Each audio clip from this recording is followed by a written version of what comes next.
And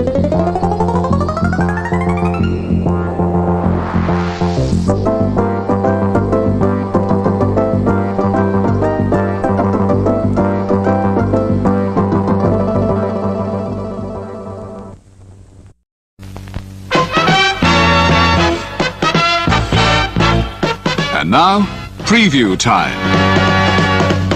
So let's take a look at what's coming your way.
The Jeff Meacham Network's Multiverse of Media.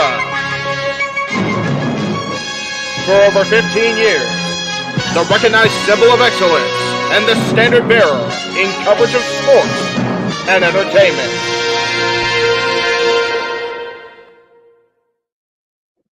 Happy Friday afternoon and evening, everybody, across the Jeff Meacham Network Multiverse of Media. We are live as we are less than an hour from the 0 hour for Death Before Dishonor 2024. And welcome into our exclusive, unique brand of chicanery and shenanigans that are the Jeff Meacham Network commentary team. In this case, it is Simple Man himself, Noah Foster, along with the pizza-eating heat man himself, James Hebert, because we need to have dinner too, folks. Yes. I just finished that shit up. So thank God. There you go. But it is Friday, July 26th. I can't believe we're almost at the end of July. Like, let's just go ahead and just have this whole year go.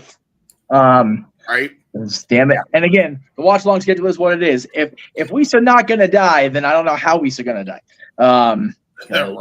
It is a long winding road now to the finish line, and shows keep being at it every week. But we are here to showcase the best of Ring of Honor.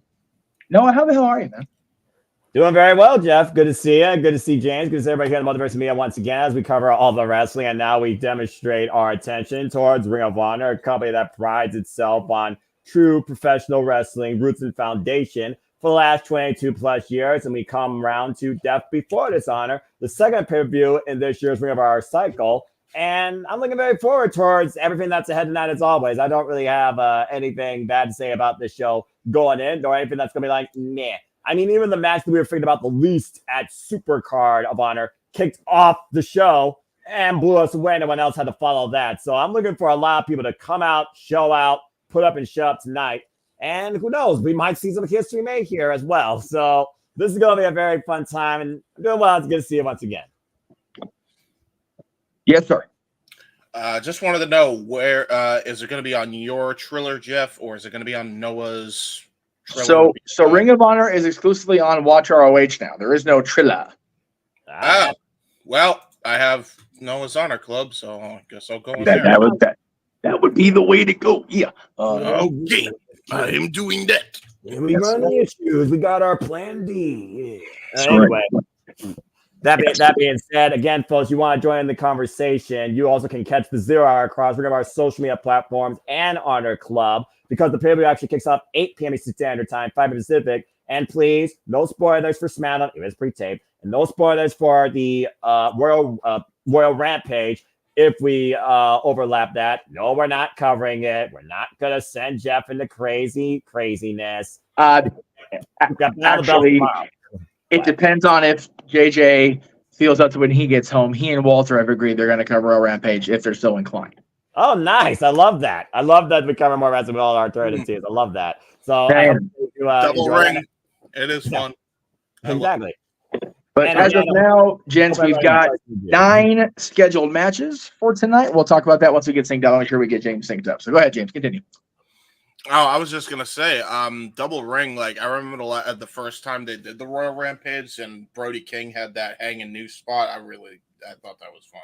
Yeah, with Darby Allin, I remember that too. Ring red, ring blue, the whole 10 and 10 dynamic. It was a nut house, but it was crazy and awesome. I like it. It's better. It was better than World War III. I'll give Tony. That's accurate. That's accurate. We give Tony Khan a lot of shit, but he actually did the World War III concept a lot better.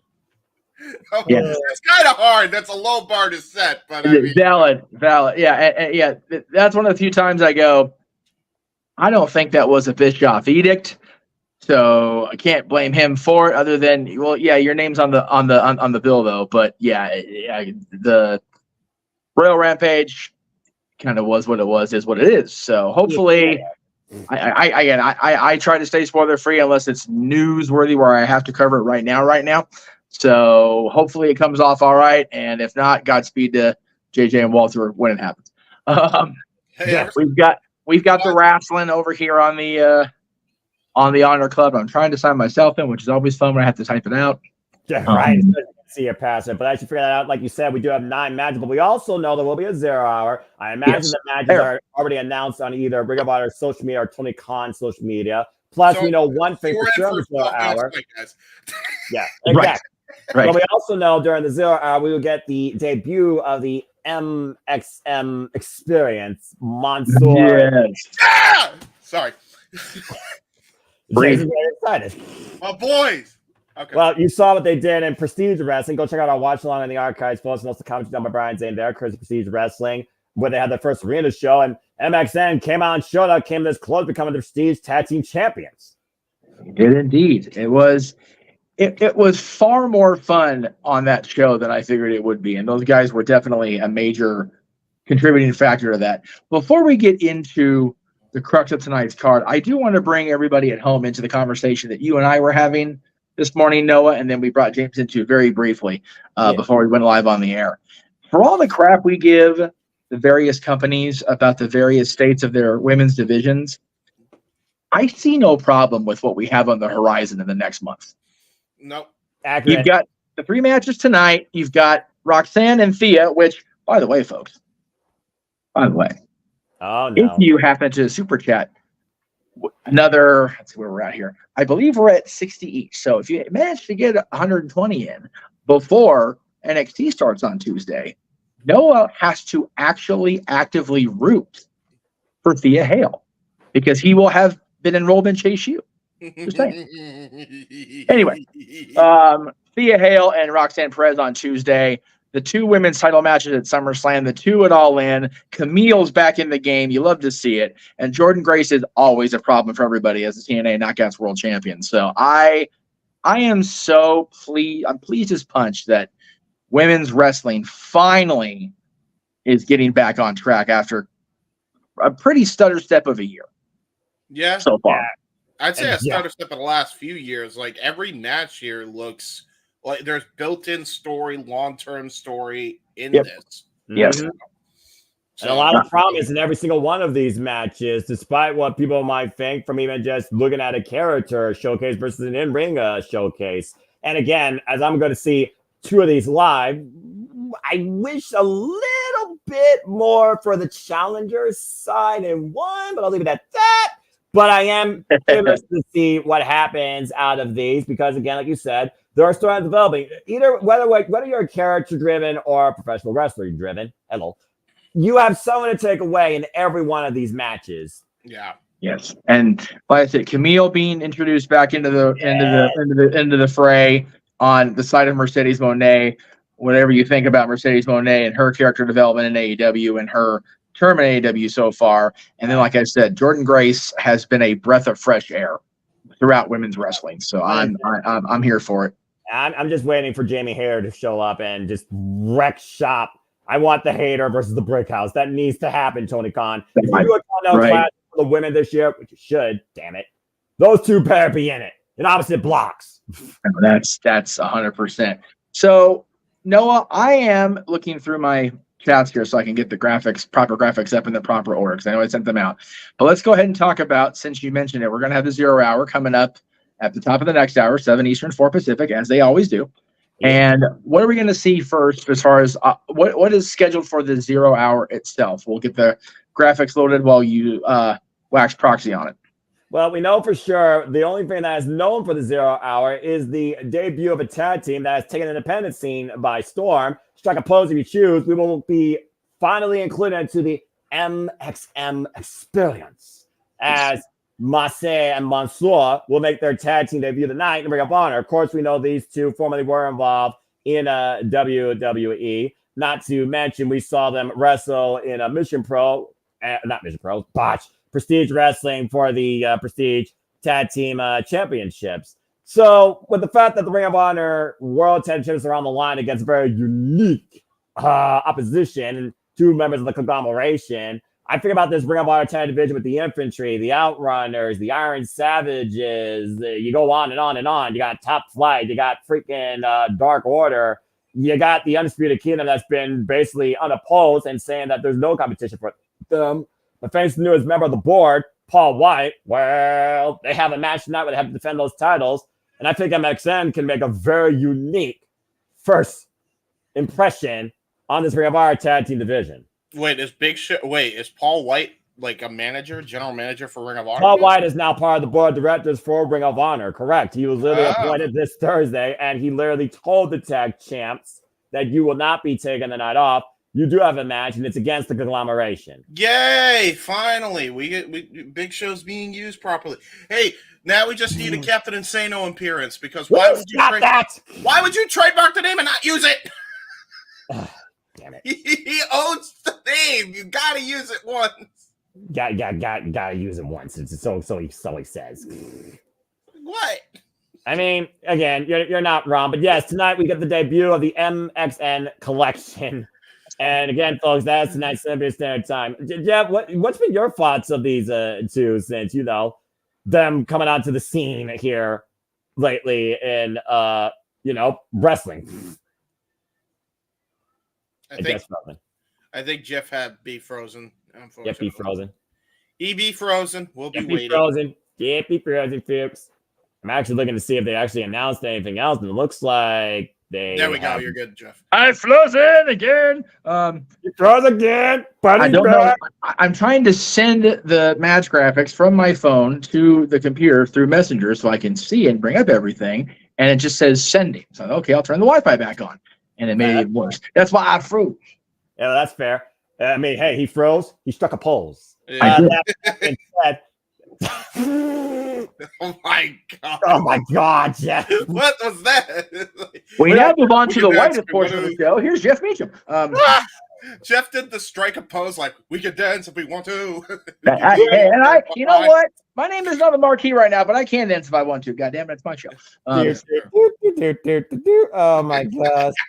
The safety dance. We do not need to do that here tonight. Safety dance. Wow, the safety dance. There was nothing safe about what I just did, to be fair. No, there wasn't.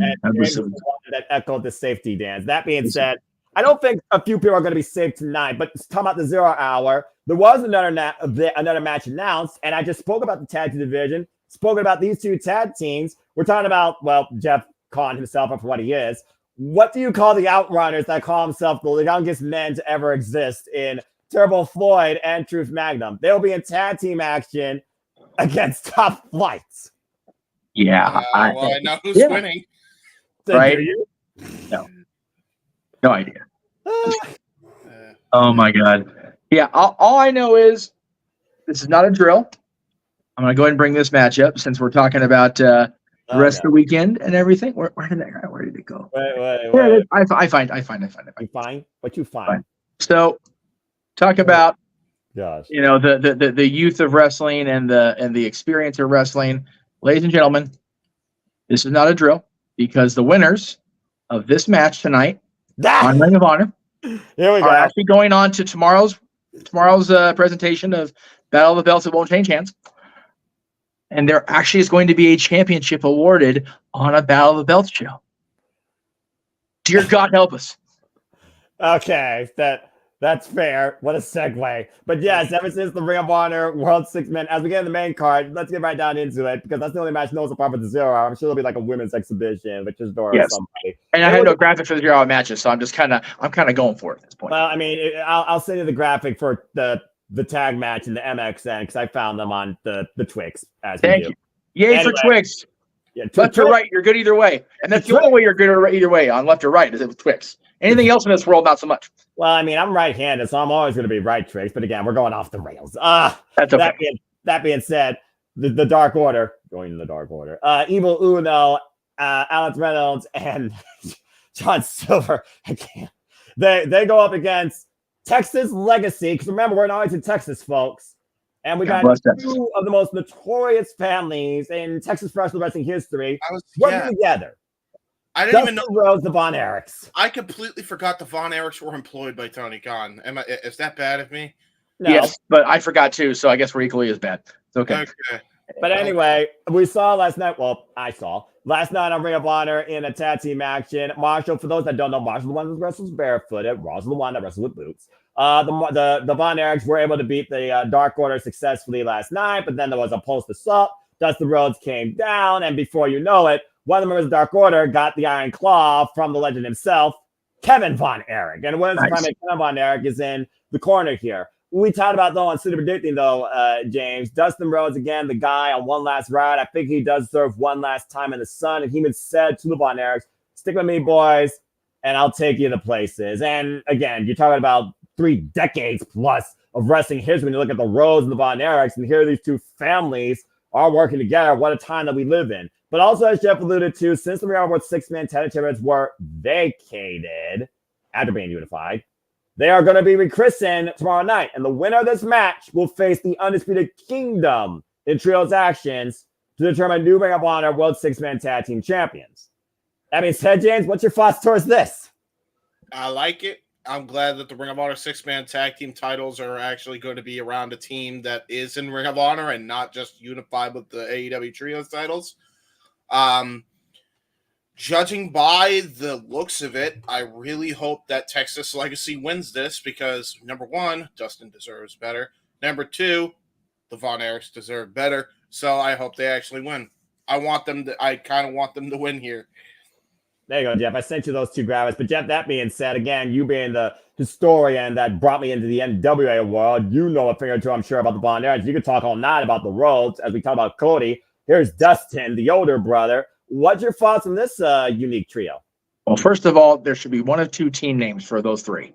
Either the Natural Claws, which is funny, or Natural Iron, which sounds strong, and there you go. Manly.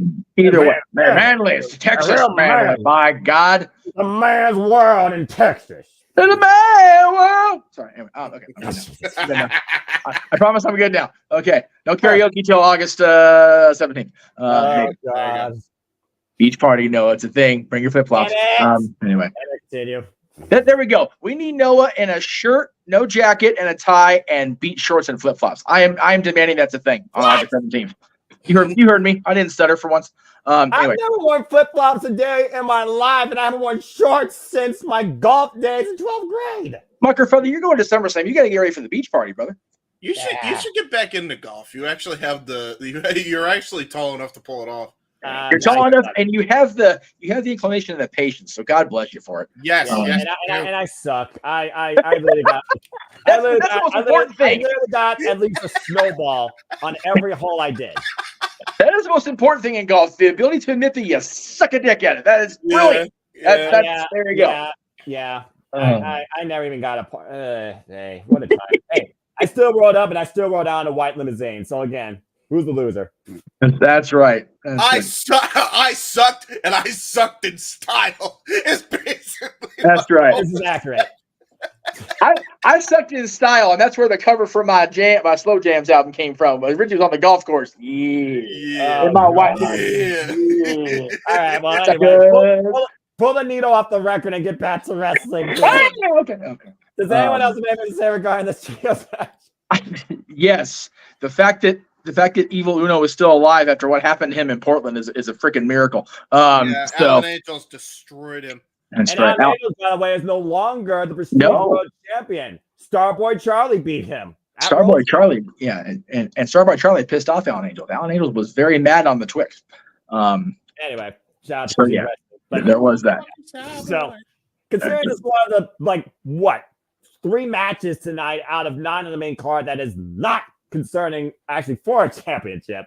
At least not yet. Exactly.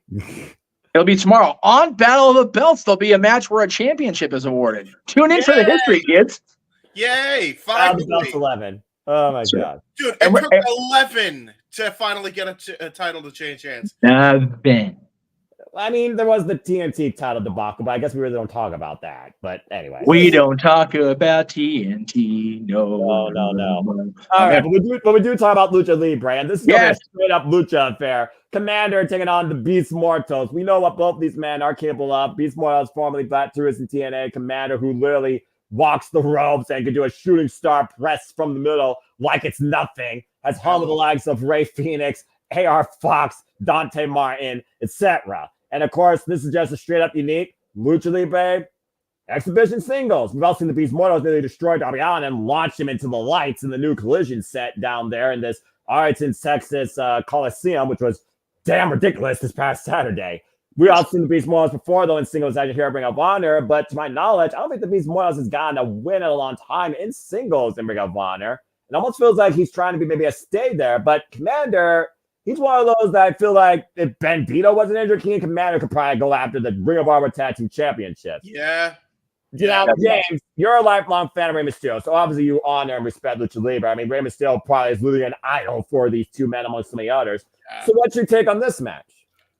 My take on this match is I'm confused on what the hell is going on, because is it Commander in AAA or is he a part of CMLL now? Technically speaking, Commander is freelance. I mean, this year alone, he's been part of AAA, he's been part of AEW, been part of Ring of Honor, been part of Wrestling in Mexico, etc. But he has not been involved in CMLL. So he's primarily AAA. If that answers your question. Okay, so, yay. So, okay, AAA versus fucking CMLL again. I like this. So, yeah, Commander versus Beast Mortos. I like this David Goliath type lucha thing. I'm sounding like Kalisto there. Right? I'm going to enjoy this. I'm going to go with, just because of how you described that, it would probably be them going for the Ring of Honor tag titles. I'm going to go with Commander to get the win here. I think he needs momentum. As much as I want my boy Beast Mortos to get the dub, I got to go with Commander. I am sad that Bandito and Brian Keith did not team up with Hangman Page. And I know you don't like Hangman Page, Jeff, but I just think they missed a golden opportunity by having those three in like a cowboy group. James just wants a trio of desperados. That's all James wants. You're goddamn right I do. I mean, hey, you got Gringo Loco, and if El Hijo Kingo gets, come back from injury, get well soon. I mean, there's that. And I mean, Commander and Black Taurus are no strangers to each other. They fought each other at one point over the AAA Mega Championship held by Nick Nemeth in a triple threat match. So, I mean, again, these two know each other very well. So I'm going to be surprised to see what it takes for one of these two men to get the three. Because they're not going to win this mission. By the way, I received more than a few messages or tweets getting on my case about not being happy for my buddy Nick Nemeth. I done said I am pleased as punch for Nick that he is the TNA World Champion. I just would have preferred Frankie because he's never been a world champion before. Hey, you wanted it first. I did, especially my boy Frankie Kazarian. It wasn't this time yet. Yeah, as of now, he is my longest standing friendship in wrestling. So I mean, come on. All right, as far as this match, having the limited access I've had to Ring of Honor and TNA until literally this week when I actually had some money come in, I can re-up. Just go off what I know. I will go with Commander, and that's not a slide on Mortos. That's just me going with what I know. Yep, fair enough. All right, well, let's go ahead and keep moving on down the line. Here we got a little bit over 30 minutes. And again, folks, you want to dictate the conversation. Don't need to dictate Castellane Studios, Japanese Generic, Great Cherry Brand, Super Chat. It's as simple as that. And we are in Texas, so how fitting. Texas Death Match. Diamante versus legit Layla Hirsch. If you thought Blood and Guts was bad, these two women going to kill each other. That's accurate. I mean, again, they've been at each other's throats ever since the fallout of the inaugural Ring of Honor Women's World Television tournament, where again both fell out, and also legit Layla Hirsch finally beat Diamante one-on-one in a wrestling match. But then Diamante beat legit Layla Hirsch's ass in a lights out match most recently. Now they're going after each other in a Texas death match. These two have been feuding with one another since 2021 across AEW and Ring of Honor, with both women wanting to contend. Primarily, it sounds like for the Ring of Honor Women's Television Championship, currently held by Billy Starks.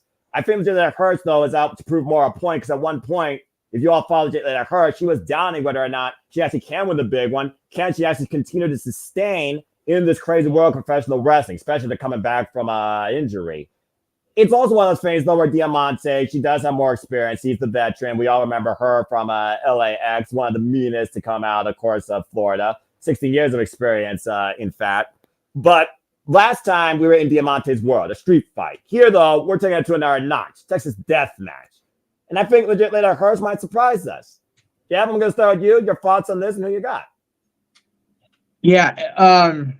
Again, I'm going off of what I have to go off of prior to them beefing. But, I mean, they have been going at each other for quite a while on the Ring of Honor side of things, so it's not very hard to extrapolate information. I have always been impressed with both these ladies. I feel like, Diamante, getting her opportunity to shine, even in the quote-unquote subcategory of Ring of Honor when it relates to the AEW family,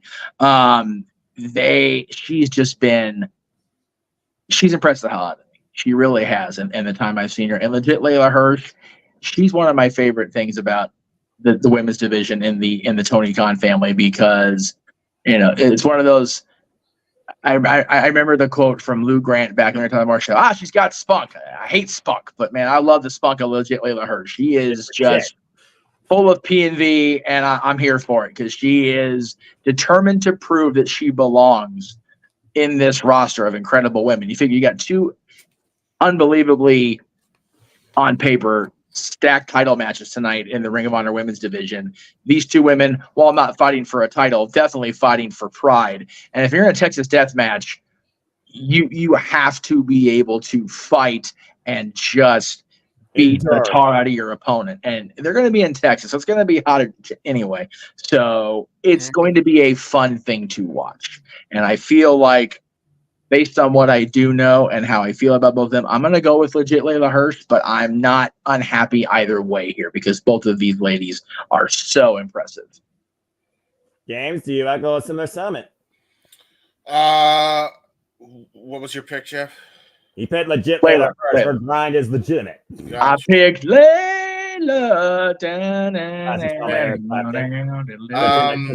Nice one, Jeff. I'll go with Diamante. I feel you gotta give the heel a win every once in a while. I feel like Diamante needs a push.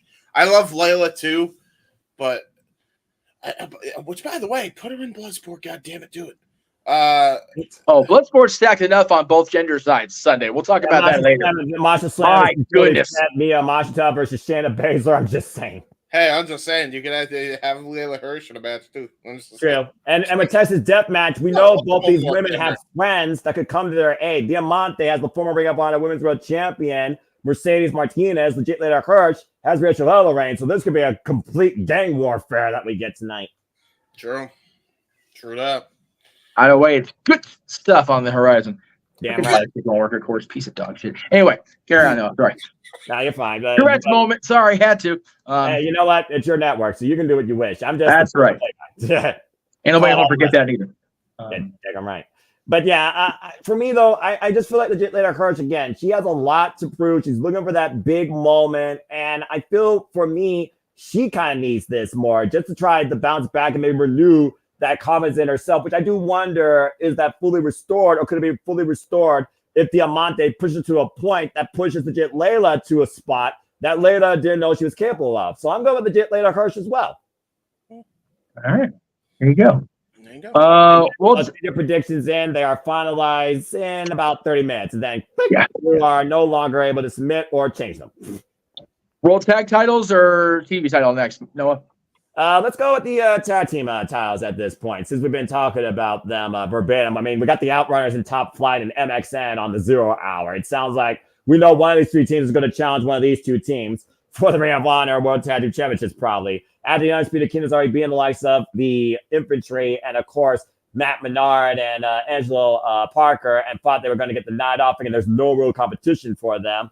Paul White says, you are going to be involved here, and you're going to face the conglomeration. Yes, that's what they're called. What? Former notorious IWGP Heavyweight Tag Team Champion in the Stone Pitbull Tomoshi and former Ring of Honor and NXT Tag Team Champion in Kyle O'Reilly, who, again, the Undisputed Kingdom said, that's our friend. But too bad. Friends are going to fight because it's about the championships tonight. And we've seen this fall out in tension lately with the conglomeration of the Undisputed Kingdom as a whole. And keep in mind, tomorrow, no matter what, the Undisputed Kingdom as a trio is contending for the Ring of Honor World Six-Man Tag Team Championships, whether or not the tag titles are still on Matt Taven and Mike Bennett, ever since winning them off of tomfoolery and a deal made by Samoa Joe last year, if y'all remember that, from AEW. They have been very prolific champions, and they do literally eat, sleep, and breathe the red, black, and silver that is Ring of Honor. So I can't argue that. But is it time for a change Ring of Honor tag team division with so many teams in this and another one that's arriving? Jeff, what do you think? Yeah, I mean, the Undisputed Kingdom is going to be busy enough as it is tomorrow with the six-man championship match on the horizon. So I feel like one of two things is going to happen. Either Kyle is going to reveal that he has been in on the dark side again all along and rejoin his brothers, or we may see a major shakeup, because I feel like the Kingdom is going to regain the six-man tag titles, which means I feel they're going to lose the tag titles if that's the case. So for me, it all comes down to Kyle O'Reilly and his decision-making. If he is determined to stand apart from his Kingdom brothers, his undisputed family, then they will win, him and Ishii. If he rejoins the party, then I feel they will retain the tag titles, but then Dustin and the Von Erichs will become the six-man titles on Battle of the Belt that actually will champions. It wasn't for the fact the Undisputed Kingdom is involved in Battle of the Belts for the Trios Championships. I almost am regretting my pick from last night after finding out what the caveat was for this. I almost would think the Undisputed Kingdom would continue to retain, but we've also seen stranger pairings work together and come out with a win in the end, first time out, for the Tag Team Championships in this business. It's not, a first-time occurrence. And James, the first time we saw this team, of course, this is the second time we're seeing this duo together as a tag team. We saw them during that fatal four-way on the 0 hour at Forbidden Door. You were thoroughly impressed with them, but of course, the House of Black, the house always wins. But that being said, James, also your boy, Boston, do you think that they hold on to the Ring of Honor Tag Team Championships? I mean, let's not even beat around the bush. The Undisputed Kingdom has just not worked. Now, if you get Kyle O'Reilly in there, then we got new lease on life with that group. The conglomeration just became a thing. You seem to be enjoying that. That's what I'm saying. So I'm torn. I'd say I say give Kyle O'Reilly and Ishii the tag titles here, because you got something that's decent with them. Yes, it's a makeshift team, but it's a makeshift team that actually worked. I said that when they teamed them up in the first place. I think both of their styles are complementary to each other. So yeah, just go with them. It's led by Mark Briscoe anyway. Mark Briscoe has his own babyface faction. I mean, people forget also Orange Cassidy is a part of this. Who was the other guy that they teamed up with that's a part of it? Oh, no. It was that's literally the four. And to your point, it was that trio outside Mark Briscoe that beat the Undisputed Kingdom in trios action on Rampage to get this match in the first place. So there you go. So, James, what you're saying is you're torn between two choices. Yes. Feeling like a fool. Yes, I am. I always feel like a fool, though. That's well, I mean, that's par for the course if you're part of this crazy group. So yeah. Okay. Yeah. All right. I'm gonna go with the conglomeration. I feel like because the fact that the Undisputed Kingdom is going to be involved tomorrow in the Trio Championships, you got to consider the conglomeration and the Undisputed Kingdom are both going to have gold at some point. But is the conglomeration better as a duo or as a trio? And if the Undisputed Kingdom does win tomorrow, then maybe that's the way Kyle O'Reilly finally bounces back, because the long-running narrative is, will Kyle O'Reilly come home, according to Roderick Strong? But I do get what you're saying, but I just don't know. With that fact that we still have this psychological warfare on Kyle O'Reilly, whether or not he is doing the right thing, et cetera, and whether the Undisputed Kingdom want to be up their friend, I just feel like the Undisputed Kingdom are going to find a way to pull this out. And I also do consider one more thing we haven't seen in a while. You said it's not working, but they do still have that insurance policy. Wardlow. And Wardlow was the guy that helped the Undisputed Kingdom hold on to those titles back at Supercar of Honor against the Infantry. And while we haven't seen Wardlow since, this might be the night he pops back up on our screen. I completely forgot he was... Right, exactly. That's why I'm recalling. That's why I'm recalling. Oh, it's awful. All I'll say is, I don't know why it's so funny for James Knight to say conglomeration, but it is, damn it. Well, I mean, Mark Briscoe dubbed the name, so it's probably because... But that's fine. And also, Roderick Strong saying somebody's coming home, he tried to destroy my home. So he can go to hell. He can go to hell, he died. We're never going to let us go, are we? No, he tried to murder my fetus son. Absolutely not. No. Yeah, that's right. That's right. Roderick Strong tried to kill you before you was even born. He a bad man. He a bad man, Dylan. You tell your mama that when you get there today. He a bad man. Oh no. Bad man. And speaking of bad, oh wait, I used the wrong. Oh, here we go. Speaking of bad man, these 6 men are about to get bad for the Ring of Honor TV title. Go ahead, Noah. Yeah, including the man that's literally about Rumble, Bad Man Rumble, one of the most notorious Ring of Honor World Television Championships in this company's history, Shane Taylor. But he's not the champion. He's just one that's trying to survive the field. It's survival of the fittest. The same way we literally found out who was going to hold this title last year at Final Battle that started the run for the protostar, Kyle Fletcher. Our 6 people here is the current champion last year who beat Kyle Fletcher down in Mexico. Still can't believe that happened. And so far, Kyle Fletcher has not got his rematch. Said he was going to get his rematch here on his turf. That's not happening right now. We got Lio Rush, the Blackheart. We got Lee Johnson once again trying to take his shot back at this, where again, James, you and I called his match, and he failed, but came this damn close. Nearly died in it, too, if we're being honest here. Again, Giant TV and Shane Taylor beat it last year, and Lio Rush in tag action just last night on Ring of Honor. And who better than the Machine, Brian Cage, who literally is one of those notorious Ring of Honor 6-man tag team champions that hasn't held a singles title since the FTW championship, and prior to that, the TNA World Championship. Yep. Again, for those that don't know Survivor Fittest, it is eliminator based. Last man standing wins. People are eliminated via pinfall or submission. We saw again back at Final Battle last year in December was Kyle Fletcher that lasted the field, and he won in the end. He and Commander nearly killed each other with the most ridiculous amount of power darts we ever saw. That being said, James, like I said, I gave people 2 pairs as we do a tradition and prediction when it comes to 6 people fields regarding eliminations and last people standing. So who do you got winning? I got to go with Brian Cage as my primary and Lio Rush as my secondary. And if they don't make Brian Cage the freaking TV champion, what are you doing with this guy? I mean, you signed him for a while. You signed him to a multi-year contract. Now, granted, he had that really good run as the Cage of Agony with his 6-man tag partners. Great. Mm-hmm. Can we give him a singles title now? Because the guy is owed a lot here. And I feel like he's not gotten his just due since he's shown up in AEW ever since his feud with Moxley. Give him the Ring of Honor TV title. Like, the guy needs some momentum here.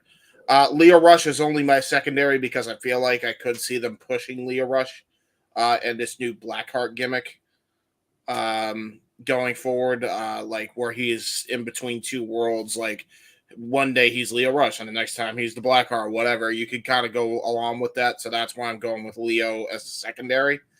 But yeah, I feel like Brian Cage has to win here.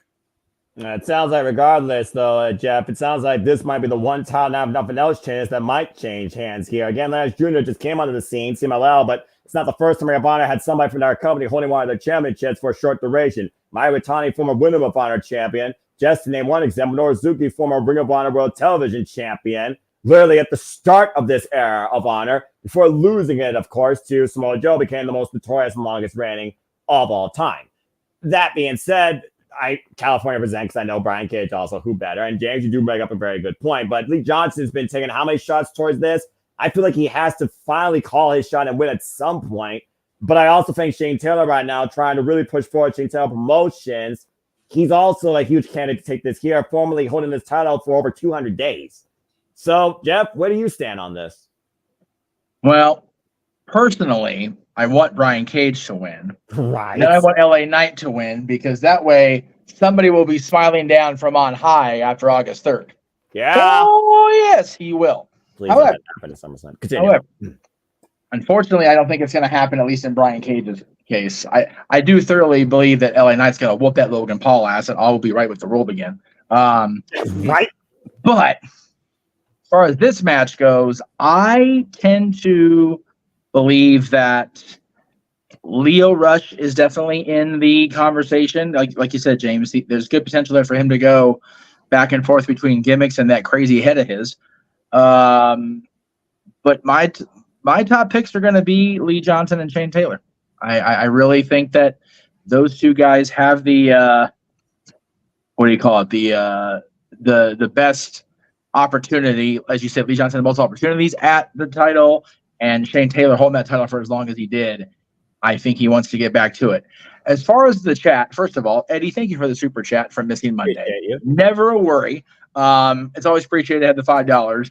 I would just also say, number one, make sure we keep things even on the super chat side of things. Make sure JJ gets his fair due later at some point. And also, the more you spend, the closer Noah gets to throwing it up on Tuesday. Right. So there you go. Help out Greg Cherrybrand also. Super chat him. Yes, the Greg Cherrybrand. Yes, I know Greg prefers the Streamlabs direct donation because YouTube takes forever on the monies. As far as Walter's message, if I'm going to hire anybody, it'll be Clarence Mason because Stokely Hathaway knows he's a raggedy bitch. He's a raggedy bitch. He's a raggedy bitch. He's a raggedy bitch. This is accurate. All right. Well, again, I do think if nothing else, I really think this title is going to change hands tonight. Yeah. I really do. Yeah. I think if any title is going to change hands tonight, it's going to be this one. I mean, this is going to be a crazy match considering 4 high flyers and 2 big boys that are going to be slapping meat. And a man that does parkour and is TV ready. Johnny TV. Yeah. John Hennigan is long overdue to hold something in some company. But I just don't know if it's going to be tonight, to be honest with you. I would love it to be. I love John. Miss John being here on the regular. But, it is what it is. However, can we make him Johnny Mundo and not TV, please? I don't want that. I would just rather him be John Hennigan across the board because that name is great enough, I feel. I do agree, but you ruin the gimmick if you do that. Well, I know, but, I just find it so funny that the whole reason the name changes on the regular is because he started out as Johnny Nitro, Eric Bischoff's assistant. People don't even bother to remember that part. Right. I remember. What's not funny, but what is going to be pure professional wrestling, damn it, is the battle for the Ring of Honor Pure Championship. I don't know why that's not loading because I'm on the wrong screen again. Summon a gun. There it is. You son of my gun. Summon a gun. No. Roderick Strong is the son of my gun. We had a discussion last night. Anyway. Oh, yes. Yeah, man. All right, fair enough. But Wheeler Yuta and Lee Moriarty. If there was any match on this card tonight, it's like, I don't give a shit if there's a story involved. Just turn them loose. Yep. This is the title of the industry that doesn't need a story. It is literally a title defined by pure professional wrestling. Damn it. Yeah. And that being said, Wheeler Yuta, of course, came back most recently from injury and has been the Ring of Honor Pro Champion now 3 times, holding it for 245 days this occasion since beating Katsuyori Shibata with defenses against Matt Sydal, Commander, and Filthy Tom Lawler. For those that don't know, pure rules, it's very different. Each person gets 3 rope breaks, and after that, pinfall submissions count inside the ropes. Title can change hands, be a 20 count on the outside, knockout, pinfall, or submission. Closed fists to the face are prohibited. First one gives you a warning. Second one is disqualification. Again, title change hands be disqualification. But closed fists are basically legal everywhere else except for low blows. And if this match goes to the time limit, and I'm sure they'll have our scoreboard at the bottom, then a panel of judges that can range anywhere from Christopher Daniels, Madison Rain, Pat Buck, Jimmy Jacobs, you name it, will decide the winner. So that being said, Wheeler Yuta's had it for a while, but Shane Taylor took a cheap shot in Jack Wheeler Yuta's jaw. And of course, talking about that whiplash effect, concussion protocols, and him literally just going off the mat like a bongo. I do wonder if Lee Moriarty, Mr. Tiger style, will find a way to out-technique Wheeler Yuta, of course, Blackpool Combat Club is forged in combat. This is another of those titles, though, that, again, it could really surprise us. Again, all it takes is 3 seconds. But we also know how resourceful Wheeler Yuta can be, especially under the tutelage of Kyle Castagnoli, former Ring of Honor World Champion. That being said, it's the title that defines professional wrestling. Damn it, simple as that. James, who you got? Man, I want to go with Yuta because how long ago did he win the PR title back from Shibata? November 2023. Okay, well, he's had a lengthy reign. I gotta go with Moriarty. I have to, don't I? I mean, yeah, I'm not forcing you. I feel like he has to, just because Moriarty is the next guy up, and I feel like he's one of the guys in limbo right now. So if anything, I think a match like this could definitely gain the respect, especially if he wins against Yuta. And I feel like that could be his in to join the Blackpool Combat Club because he's the only guy that's without a faction right now.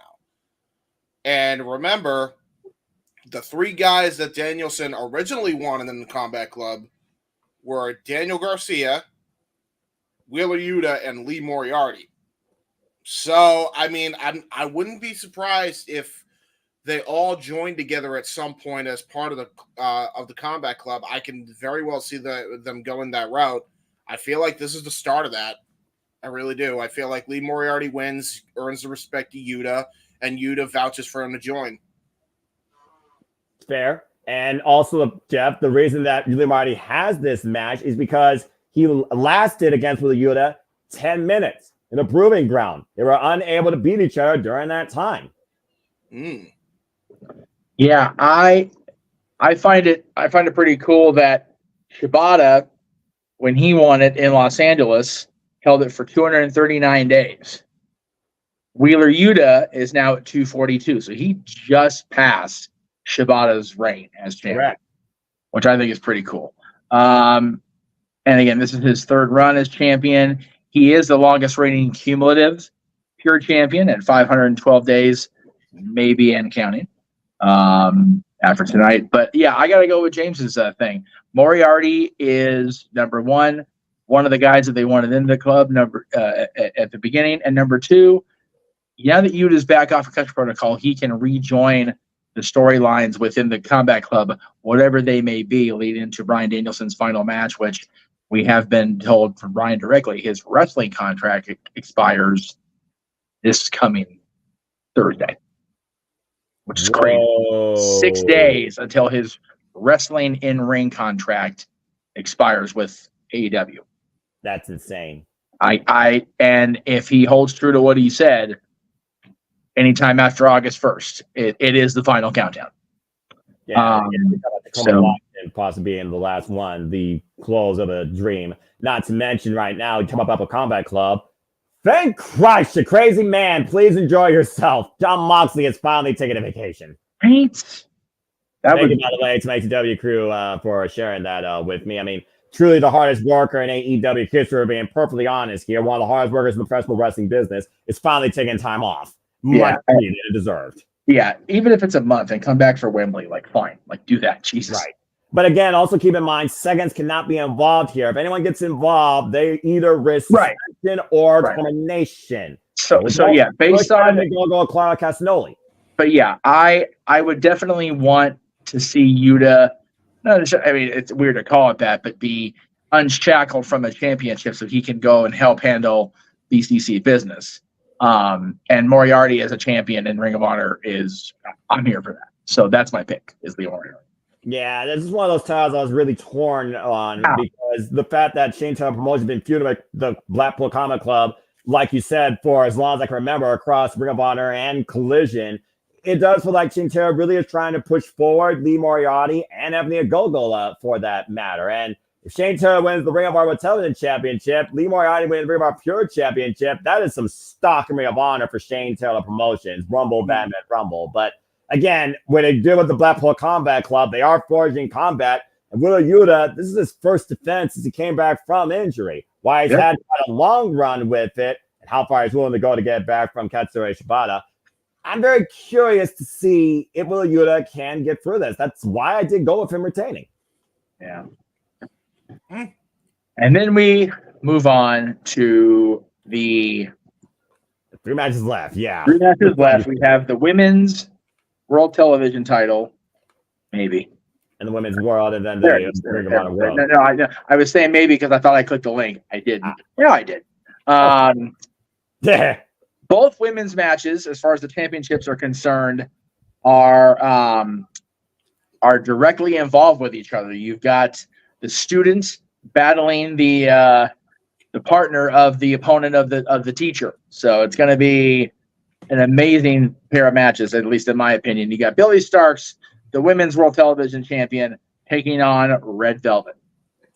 Yeah, again, the inaugural women's world television champion, where, again, James, I've watched our callback. You called one of the greatest sells in professional wrestling when she fooled Queen Aminata and made his becoming the inaugural Ring of Honor women's world television champion. Already overcoming several proving ground matches. Of course, was previously involved in GCW. We talk about Blue Stars, one of the youngest rising prospects in the business, so notorious for her wrestling, 5 years in the game at 19 years of age, with already multiple championship accolades, been the Ring of Honor women's world television champion now for 113 days. While Red Velvet, she's been kind of stutter-stepped in Ring of Honor. I mean, she previously challenged Athena even back at Battle of the Belts. That don't change hands. Damn you all for saying that, but you were right. Against Athena, and Billy Starks planted her face in the championship, and Billy Starks really has channeled what Athena's been kind of like since her rise to literally own Ring of Honor since Final Battle 2022, believe it or not. But also, Red Velvet has 2 previous victories over Billy Starks in a different bygone era, AEW Dark. So, again, I don't know if you really count those. Now, Red Velvet and Queen Aminata, you have a united front trying to oppose the Minion and Power movement that has owned Ring of Honor for as long as I can remember, Lexington, Athena, and Billy Starks. It's also the first defense of this title on pay-per-view. I ain't betting against this crazy scholar of Athena and college right now. Billy Starks right now is ace of me for this Ring of Honor Women's division and one of my aces in women's wrestling. I'm going with Billy retaining. I agree. I think Billy is retaining as well. I think Red Velvet, as much as I love her, just like Walter, she ain't winning. Billy and Athena are on a hot streak right now. These are the 2 titles I don't see changing hands. I think Billy and Athena retain via shenanigans. Yeah, what sort of sell job does she do here? Dude, that was the greatest fake out in pro wrestling history, dude. Like that was done so masterfully. Oh, good for Lord. her to be 19 years old to be able to pull a heel tactic off like that, by the way, I mean, goddamn.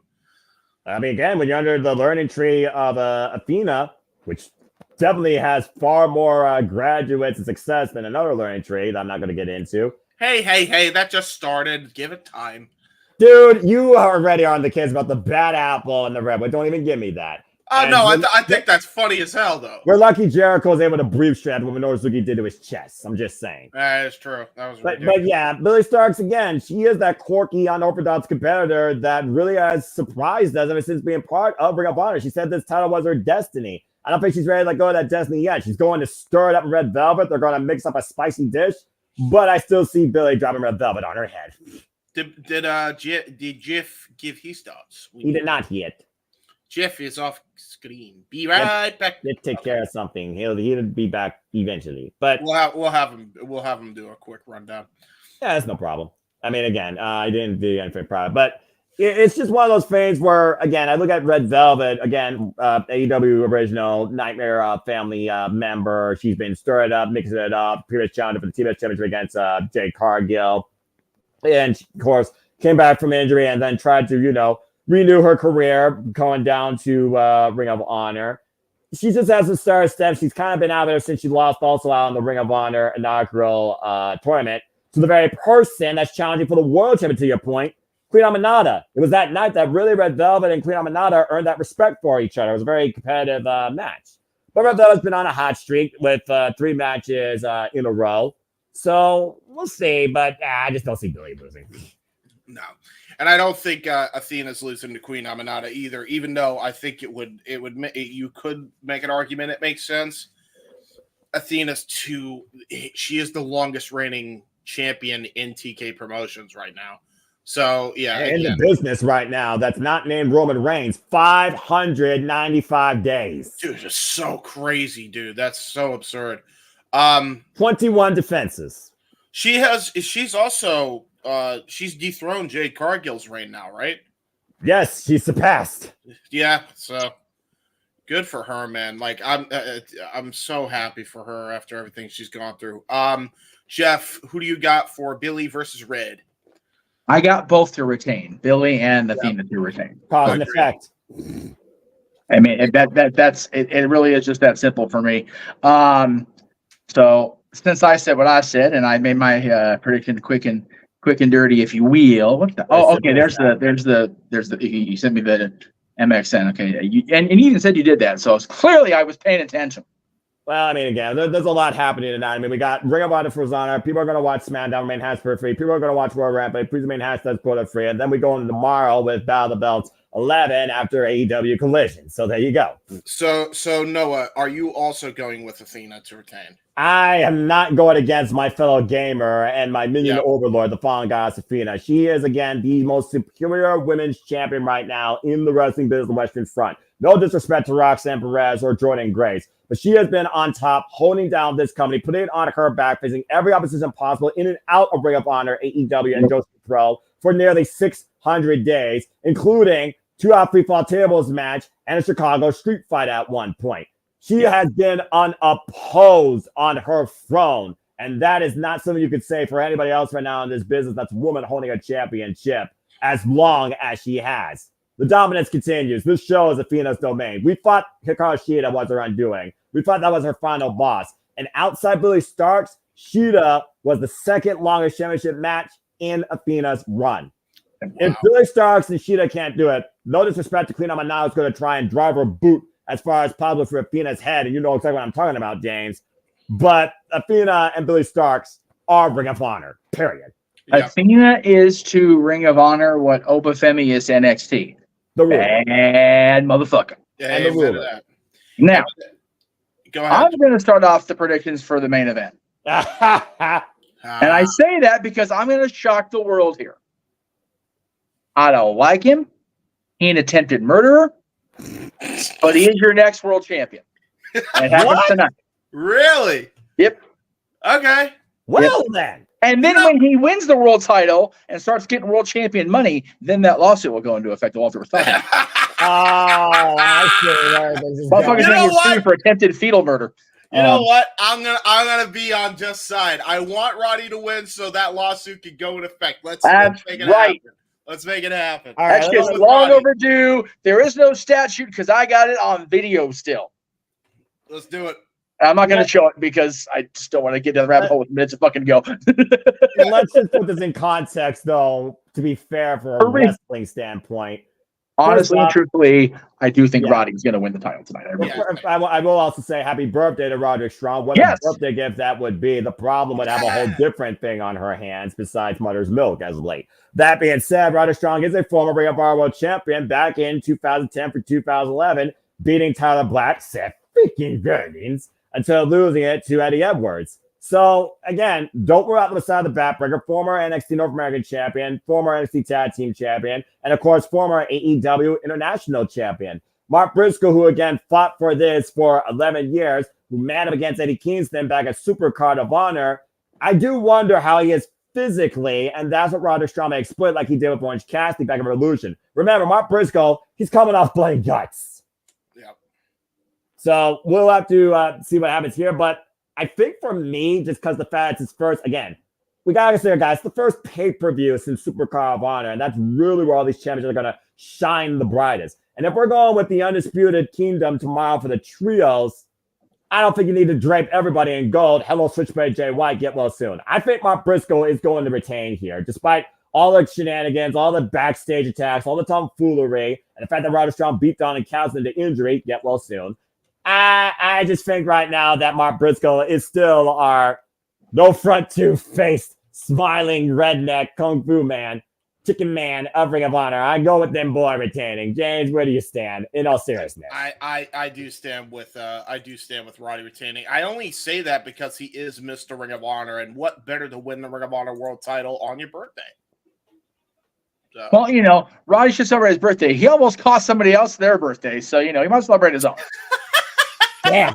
But anyway, as I get the feed, man, there's Caprice Coleman, there's Amber Kabani, as the zero has officially begun, and that is our Ring of Honor card, folks. So let's go ahead and get things underway. Welcome to the JMN production, and we haven't even officially started yet. This is the 0 hour, which you guys can follow along with us on Ring of Honor, watch ROH, and Ring of Honor social media platforms. Again, Death Before Dishonor is only available exclusively on Honor Club for Honor Club members. Come on, member tonight if you want to join us. That starts 8 p.m. Eastern Standard Time tonight. We have a stacked show. We just went for the entire 9-match main card. We got a tag team debut. We got tag team match here on the 0 hour. And my vibe is kicking things off tonight with Angelico and Serpentico. As we have Aubrey Edwards in the ring. James, you ready to go tonight? I'm ready to go. I guess we're getting an impromptu matchup. You can't go without one of those on a Tony Khan pay-per-view card. Well, especially during the 0 hour, where, again, it's really supposed to be about exhibition, showcasing. Just lay back, relax, and enjoy wrestling. Again, Angelico and Serpentico, though, there had their fallout, though, with Griff Garrison and Cole Carter over Serpentico's mask, which I believe Maria Kanellis is still in possession of. So, real quick, what are you seeing on your screen, Noah? I'm seeing Angelico and Serpentico on the stage. Oh, God, they're called Spanish Announce Project. Yes! Spanish Announce Project! Damn it! And my mind's gone. Despite the fact that I love this fame, and I really did just fall out of bed to this fame. I just want to point out, since Roderick Strong's going to be the main event, the man that he was in that match with was Jack Evans. Yep, the other half of the hybrid too. That was supposed to be part of this team before he decided to fuck around and find out about legalities in Mexico. I still think he got a raw deal there, by the way. Like, big Well, time. I mean, yeah, but we gave my son a raw deal, making him his godfather. So that there was that. That's fair. Anyway, is this the team that's going to face the debut of MXM? That is correct. There you go. All right. Oh yeah.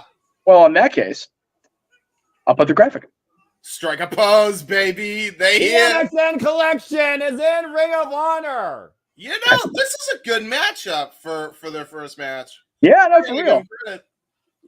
And look at these two trying their way down towards the ring. Again, the first time we saw them was Prestige Wrestling in that fatal 4-way. This is going to be fun. Yeah, no kidding. Yeah, man. The man on your left, folks, is, of course, Marseille. And then the man on the right is Mansoor as they strike a pose. Look at the freaking graphic. Good grief. Dude, seriously, God bless them, man, because they took this gimmick that never should have worked in WWE, and they've taken it out of WWE, and they have thrived with this shit. That pose is longer than 5 seconds. I'm just saying.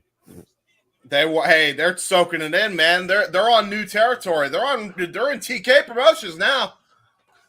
That's fair. And again, we talked about how deep this tag team division is. Probably the debut hype here for the MXM collection. Yeah, and you almost wonder if we're going to have the two tall boys start this match off with Angelico and Marseille. Again, also as tradition in Ring of Honor, are we going to get the Code of Honor? Again, this is our very first match here. The Death Before Dishonor 0. This graphic is too damn weird. You're right. What in the hell? Oh, wait a minute. Looks like there's a little bit of respect. Different type of Code of Honor. Okay. That is the most fancy Code of Honor I guess I've ever seen. If you want to call it that. I'm cool with it. Of course you are. Now, it looks like we're going to start off with Mansoor taking on Serpentico. So we're going to start off with the small guys here. I mean, when you look at the MXN collection, Fashion Week is every week. We're 55 minutes and 10 seconds away for Death Before Dishonor getting underway here. And to your point, Serpentico campaigns off of Mansoor. Okay, can you pause for like a second and then we're properly synced, by the way? Yeah. Like a single second. Strike a pose. Yeah! Damn it, James, shut it. I love it. Of course it is. Oh my gosh. Oh, great maneuvering there by Mansoor. Here's the thing about Mansoor. He is so unorthodox. He's been unorthodox ever since we saw him in Saudi Arabia. We know how good this guy can be in between those ropes. Right? Oh, I'm just seeing the cover. Okay. Well, again, we're live streaming, man, so it's going to be slightly off 2 seconds, but that shouldn't affect it. Oh, nice escape there by Mansoor. If I got to keep saying it like that all night, I don't know if I'm going to get used to this team. Okay, so pause for 4 seconds, though. I'll count down when you pause. 1, 2, 3, 4. Yeah, the thing is, when you pause it, yeah, you see the pose now, the pose down. All right, let's focus here. What we could do is... Oh, wait a minute. Noah, go ahead and call it. James, if he's ahead of you, Noah, when you get to the clock saying 5300, then you pause. Yeah, let's see what happens on the live stream. I can hear your feedback. Jeff, he's about... Now we got Serpentico and Masse. I think we're going to get a tag in here to Angelico. And Angelico, I thought was already... Wait a minute, Serpentico now. What is Serpentico doing here? Serpentico, what are you doing? He's warming up. And there's a chop, and Aubrey's embarrassed, and so am I. We're synced, Jeff. We're all set. That's ridiculous. Okay, Whoa. Mansoor trying to go for a chop, got countered. Well, again, Serpentico's got speed on his side. You said yourself, a match of speed versus power, and there's the tag to Angelico. And we see that Ave style, that submission style down in Mexico, helps Angelico here against the bigger opposition here in Marseille. Get to the midsection there. And again, well-oiled machines on both sides. We've seen Serpentico and Angelico tag for quite a period of time here in Ring of Honor. We've only seen MXN Collection one other time in tag team action to our knowledge. Oh, good final cut there by Mace. And Mace throws Angelico into the MXN Collection corner. And teeing off right now with the body shots. Yep. And look at the way he's got. Is he literally just chopping his ribs? Yeah, he's doing palm strikes to his ribs in the most feminine way possible. And now here we go with the double team move here by Mansoor and Mace. I think RuPaul would love to be the manager of this team. Oh my goodness. Strike a pose. Right after a hip check by Marseille. This is definitely the most unique showboating case I've ever seen for our tag team. Ooh! Oh, wow! Little Team 3D action with the leg drop side slam combo. Every move they do, they strike a pose. What the hell? Hey, you know what? Hey, Tyler Breeze is pissed. Yeah, you're probably right. And oh no! You got to give the people what they want. Get your Kodaks out. They're not a hair out of place on Mansoor. No. And for those that are wondering, this is too damn weird for me. The MXN Collection, by the way, have been a tag team across GCW, Deadlock Pro Wrestling, HOG, and of course Prestige, the independent scene, since literally January this year. What a kick by Angelico onto poor Mansoor. Oh, Lord. There's a reason why it was called the one half of the hybrid, too. And Angelico, again, he's a bit unorthodox in his own style. And Mansoor in the wrong part of town here. Now there's that arm ringer. And of course, we know the tag titles will be on the line there tonight. Undisputed Kingdom defending against the conglomerate Commercial. And oy vey! Kyle O'Reilly double stomp as a pentacle. Here's the cover. Lateral press gets a 1 count. Try to cut the ring off in half here. Isolate him far away as possible from Masse. And off the second rope. Ooh! Yep, off breast rope, the most dangerous rope with that elbow strike right to the arm. And again, pinpoint strike to the elbow joint. And once again, trying to hyperextend that left arm. Clearly, Angelico has found a target. Yes, he has. The what? And double team effort here by SAP. Serpentico with the drop down. Angelico with the drop down. The hip toss. Serpentico. Hip toss by Angelico. Using his own partner as a weapon. Cover by Serpentico. Just the 2 count. Very tremendous tag team offense by the Spanish Announce Project. Again, You know, for a comedy duo, I mean, you got two comedy teams here, but they can go in that ring when it comes down to it. And look at this now. Serpentico striking pose. I don't think Serpentico knows how to strike a pose. Oh my God! What a drop kick! I think Serpentico's dead. And I think Mansoor is angry. Yeah, you think? This ain't gonna go well. Mason now, and excuse me, by the way, it's Mason, not Marseille. Yeah, it is Mason. My apologies. Yeah, it's all right. Mason and Mansoor. All the posing is throwing me off guard here. This match is fashionably very flashy. Whoa, is it Pentago? Uh-oh. Oh, no. Oh, Jesus. Nice. Give him a seat. Uh-oh. Oh, God. Oh, my Lord. Open hand shot for poor Serpentico. Buster. You gotta love it by Mason and Mansoor.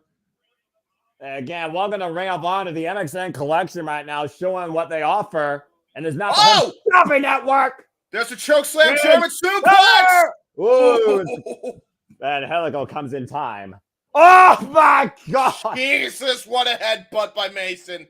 Oh my God! Yes, Serpentico seeing stars. Yeah, just cracked the skull and Helico. Serpentico though taking Mason at the leg. Yeah, kicked his leg out of his leg. How many times you said that before? Oh my! Wow. Okay. Whiplash effect for poor Mansoor. And now look at this. Double teams. Serpentico flies the Tobin Cena White's Mansoor on the outside. And now here we go. Ring of Honor in full display. Again. And right now. The money, the protect the face. Yeah, good luck with that. Oh! Great flatliner. Now going for the cover. Serpentico's to the legal man here. Big splash out of the corner. Cover. 2. Kick out. Great tag team synergy by the Spanish Announce Project. Again, both teams, they may have that comedic flair to them, but when they go in that ring, they can go. Well, I mean, again, you got to have that flash, that pizzazz, that charisma, that extra element that really breaks you the center of attention in front of people. And clearly, the MXN collection has taken that away from the Spanish Announce Project. And now look at this. Take the ankle away, though, from Mansoor. And again, trying to fight back. Up kick. Sends him into Serpentico, though. Quick tag made. Serpentico. Finger. I don't know if the finger counts as the tag. I'm just saying. Oh, Jesus. Going to go for a double back suplex. Got countered. There it is. He tapped a finger. I did not think I was going to call that tonight. And Mason just literally got over the top rope. The mahogany hunk, really, Riccaboni? Oh, Jesus. Oh, my God. The height of this man is ridiculous. Mason, who stands at 6'7". Oh, what a Harlem sidekick. Are you kidding me? And now it was there. And again, had a background in football. Yeah, he did. Tag made. And now they're going to go for it. Their tag finisher. Choke slam German incoming. Double underhook. Oh, this is something different. What's this? Oh! Elevated Death Rider! Lateral press with a pose. MXN Collection wins their debut in impressive fashion. Wow, okay. Well then. Great tag team match to open things up.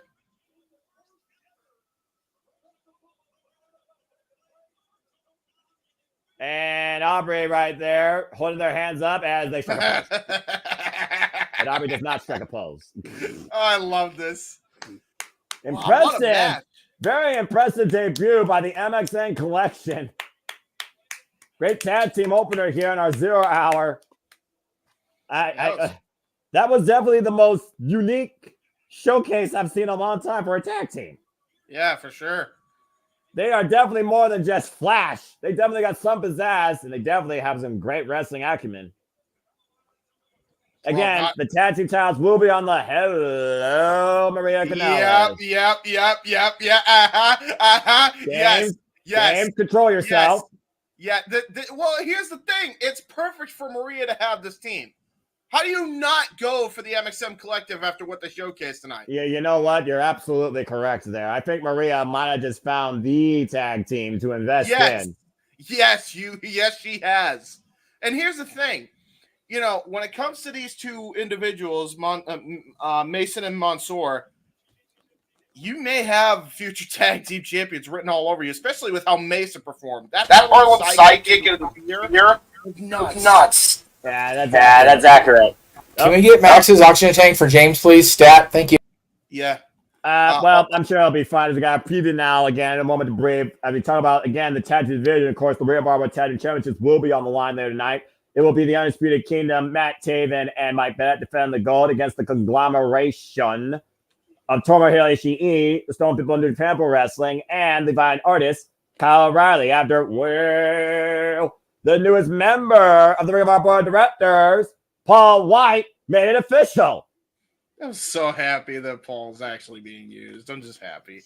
I am going to get myself a soda, so I will be back, good sir. Yeah, that's fine, man. Again, we got a moment to breathe. And again, folks, did you strike your own pose? And if you did, how do you vogue? I don't want to know on camera, though. But what did you think of the MXN Collection debut in Ring of Honor? Were you impressed? Were you taken away? Were you left literally breathless? Let us know your thoughts in the comments. Still to come tonight again. Ring of Honor Tag Team Champions, among so much more as we get ready for Death Before Dishonor. Just a little bit under 45 minutes now. And of course, we are going to run down the card here as we did earlier. Of course, we have Tiger Style Lee Moriarty contending for the Pure Championship against Wheeler Yuta. After lasting 10 minutes without getting a decision, can Lee Moriarty find a way to trap with Yuta and escape with the Ring of Honor Pure Championship? Oh my gosh, I've never caught a match with so much flash before in my life. Without the cameras flashing, thankfully. Ugh. Oh, good grief. Again, it was a very stiff exchange with those two men in the middle of the ring during that proving ground bout. Neither man gave an inch as Mike Posey called for the 10-minute call.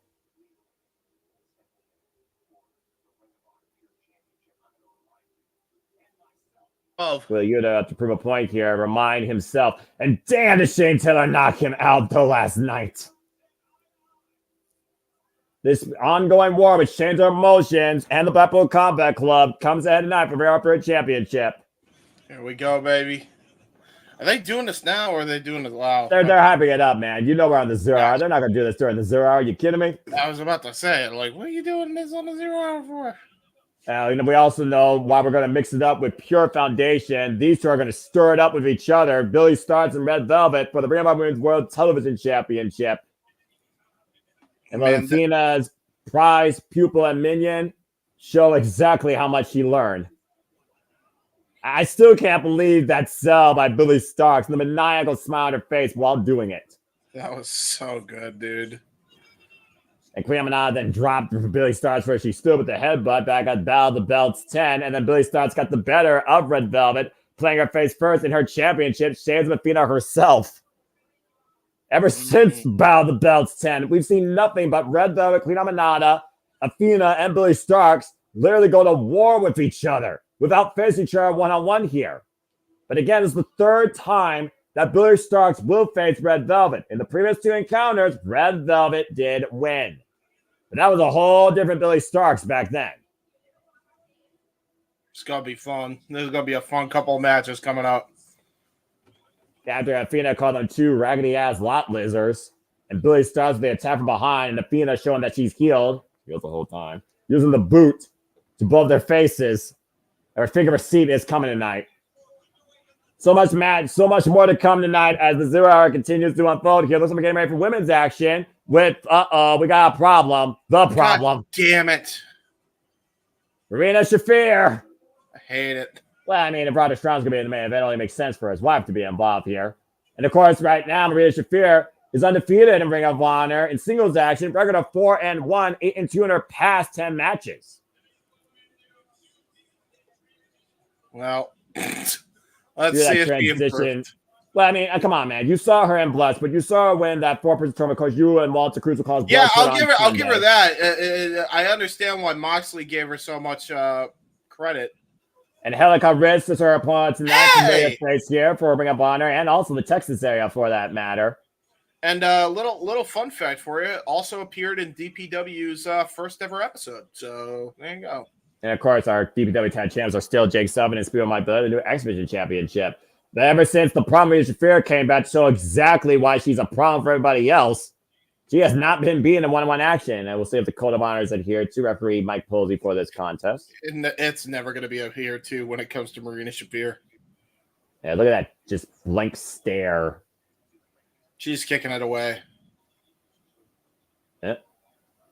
Come for that background, of course, in judo and mixed martial arts. Okay. What are we doing? Are we playing patty cake? What the fuck are we doing, guys? I thought she was being a robot. I mean, sometimes, I look at Marina Shafir and she feels like she's a bit robotic in her approach. She adapts to her opponent to find a way to travel. There's a Code of Honor here, too. Well, barely. Wait a minute. Come in the arm. Don't taking her down. Now. You were saying, Jane? Oof. Married to an attempted fetal murderer. That's all. Stop that. By the way, Jeff, we can hear the background audio. Angelica, that is not a wise move against the problem. Well, she by the way, she held her own chest as if it's got to be affecting you. It's not affecting her. But look at this though. The hammerlock might be affecting Angelica's wrist, throwing her off of the ropes though. Ooh! She almost got a high kick. Okay, and now we're going for the fall away slam. Possibly, or a knee driven into the ribs while holding her in the fireman's carry position. Sidewinder, attempted catatonic, and Angelica holding on though. Oh, wait, that Mars Milk is locked in! It's locked in! Mars Milk's locked in! That's it! That's it! Oh, I thought she was going for the end of days, and she just turned it into a submission. Yeah, she literally choked her out. That's how she's beating everybody. She smothered that poor person like her husband tried to do my child. Mother's Milk puts Angelica's wrist to sleep. Marina Shafir wins. Well, at least it was quick. Yeah. Had to be quick. She has to get away now before she gets in trouble with the law. Anyway, is my audio better now? Is the background gone? Yeah, you're all set. Yeah, you're fine. And there's a sign right there. Happy birthday! Happy birthday to Brother Shumbridge, Fair Bruce. The life from the side of the backbreaker. That was borderline. Nice showing here by Marina Shafir. And again, we are about a little bit over 35 minutes from Death Before Dishonor. Wait, why does she have eyes on her ass? I just noticed that. Because she goes one-on-one with the Jit later first in a Texas death match. Be the women's action. You want to talk about two women that are going to go fierce and hardcore against each other. Diamante legit later first. Texas death match. That's how personal it's gotten with these two. Yes. Wouldn't you want eyes in the back of your head or your ass if you were living with the attempted murderer, James? I sure as fuck would. That's fair. That's fair. You know what? Absolutely. Okay. God damn it. I'm just saying. You have a point. You're out of line, but you're not wrong. Despite the belief of my ex-almost in-laws, I generally have a decent point when I do make it. Jesus Christ. This match is going to be a brutal one. And this ain't a wrestling match. This is a fight. And to Diamante's point, the only time Legit Later Kurtz has beaten Diamante is a wrestling match. Last time they fought each other was a street fight. And they literally broke each other. But it was Diamante in the end with that Corvette for the table that got the win. God damn. Okay, these two women are definitely going to hurt each other. Can I ask? Why can't we just go back to Universal Studios in Orlando? Because that was like the perfect venue for this. I have no idea. I should do that. We're going to see who literally outfights the other here. This is not going to be a wrestling match. This is going to be a war of attrition. And Silicon tonight also, regarding what Jeff said earlier, history to be made. Von Erich's talent side Dusty Rose to take on the Dark Order. Ring of Honor World 6-Man Tag Team Championship Eliminator match. The winners get to face Infinite Kingdom tomorrow night at Battle Belts 11 for those very titles. Come on, Texas Legacy. Please win. Please. I mean, again, you talked about MLW. Baby. You talk about MLW. I mean, again, the Von Erichs are notorious MLW Tag Team Champions. Dustin Rhodes, of course, one of the most seasoned vets in the game. And, of course, the history with the Von Erichs and the Rhodes, you can literally go back in the archives of Texas wrestling history to look back at that. Well, keep this in mind. God, what a clothesline. Keep this in mind, too, folks. When it comes to Dustin Rhodes, former Intercontinental Champion multiple times over, former WWE Tag Team Champion multiple times over. Former U.S. Heavyweight Champion. True that. And of course, the Dark Order, of course, this true trio has been in AEW since day one. But again, Dustin Rhodes will not take the disrespect. And neither will the legend Kevin Von Erich, who applied the Iron Claw to Alex Reynolds. So sick. That's so sick. Ah, Claw. I'm going to call it like that now anytime they put it on. Totally should. And you might see that tonight after Von Erich's Marshall was able to pin 1/3 of the Dark Order. Can they get it done in 6-man tag team action? Championship contention on the line. I will say this, Noah and James. There's a reason I brought up Dustin holding both championships, and it may have had something to do with yesterday's episode of Dads. If you're going to go back and watch that in the archives. Throwing that out there. Throwing that out there. Corporate synergy. And that's what we're all about here, Jim and Multiverse Media. By your powers combined, we are not Captain Planet, because that way we won't get lawsuit. Anyway, Captain Planet, man, there's something I haven't heard since. I am fucking glad you recognize that. I have hope for the youth of America that you knew what the fuck that was. Hey, listen, dude, I was all over that Captain Planet theme in that show when I was a child. All right, I was watching my dad, and cartoons actually mattered, and television was actually worthwhile. But I didn't say fuck towards it. I remember those shows. It's educational, by God. Listen, all I'm saying is, if you're gonna have, I'm still wondering who's the better eco-friendly person.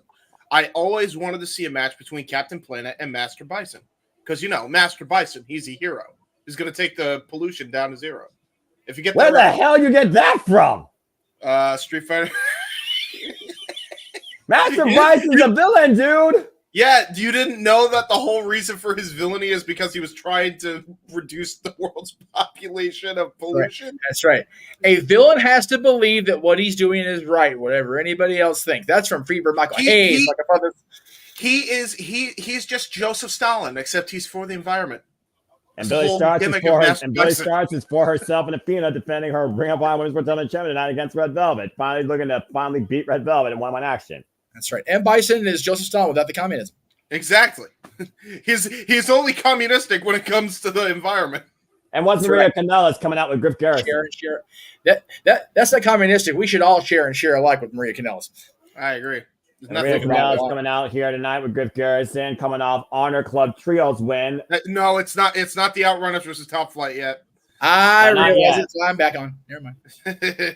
There's too much. Impromptu. This is an impromptu tag team match here between Griff Garrison and Anthony Henry, one half of the Workhorsemen with JD Drake. Why are the Workhorsemen not teaming? I'm confused. Because I think JD Drake right now is not here tonight. And Maria Kanellis has kind of been looking. We saw earlier she took an interest in the MXM collection. I think Maria Kanellis, who's always scouting, has probably been looking to see who else she could add to her repertoire of agents that she's managing. And she's been managing Griff Garrison and Cole Carter for quite a period of time here at Ring of Honor. She's got a weird group that she's got. She's got the King, and she's got some members of the Kingdom. She's got the Workhorsemen. She's got Cole Carter, Griff Garrison. She wants to get MXM. What the fuck is this merry bunch of misfit toys bullshit? Something that Maria Kanellis believes that she can control, manipulate towards her own self-game, being the first lady of Ring of Honor. But never fear, the infantry's here. She can manipulate me any way she wants to, Noah Foster. Yeah. Carly Bravo, Sean Dean, and Trish Adora on a 3-match winning streak. And of course, the previous challengers been through the Kingdom.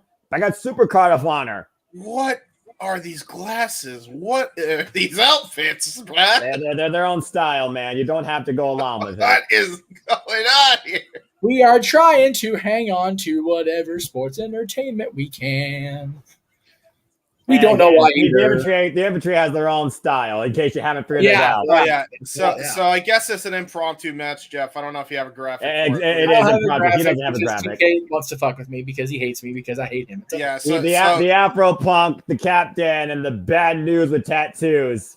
Carly Bravo, Sean Dean, Captain Sean Dean, and Trish Adora, channeling X-Men. It looks like tonight. It's like Captain Jack Sparrow. Put some stank on it. So on now, Jeff, is the infantry taking on Griff Garrison and Anthony. I'm here for it. I'm just going to sit here and call with you because I have no idea what the fuck's going on. I mean, hey, welcome to the 0 Hour, Jeff. If you want to be part of the main show, I'm more than welcome because this is as impromptu as it gets. And if Nigel McGuinness can bring his own color commentary to Ian Riccaboni and Caprice Coleman, I'm sure you can for this entire show where You go as far back as Ring of Honor in its early days in inception. Talk about the history of Ring of Honor and Death Before Dishonor here tonight, and still to come, of course, literally 30 minutes from now, practically. We're starting off, looks like, with, I believe that is Captain Sean Dean and Ebony Henry. No, that is actually Carly Bravo and Carly Bravo's the braids. Okay. Yeah. Oh, wait, I see the CB. And the reason JD Drake is not here is because he's still trying to audition for the next Larry the Cable Guy lookalike contest. Oh, my God! Cover off that right. What a North ball. My joke totally went under the radar, and I'm okay with it because that was a what the fuck move. Dude, that was absurd. That was a great fake out by Carly Bravo. Yes, it was. Pop that boy in that jaw. Yeah, I was getting double team here by the infantry. There's a unique synergy here.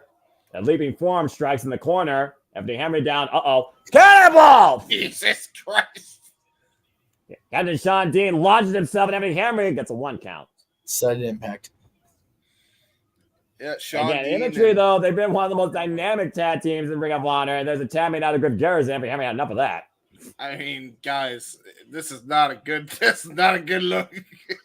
Well, I mean, you got 2 halves of 2 other tag teams teaming together with Maria Kanell as the manager versus a United tag team with Trish Adora in their corner. Well, which side are you going to go with? Well, at least Griff Garrison was able to hit a running forearm hidden blade style maneuver to get some momentum back. I mean, Griff Garrison and Cole Card ever since becoming Maria's boys. I mean, they figured out their way a little bit, and I think Maria still holds on to Serpentico's mask to this day, by the way, after their fallout with the Spanish Announce Project. So it's like Maria's whole gimmick, she just wants to collect the Island of Misfit toys? Like, I'm confused. I really don't know what Maria's MO is anymore at Ring of Honor. She just does whatever the hell she wants, and who's going to question her? All right, not fair me. enough. Really not me. About to say, you're gonna question the first lady of Ring of Honor? I'm not. No. Well, I mean, if she wants to manage talent, she could just be the general manager of Ring of Honor. I mean, well, we got board directors for that. Remember Paul White and Jerry Lynn. Yeah, so just join them. Well, yeah, the thing is, Maria's hotter than both. Oh my gosh, that's true. And for those that are wondering how this match came about, it was back in trios action. Anthony Henry, Cole Carter, and Griff Garrison beat Serpentico and the infantry back in June. Okay. And Anthony Henry right now, Garrison's going hybrid wrestler. Remember when I had a promising tag team with Brian Pillman Jr.? Yeah, neither does AEW. Dude, what is so crazy to me is that Lexus King is still not winning matches, barely ever. Oh, I know. It's just so maddening. Like, what are we doing? That's why he broke Eddie Forbes' hand this past Tuesday in NXT. We are just 27 minutes and 2 seconds away from Devil Rosar taking the airways here. Anthony Henry trying to trap a submission here. Grabbing both arms, and Maria pulling back on the ropes. Very, very good. Wow. Very good tag team maneuvers here by Griff Garrison and Anthony Henry. Surprise. And quite literally, the infantry got out of that by the skin of his teeth. Yes. Mm-hmm. And to back God. His King point, we are finally getting not only a elite figure from him, but they're pairing him with a figure of his father. So that's awesome. I love that. Cool. Respect. Finally get a Pillman Jr., a Brian Pillman figure after a long layoff of nothing from them. So that's awesome. Is it great? Now Bravo up and over, sunset flip, roll up, cover, 2 counts.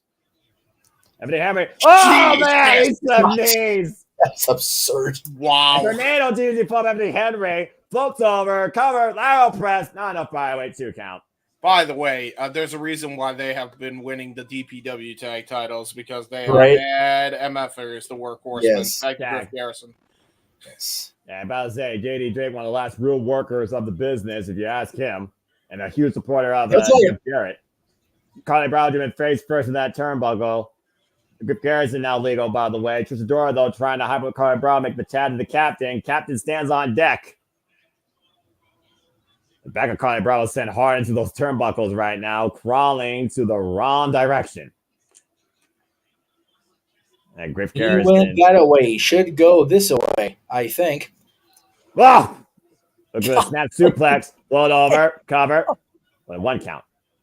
That was a snap suplex. That's here, look up snap suplex. There it was. Yeah, literally. Just instant impact. Somebody's been playing WrestleMania 19 for the GameCube. Yes. There's a throwback for you. It's like I'm playing Benoit on loop, snap suplexing everybody. Oh, God, I just ate a boot to the face. I'll give Griff Garrison's at least doing some better wrestling. I'll give him that. I mean, he's got more reach, which definitely helps as well. There's a tag made out Anthony Henry. And can you imagine Anthony Henry and Griff Garrison as a tag team based on their win tonight? Maria might have something here. Maria might have something because she's like, well, the more misfits I get, God, the better combinations I have to win the tag titles. It makes sense. Right. Well, that's if she can actually make those formulas work. And so far, Anthony Henry and Griff Garrison have been able to isolate Carly Bravo. So, stupid question: is she not managing Taven and Bennett? No. What's so confusing? It's almost like she's letting them do their own thing. I'm not exactly sure where Maria Canal stands with the Kingdom. Like, God, what a forearm to the back of the head, by the way. Escapes out of the bat, though. Oh, zigzag! Hey. Zigzag! Yeah, it's modified zigzag of sorts. I'm not sure if it was going for a net breaker or a backstabber. Got enough of it, though, to allow an opportunity to make a tap to his corner. Anthony Henry, though. Danger zone. Well, again, the danger zone is in TNA, so that's probably copyright. Front face left by Griff Garrison, though, preventing the tag to Captain Sean Dean. Now the waist lock apply. Bear hug. Still trying to crawl over. Griff Garrison, though, sense of urgency. Went for a cheap shot. Captain, throw them off. Wow, man! Flapjack. And again, Carly Bravo. Critical moment here to make a tag. Anthony Henry, though, pushed off, and Carly makes the tag. Captain's in. Uh-oh. Captain Sean Dean with the big-time clotheslines here in the early going. Whoa, man. I'm not sure what happened there. Whoa, God, that's hilarious. Griff, are you okay, bud? Anthony Henry's like, where am I? What were you saying, Jeff? Sorry. I was saying, Griff, blink twice if you can. Yeah, exactly. God damn, he landed still on his own 2 feet, able to make his way to the other corner, though. Nice combination by the infantry. Jesus. Plunge by Anthony Henry, covered by Captain Sean Dean, and a 2 count. That was a great tag team offense. Okay. That was. Very good. Getting very close to the victory here. Again, this is our 3rd impromptu match here during the Zero here of Death Before Dishonor. Big G up in the house. Hello, Big G. And yes, congrats everybody for time at the Olympics and the opening ceremonies and throughout the next 2 weeks. The Olympics are some of the most awesome things ever. So yeah, exactly. Good luck to, of course, Team USA and everybody that participates in that, even though I'm not watching none of it. And right now, Carly Bravo sidestep comparison. Watch out his own partner with the Tobe Suicida. Oh, no, Griff. Uh-oh. Carly Bravo. Oh, no. Might be clear for takeoff. Look at that take flight. Jesus almighty Christ. He damn near flew over both of them. Yeah, but I was saying, he got Griff Garrison with that tope con low, bringing it back inside towards center. Sean Dean going for the top rope here. Oh, wait, Anthony Henry. Oh, no. Oh, man. Drop right in his captains. Oh, Captain, my captains. No. Oh no. And Griff Garrison right now looking for something big out of the corner. Inside second. Superplex. And double shove out of Henry. God. Christ. Corner 2 and broken up. Wow. First his nuts get slipped and his stomach gets stopped. He's having a bad couple of minutes here. Yeah, defended the sign of defiance, though, by Carly Bravo. Escape, tip up the ropes. Ah! Oh, Anthony Henry was like, I got my get back. Yeah, no kidding. What a right. Tip up now, Muckerfather. Yeah, he called it to her and said, got ya. No, you didn't. You got. Rick knows, though, right now. Jaw jacking Maria. Why are you screaming at Anthony Henry, Maria? That's not why. It's a schoolboy, roll up. Oh, 2 count. Kicked out. Oh, no. Whoa, good catch by Griff. Hello. Nice catch, Griff. And Anthony Henry might have just made the biggest mistake of his life. Uh-oh. Oh, no. Here it comes. Boot camp! Drop and give me 20. It's over, Anthony Henry. Falls to the infantry. Yes, it is, Jeff. It's called boot camp. Is it because it's a boot? It's because of how campy the gimmick is? Or yes? Okay. Yes. Yeah, call it a final drill as the infantry gets the win here tonight. That would have been a better name. And again, Maria doesn't exactly translate well for James. It'll break his brain. Well, again, we talk about, though, again, the Devil Ring of our tag team division, the infantry. Great win here tonight.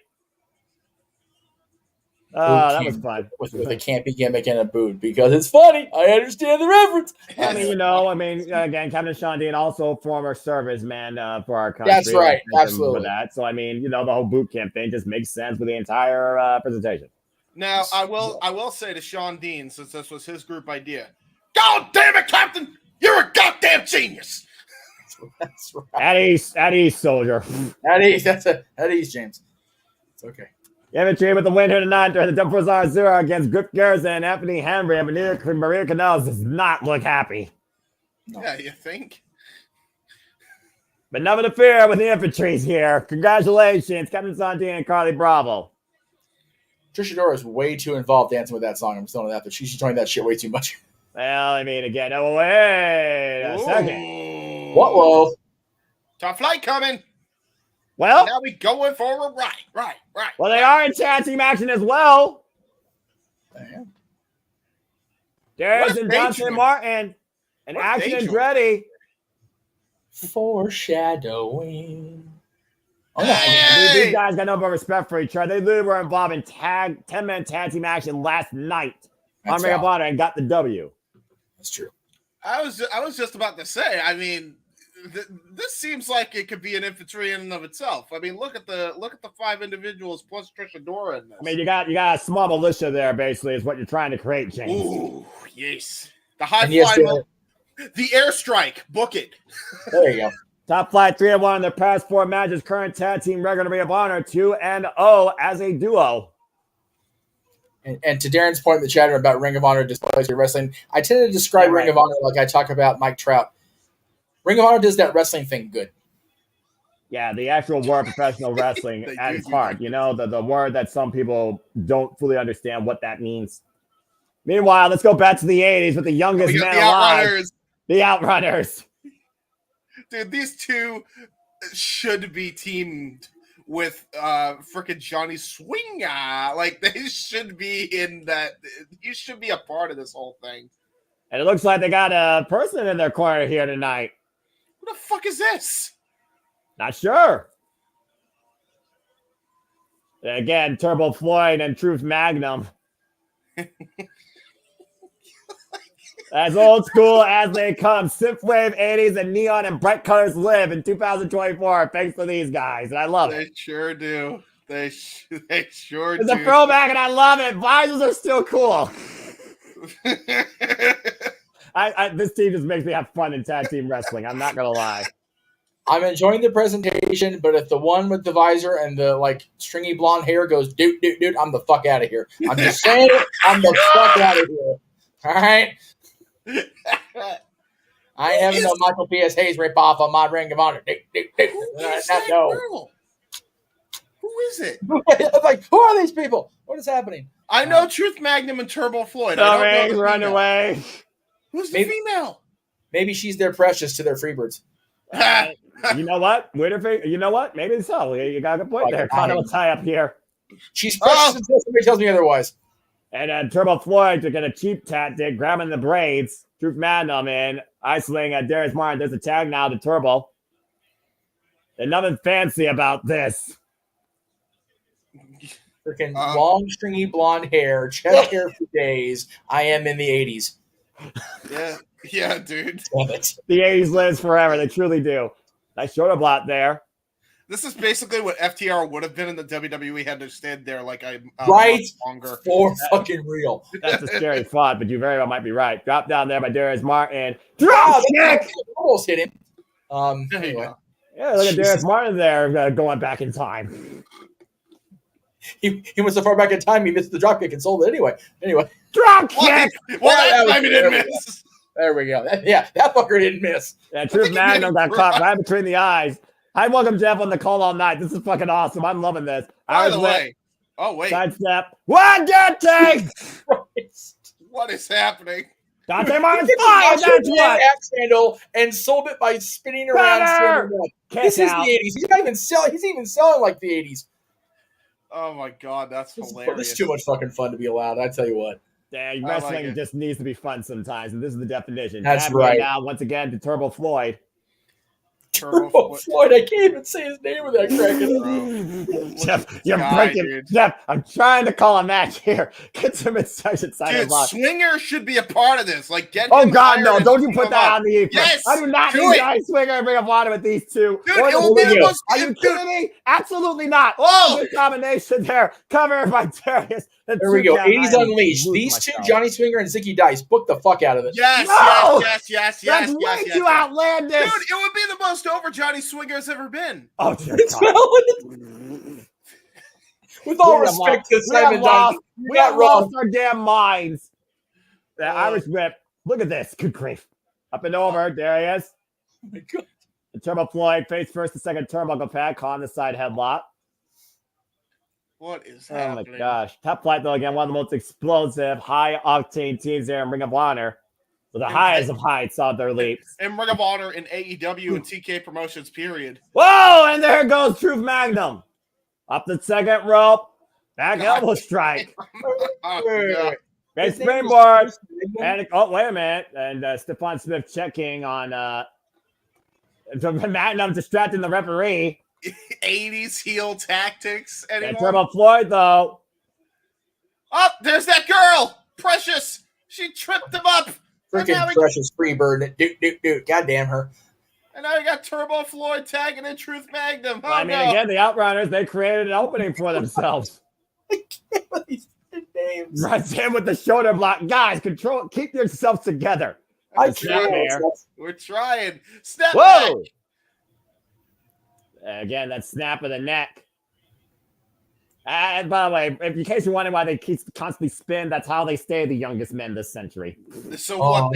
What? Their whole idea is they're spinning and they're like, we're going back in time, Turbo. Exactly.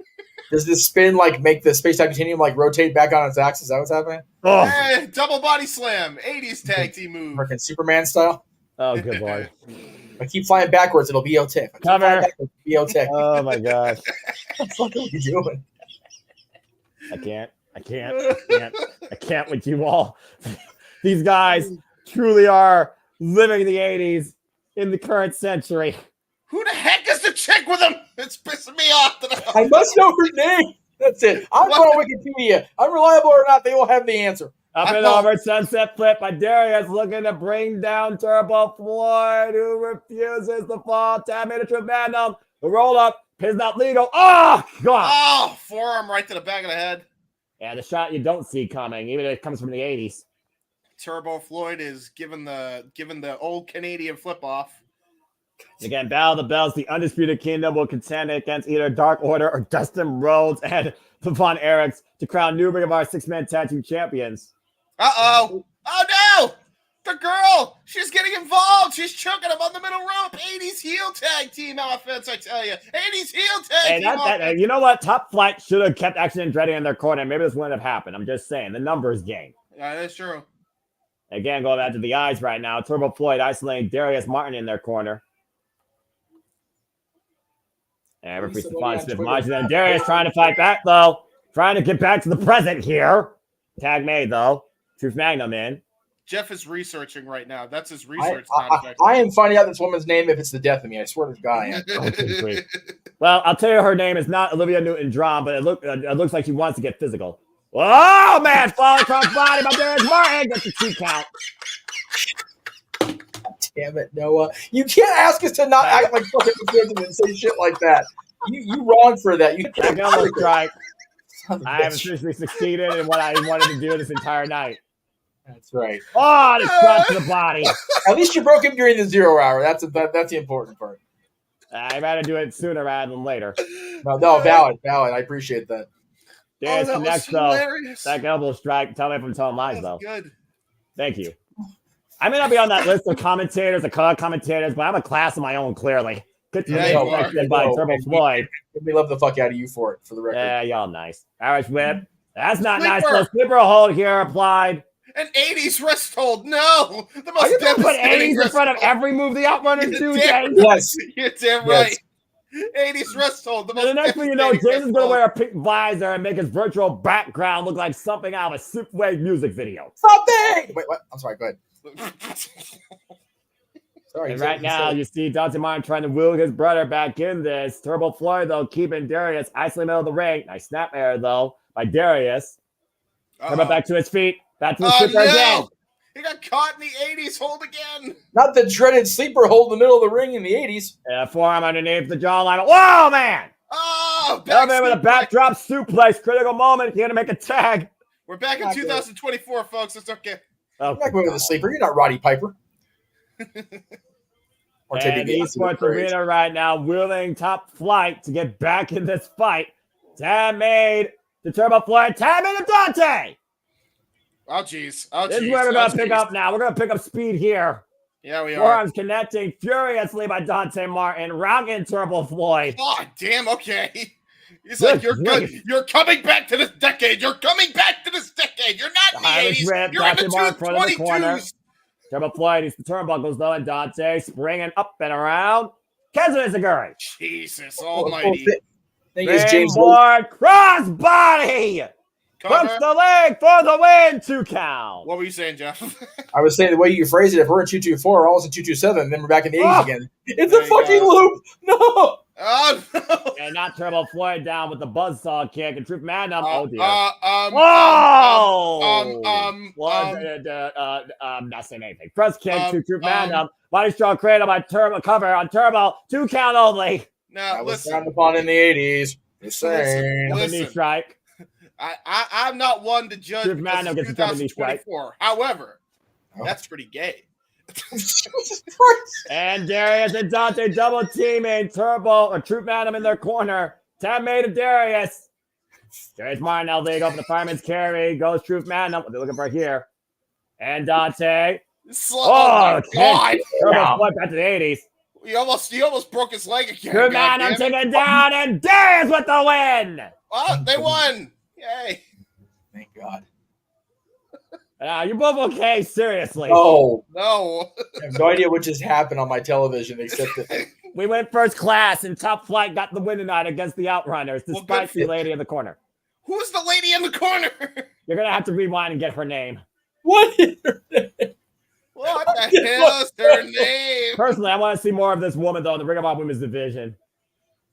Yeah, so long as we got a fucking name. Seriously. Well, again, we'll definitely see women we do know by name soon enough on the Death Before Dishonor pay-per-view that literally is just minutes away. Congratulations to Top Flight here with the win in the last minute 0 hour, as we are just a little over 6 minutes away from Death Before Dishonor taking the airways here on Honor Club exclusively. Jeff and James can recompose themselves now we finally came back from the 80s into 2024 wrestling. If we're going to go ahead and be in the 80s, welcome to the Honor Club. What's her fucking name? Nice. Jesus. Ring of Honor World Championship hangs in the balance, as well as the Ring of Honor Women's World Championship hangs in the balance. The Fallen Goddess unopposed, unpinned, unsubmitted, undefeated for nearly 600 days. Athena defends the gold against Queen Aminata. Will Queen Aminata be Athena's queen tonight, or just another porcelain hussy? My freaking trust level is going to be hanging in the balance if I get this broad's name. Like, this is driving me nuts. Oh, my gosh. Well, why don't you tag Turbo Floyd and Truth Magnum and ask them directly on the Twix? I don't even know if they're on the Twix. They are, because they literally have liked my tweets before. Oh, Jesus. Oh, okay. So, yeah, okay. Truth Magnum and what's the other guy's name? Turbo Floyd. Turbo Floyd. Turbo Floyd and Truth Jeff is broken. I repeat, everybody, Jeff is broken. Can you tell they really like Magnum PI? Can you tell? I kind of got an idea about that. I mean, to be fair. You want to talk about throwbacks? All right. While we're doing hype for a match that we're going to get hype for again later because it's TK. So came out, and I'm sure we'll talk about it more open mic night, but came out that originally TNT matched the offer from the conglomerate, not Ishii and Kyle O'Reilly, about the NBA TV deal, and it didn't matter because the deal went through to bring the NBA into Disney and Amazon and NBC Universal. You know what the best part about NBA coming back to NBC is? Mm-hmm.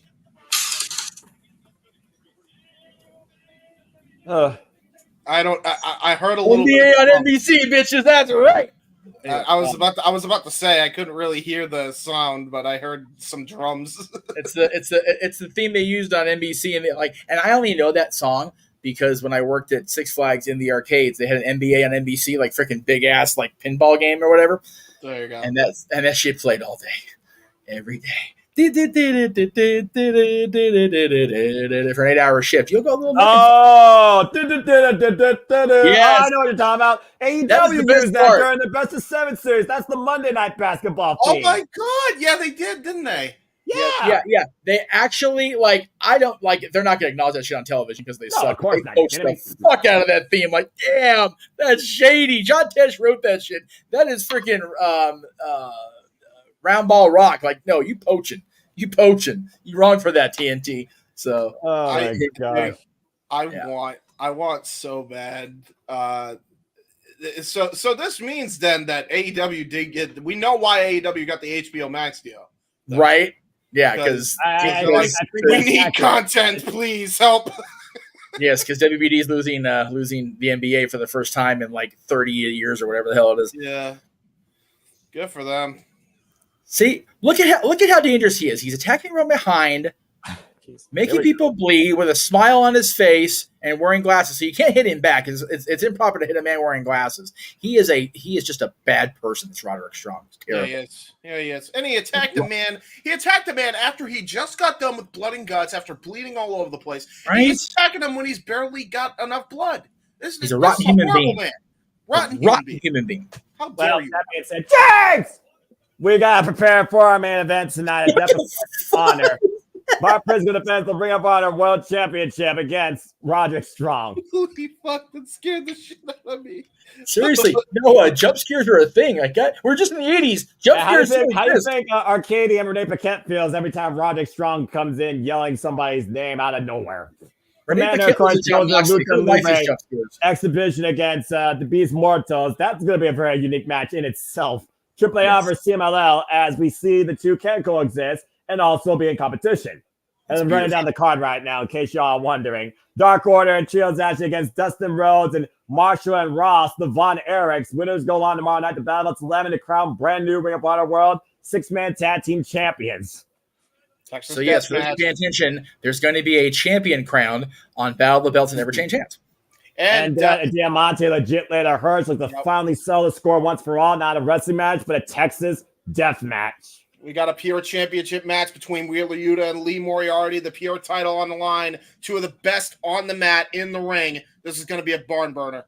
And Billy Starks defends the Ring of Honor Women's World Television Championship against Red Velvet. We're going to stir up a different recipe tonight, but it's a recipe for victory once again for Red Velvet. Or can Billy Starks finally beat somebody she hasn't beaten yet? And as her teacher oh, wait, no. Okay, they fucked me over with that one. You are never prepared. I tried. What the fuck? That's unnecessary petty, though. I'm just saying, fucking Tony, fuck you. Hey, we're a tag team here, and the tag team title's on the line. It has been a key defense against the conglomeration Kyber and Tomohiro Ishii, despite the fact we got Trios commentary tonight. Go ahead. There's the graphic I was waiting for. Athena, the teacher, goes up against Queen Aminata in the Ring of Honor Women's World Title match. This is going to be a match full of bad blood, Noah. Yeah, no kidding. And again, so much ahead here tonight as Death Before Dishonor is literally about to take the airways here, folks. And you can join us on the other side. Become a member of Honor Club tonight as we get ready to go. Death Before Dishonor is about to officially start right now. Oh, boy, this is going to be a fun night. I've already broken James and Jeff, so I've already had the greatest night I could have this week. I love this shit. Jeff and James are broken. I need to see Cora wrestle again at least one more time, please. Yes. That would be cool. And put her in the damn W Hall of Fame. Say, put her in all the Hall of Fames. Like, fuck. Every single Hall of Fame. Yeah. Pro Wrestling, TNA, WWE, do it. And just show some fracking respect. How hard is that? By the way, I was laying praise on Tony Schiavone for his call of Camille's debut. How is he just now having his first Hall of Fame induction this year? What are we doing? Good question, actually. I really don't the man's a treasure. It's just on a black screen. You gotta wait for it to literally transition. As you look at the thing, it says for the large part, you gotta wait for it to actually come up. That's right. Okay. Remember, unlike TNA, who still doesn't know how to get the TNA Plus. No, you don't refresh. You just literally wait a moment. They do that. Hold up in the transition. Unlike TNA Plus, that still doesn't know how to do that. pisses me off. But what do I know? What's really funny is TNA Plus and Ring of Honor Club almost have the exact same user interface, and yet one does it great, the other doesn't. It's like it looks like they're using the same thing. What the fuck? You kind of. I know they're not. Well, I christen it more to there's the FBI. And again, folks, we do not pirate here. We simply give alternative commentary and our humor and coverage and our jokes. And again, if you are speaking out of term or apply sports or still, you will be banned by the man himself. You've been warned. There you go. Kung Fu Chicken Man. I love Mark Briscoe, man. This guy's spirit is the greatest thing I see for weekend wrestling. This guy could talk all night and I would not give a shit. He's the chicken man, I see. I mean, I like chicken man. I like chicken. I like chicken too. Chicken's great. It's fantastic. And of course, Roderick Strong and Mark Briscoe are no strangers to each other in any era of Ring of Honor. I like chicken. I like liver. Meow mix, please deliver. Oh, wait, sorry, wrong shit. Oh, wow, nice. Jeff. You really went back there. Yeah, you did. What I went back to the 90s, moving back to the 60s. I didn't even go near the 80s that time. And I'm officially followed by one half of the Outrunners on the Twix. Nice.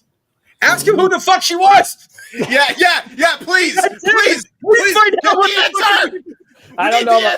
I don't know if I'm going to get that answer, guys. Calm the hell down. I don't give a fuck who wins the title tonight. I want to know what this bitch's name is. You have access to a DM. We have the technology. You can't fix this, Noah, right now. This is a great way to distract us during our cold opener. I'm just saying. Hell yes. Oh my gosh. It's going to bother me to my very core and my actual soul. Yes, Trey and Matt, I have one, even though I'm a ginger. You have the access to DM. You have the power to DM now. DM, who was it? His name is Truth Magnum. Okay, so Magnum followed you. Okay. So slide into Magnum's DMs and, find out. Thank you. What the fuck?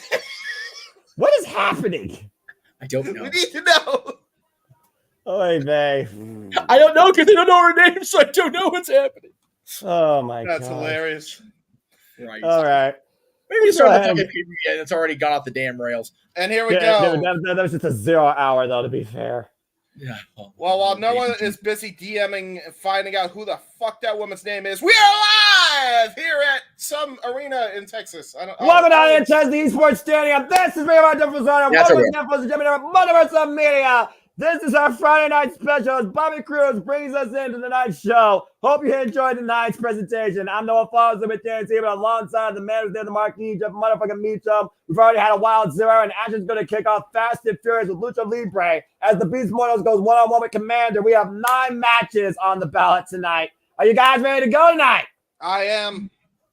Welcome everybody to Death Before Dishonor. Again, please remain spoiler-free for SmackDown and Rampage and the Olympics. If, again, there are those that might be in competition tonight. There also might be some events that fall. Stay on topic. Hope you enjoy the conversation, the coverage. Please let us have a comment. Tell a friend. And if you want to dictate the conversation, don't need to dictate. Casnade Steelers, Jeff Meacham, have a great trade brand. Super Chat. It is truly as simple as that. Thank you, everybody has been tuning in so far. Darren G, Big G, Safety, Walter Cruz, Wesley, everybody that's been involved here, Daniel. I hope everyone's had a wonderful time as far as we have, especially after I broke James and Jeff earlier. And we're about to get ready to fly with the Beast Mortals and Commander. James, this is going to be one hell of a night. Yeah, it is. And look at Alex Marvez just hopping. He's got hops. Goddamn. And Commander, by the way, AAA World Cruiserweight Champion right now. Okay, with a record of 4-2. Okay. I'm going to say this now then. Okay, so AAA and CMLL, they are working together. That's huge. That is massive. This is an official match between AAA versus CMLL. Number one. That is correct. Number 2, there was a picture shown by Drew McIntyre earlier this week where he was with Jackoff Perry. Some fuckeries, I think, about to be afoot in a few months' time, folks. Hey, be on the lookout. You might be onto something, to be fair. There's so much fuckery that when James said there's fuckery going on, he briefly slipped into Christopher his walking accents. Good grief. I've been dealing with British comedy all week with Jimmy Carr and Rachel Riley. Now I got to deal with Christopher Walken for a moment. Jesus Christ almighty. Christopher Joaquin? Wait. Who's Christopher Joaquin? Did River Phoenix and or Joaquin Phoenix and Chris Walken get together? Not tell me. Code of Honor. Can you imagine the combination? They shake hands and Maybe I should just have Christopher Walken call this match. Oh! They shake hands and Tires whip in the corner from side to side. I don't know why he's not going vertically. He's going diagonally. The neck crank. All right, seriously. Yeah, close on. That was fucking funny. If someone wants us to super chat, if someone wants us to literally go Joaquin all night long on a show. Oh my God! Please super chat that. We need to have Joaquin Phoenix and Chris Walken calling this show. Please super chat that for real. Jesus Christ! What the hell? I'm what? Anyway.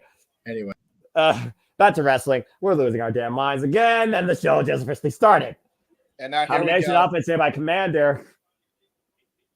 And by the way, Black Taurus also comes in here currently as a champion. He is the BOC Ultra champion for Lucha Libre Vaz. Ducks their knee, but again, the speed makes him hard to hit. Crossbody caught, though! Yeah. Off the ropes! Uh-oh. Whoa, God. What the big drop kick back of the head. Beast Mortos rose outside the ring.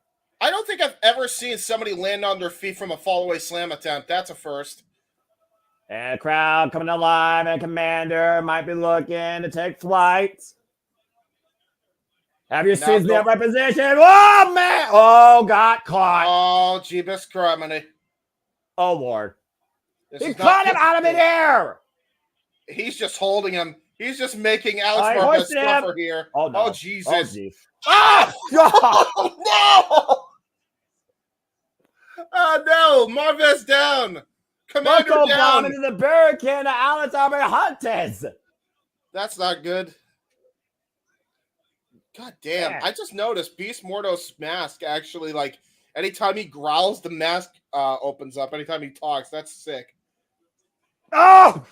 God damn, what a right hand. And that right hand was sick. Yeah, I think Commander is in for a long night. And I'm about to say, is there any advice you would give Commander in English or Espanol? Please let me know in the chat now as he's driven into the ring club. Jesus.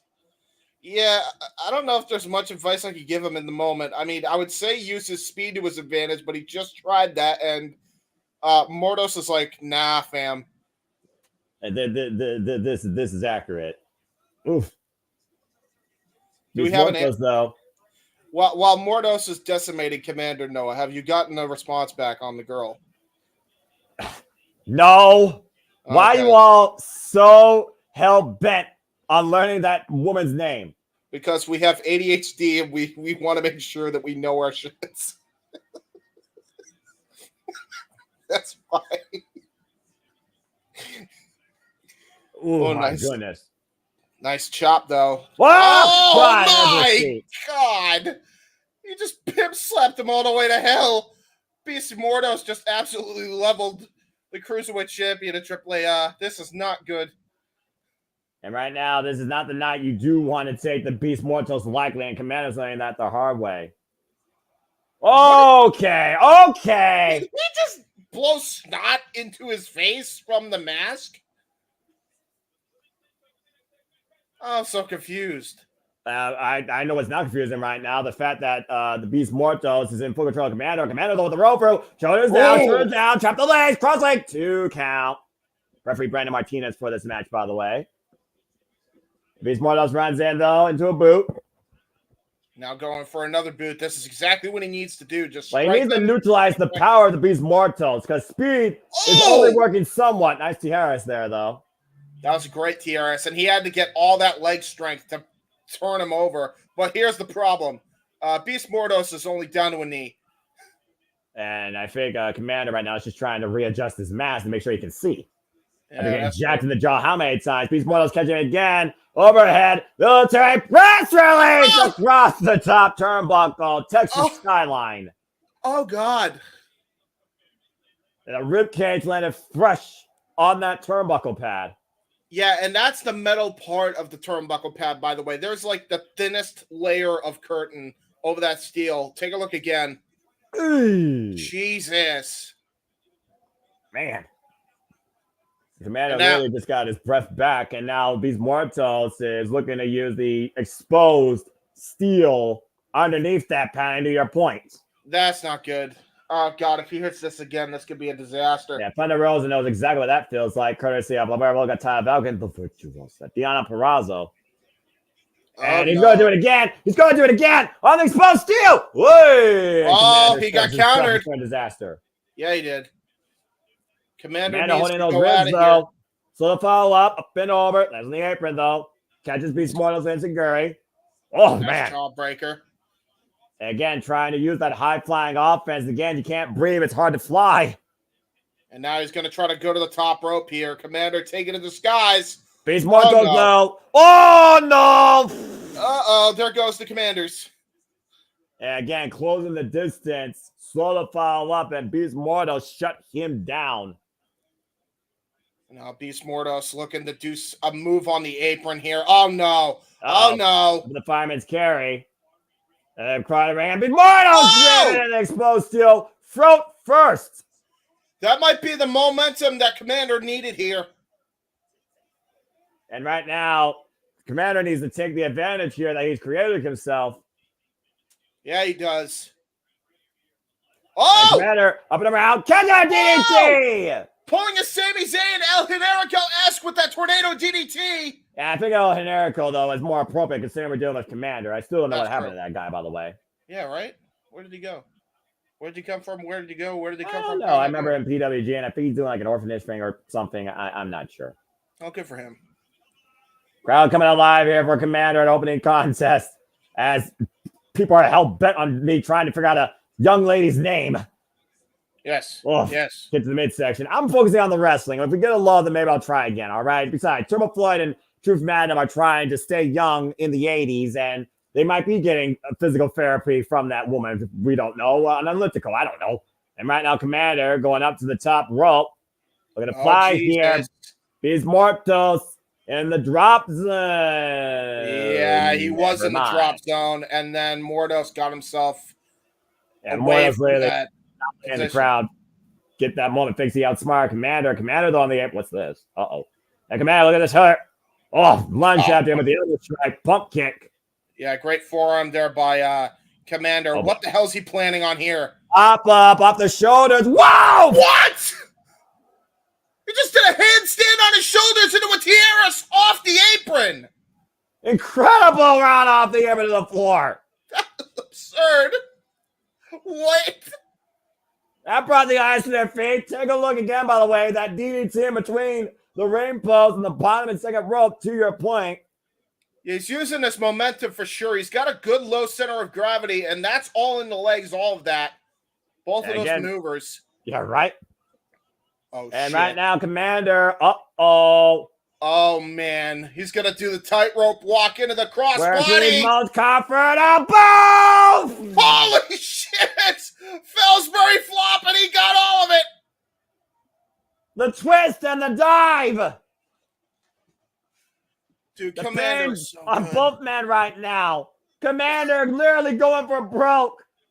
This and thank you, by the way, to everybody watching across all outlets here. Look at this. This is absurd, man. Look at that. Boom. Fellsbury flop off the tightrope walk, off the turnbuckle. He may have caught the mask, one of the horns of Beast Mortos, but he still got all of it. And right now, you see Commander just trying to get his breath. Notice the way his chest capital is rising and falling quite heavily. Falling up with the Beast Mortos now. Nice PK kick. Bringing Beast Mortos back inside the ring. Still favoring the ribs, though, and his back. You see him grabbing his side. Catching coming in with Izaguri. And now Commander might be looking to spring off the top rope. What? God! What? Poison Rana! A springboard Poison Rana? Are you shitting me? Desperation here covers. Enough! No! I'm shocked that Mortos is even conscious after that. He spiked him with that. Yeah, but Look again, at this again. Does Commander still have enough in the tank after that. Again, using his momentum, using his leg strength, all of that. That was brilliant maneuvering by Commander. Do you realize how athletic and how smart you have to be to pull off a maneuver like that against a bigger opponent? That's not easy. And Commander right now going up top to the top rope. Once again, going for broke. Oh! Sky Twister does not land the mark, and now Beast Mordos in control after the boot top up, small and drop. Good night. Damn. Hooks the leg. No. Oh! Some heart shown there by Commander. Beast Mordos, I think he's even shocked with the fact that Commander kicked out of that one. Again, figure about the impact again to those ribs. Not going to win on Commander once more. Tilt to whirl. Oh, Jesus. Got him in the torture rack. Accordion rack here. That backbreaker. Meanwhile, wow! Crucifix bomb! That was a great counter by Commander. That crucifix driver, but unable to fall for the cover. Commander, though, once again, finding life preserved in this matchup. Looking to follow up. Beast Mortos, though, catching him. Commander, though, springing up the top rope. Look at it once again, take advantage. Commander Destroyer! That was tremendous counter again by Commander. Swing around to the Mexican Destroyer. Excuse me, Brad, be naturally accurate. Wow, what a spear! Both men down! Golly, he did not olay on that. Folks. Damn. We're already at follow this territory, and we're not even at the end of the show yet. James, may I remind you what we're watching? This Ring is of Honor. Ring of Honor professional wrestling. Goddamn. Yeah. But forever, I agree. Crowd is absolutely losing it. This is professional wrestling to the highest degree. And again, literally blowing the doors off what you expected here tonight from these two. And what was literally brought together as an exhibition of CMLL versus AAA. Beast Mortos sit up and over. Lands on the apron. Oh! Commander face first, top turnbuckle. Yeah, now look at this. Ooh. Oh, got caught with an uppercut. Yeah, about to say Mortos, though, again, he still looks like he has more in the tank. What's Commander looking for here? Oh, geez, gonna go for a Hurricane Rana, I think. Oh, dear God. What the Up hell to is the he top got planned rope. here? Looking up, Beast Mortos. And Beast Mortos. Oh, no. Might be changing his. Oh, God! Ow! Mother effing bomb by Beast Mortos! Cover there! Is it over, Beast? No! What the hell? How? That is one of the most aggressive drops of a power slam I've ever seen in my life. Yeah, military press, mother effing bomb, shades of John Zandig of all people, and it still was not enough to get the win. That was absurd. Golly. A slam dunk, but still did not get the three. Commander still fighting back somehow. Throws the motors in the ropes again. And both these men picked up speed. Commander up and over. Looking for a Mexican Destroyer! What a tremendous maneuver by Commander. Are you kidding me? And Commander, once again, look at the high-risk district going for broke here. And reconsidering, though, his position, Beast Mortos, though, in between the middle ropes here. Commander, once again, look at the ropes like here. The running shooting Mortos out of the way. He got countered, and now Beast Mortos got him. Tilt to whirl. Uh-oh. Oh, no. Oh! Accordion rack backbreaker. Now go for the finish. Pound driver! Into the cover. Beast Mortos has done it. Wow. I swear, I just got taken back in time. We were talking about being taken back in time more earlier. I swear I just watched a modern-day version of Rey Mysterio and Psychosis. The Taurus driver by Beast Mortos gets the victory tonight on Commander in one of the damnedest Lucha matches I've seen in a while. Dude, and look again, by the way, the finish to your point. Transition from the backbreaker, immediately hooking up Commander. Godly. Dude, this was the best. Like, you couldn't have asked for a better showcase of AAA versus CMLL if you tried. Like, that was fantastic. And think about this. By virtue of that victory, he may have qualified for a AAA Cruiserweight Championship match. And the Beast Mortos will be in action again tomorrow night against the latest Lucha Libre sensation on the scene that ran a collision, Hologram.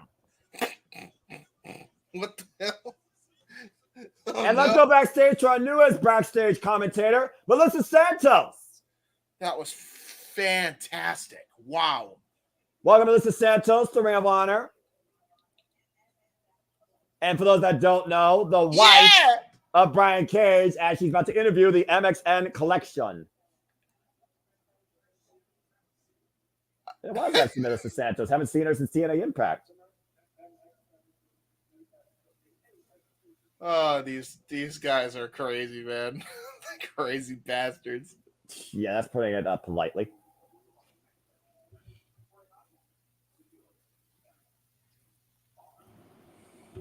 Whoa.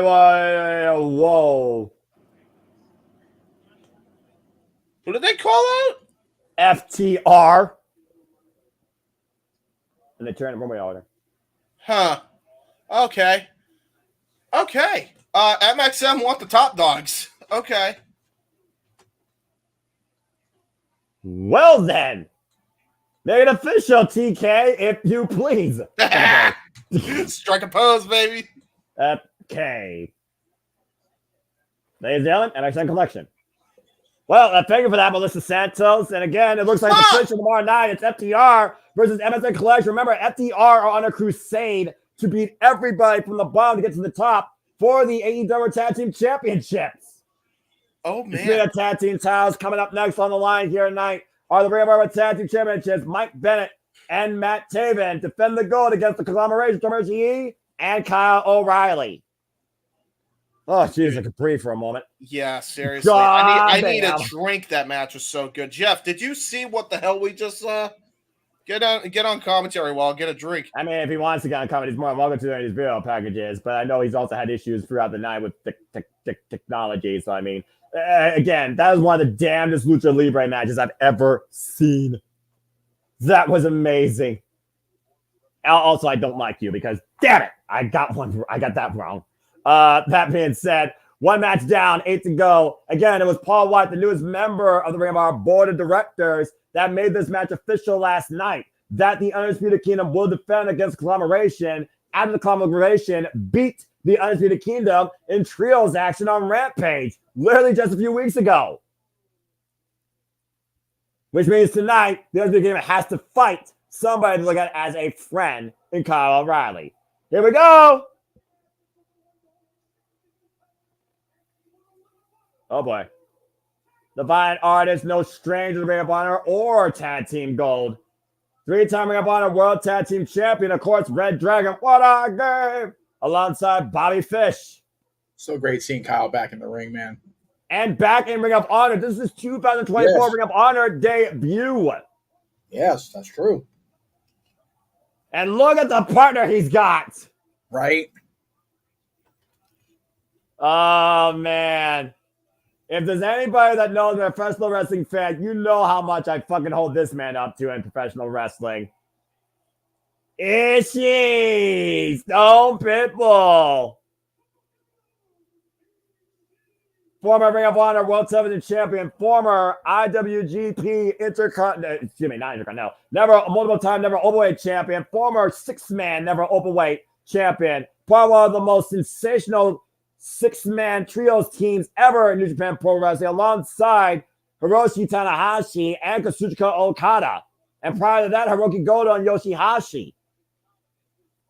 The fact of the matter is these two have only tagged one other time, back at Forbidden Door during that fatal four-way buy-in match, James, speaks dividends towards the potential of these two coming out tonight as the Ring of Honor Tag Team Champions. I mean, they're two of the most decorated wrestlers that have ever been a part of tag teams, so that's definitely not something to scoff at. By the way, what did Jeff think of that last match? I figured he just came in for a moment and didn't really give a thought. If he wants to say something in the chat or wants to come back on the call, I welcome it. But here comes the Undisputed Kingdom, record of 12-0-1. See, he's trying to, he goes away. He's trying to go ahead. His avatar man. There we go. Hi, Jeff. Dude, that lucha match. If that's you pushing the button, that means you still logged in. I'm going to have to whoop your butt again. No, that is not me. Okay, good. You mean the spats. Cool. That's good to know. I love that first match. That first match was awesome. I was just in and out of the laundry room. That's why I missed it. Well, commentary for it. But I was watching it. It was awesome. So great stuff. Looking forward to this tag match. Like I said when you stepped away, so good seeing Kyle O'Reilly back in the ring. Good to see him back in the ring tonight. Yes. And Ishii going for that gimmick infringement on King Kong Bundy, lack of neck since 19 whatever. Good on him. That's fair. Yeah, if you want to add a collision to the call tomorrow, we got FTR versus the MFX Collection. Yeah, like what the hell? Like, okay, let's just stack that. Like, let's just stack collision too while we're at it. All right, so I have to officially plot Tony's murder again. Cool. Okay, good to know. I'll get on that. And in the meantime, enjoy the call of this tag team title match. Yeah, Aubrey Edwards, our official for this contest. Let's have Aubrey. Aubrey Edwards. God damn. You stop that. Ring of Honor Tag Team Championships on the line here tonight. The first ever female official, might I add, officiating a Ring of Honor World Tag Team Championship match. By the way, I do love that they have the Briscoes as part of the side plates. That's awesome. Well, considering they are literally the Ring of Honor Hall of Famers and the most influential tag team in our history, it only seems fitting. And Tomoshi, not here for the Code of Honor. Kyle O'Reilly did give the Undisputed Kingdom the Code of Honor, though. Oh, boy. Talking about Ishii has no neck. People that insult Ishii's neck wish they didn't have a neck when he chops your freaking larynx out. No rings are underway. Ishii, my boy. I love this guy. I love my favorite person the rest of the business. I love my boys from Boston, but this is not going to go well when you're in the ring with Tomohiro Ishii. I'm just saying. Yeah, again, the biggest fight you'll ever see and one of the smallest individuals in this business. And again, we'll see if the Undisputed Kingdom is able to take advantage of Stone Pitbull. And they're going, Oh, now you're going to test your might. Yeah, you ain't winning a chop battle with Tomohiro Ishii. Oh, he did stun him. And notice the heavy bandage right arm, by the way, on Mike Bennett here. Ishii unamused. Oh, gosh. Okay. Oh, boy. It's Chris Jericho and Minoru Suzuki all over again. Don't put that out there. I mean, we're in a tag match, not a singles. I'm just saying. There are two other men that are currently not in the ring that could definitely stop this at any time, as Ishii and Bennett are lining each other up quite furiously and quickly. I was about to say, you sure about that, Noah? Oh, my gosh. And finally, Bennett gives way. I mean, to be fair, Jericho's always looking out for that next big evolution of his character and in projects. He's trying to become the new Hamburger Helper spokesman with his chest. Oh, my. Yeah, he did that. There you go. So, but look at Ishii already showing the scars of battle. The blood vessels rising on the chest. And time made now to Matt Taven. And these guys and their strong style and their chops. I'm good. And then you got Kyle O'Reilly, the Blind Arms with Matt Taven in the ring now. The waist lock applied here. And again, Kyle O'Reilly right now, traveling arm in the hammer lock. Ankle pick though by Matt Taven, former Ring of Honor World Champion, former Ring of Honor 6-man tag team champion. Of course, the next weekend will be in action tomorrow night on Battle Belts 11, contending for those very titles. I was there live when he won the Ring of Honor World title. That was awesome. I still hate you for that, and I hate SC for the fact that she was right that night. Damn purple ladder, Melvin. Oh, elbow strike. And Matt Taven, Kyle O'Reilly with the drop down, though. Trying to take control for her team. Sunset flip. Kyle O'Reilly prevents the fall. Shizukatami, crossover. Yeah, this is what makes Kyle O'Reilly such a dangerous and Kyle shows up. Yeah, but this is what makes Matt Taven so savvy, able to transition his body. Oh, man, picks the inside hamstring. Yeah, he did. Average whip. We saw the clinic that Malachi Black and Kyle O'Reilly had. That was literally nothing but technique. Great agility being shown here. Oh, it ran to the drop kick. Very good drop kick by Taven, though. Again, Kyle O'Reilly with second life here in professional wrestling. Wanted to do it all on his own, but it seems that, again, he might get by with the help of the conglomeration and some unique friends versus some friends that want him to come home in position right now. These palm strikes. Matt Taven covering up, though. Once again, going back for the cross arm breaker. The seamless transitions by Kyle O'Reilly. Whoop. Great maneuvering to get to that rope by Taven, though. And now we got a tag. Oh, boy. Tomohiro Ishii. Again, we've only seen these two in tag team action one other time. The OG came with the hell we want to call them Undisputed Kingdom. They have been tag team partners for the better part of years. Knife as Chopper Ishii and Matt Taven. Oh my gosh. Yeah, they've been a tag team for a very long time as well. I mean, I believe since the Kingdom was first started, they've been a tag team for a very long time. Literally through every iteration of the Kingdom. And Matt Taven literally asking for a reprieve, and Ishii is not going to show any mercy whatsoever. He wants you to test your mental. He wants you to prove that you actually are strong style. Yeah, and that's the thing, man. I mean, this is a guy who has gone into wars in the G1 Climax. He's not going to take it easy out on anybody. Headbutt by Kyle O'Reilly as he got tagged in. And again, we talked about before how Roderick Strong and Kyle O'Reilly, they had their fall in that great super match in Dynasty for their national championship. But as of lately, it seems that Roderick Strong and Sakina want to bring Kyle O'Reilly back home. But again, is it for Kyle O'Reilly's interest or their own selfish gain? Oh, what a transition into the octopus stretch, and now using the knuckles into the ribs. Yeah, again, driving that pressure now into the cover. Gets 2.5. Nearly got it there. This is what makes Kyle O'Reilly such a unique wrestler, man. Like, anything that he could do could put you in a pin or submission in an instant. Ooh. Now we got chops and kicks by Kyle O'Reilly and Tomohiro Ishii. They're literally just teeing off against Matt Taven like it's a sparring session. Yeah, they're using him as a kickboxing bag. Jesus! Oh, God! Almighty Christ! 12 strikes between the kicks and the chops. Nice knee strike right to the side. Was trying to come to his partner's aid and got nothing but punishment from it. Again, big kick right there by Kyle O'Reilly. Dangerous lethal combination here set up by Ishii and Kyle O'Reilly as Ishii takes him down with the shoulder block. Yeah, Ishii's just toying with his food at this point, man. Driving through the chest of Taven. Kyle O'Reilly, former 3-time NXT Tag Team Champion, former Ring of Honor World Champion, former IWGP Junior Heavyweight Tag Team Champion, and former Ring of Honor World Tag Team Champion again, 3 times over as part of Red Dragon with Bobby Fish. High Fish chop by Tomohiro Ishii. Average whip. Throwing off the ropes. Cheap shot by Mike Bennett. Yeah, yes, that's good work. There's a reason he created the opening they needed. Nice leg lariat there by Matt Taven tagging to Mike Bennett. And that's always been the Undisputed Kingdom's MO, though. That's always been their MO. Find an advantage.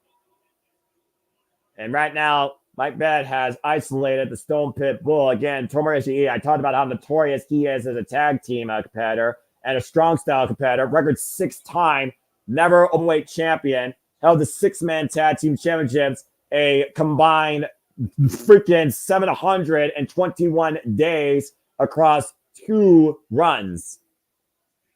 And of course, a former IWGP Tag Team Champion. Why would you slap Tomohiro Ishii, Bennett? Come on. And former 2-time Rep Pro British Heavyweight Champion. This is where you know you fucked up. Yeah. Oh boy. Uh-oh. Yeah. Yeah, that's not good. Yeah. When Ishii steps towards you, you are about to get tag out immediately is what you do. Well, I mean, hey, Mike Bennett, I mean, he's got mental. I'll give him that. Goes right in the eyes. He got him. Okay. Tag. He used the dirty heel tactic. And Taven is a knife edge chop because of that. Yep. And tag made now by Kyle O'Reilly. He does see his tag partner, Kyle O'Reilly, back in with Matt Taven. Wipes out Mike Bennett. Undisputed Kingdom, by the way, coming into this match, their 4th defense. And again, Kyle O'Reilly, combination offense, teeing off, sweep the leg. God damn, the martial arts background of Kyle O'Reilly is something to behold. Damn, that move has to suck. And Matt Taven's up with the ropes, catches Kyle O'Reilly coming in with the Azaguri. Front face lock. Oh, and the arm right up across the top rope. Did a dragon screw arm whip. Kyle O'Reilly runs off the apron with the knee, wipes out Mike Bennett against the barricade. And Taven now looking to take control. I was whip. Throwing Ishii, takes him down with the shoulder block. That was great tag team offense there by Ishii and O'Reilly. Undisputed Kingdom are 68th tag team champions in Ring of Honor history. Currently tag champs now for 213 days. Ooh. Rebound forearm strike. Ishii, though, rebounds the lariat off the barricade. Now Matt Taven dives. Tope Suicida sends Ishii to the barricade. And Kyle O'Reilly rides it again with a knee strike and all for men down the outside of the ring. That was a great exchange by everybody involved. I love that.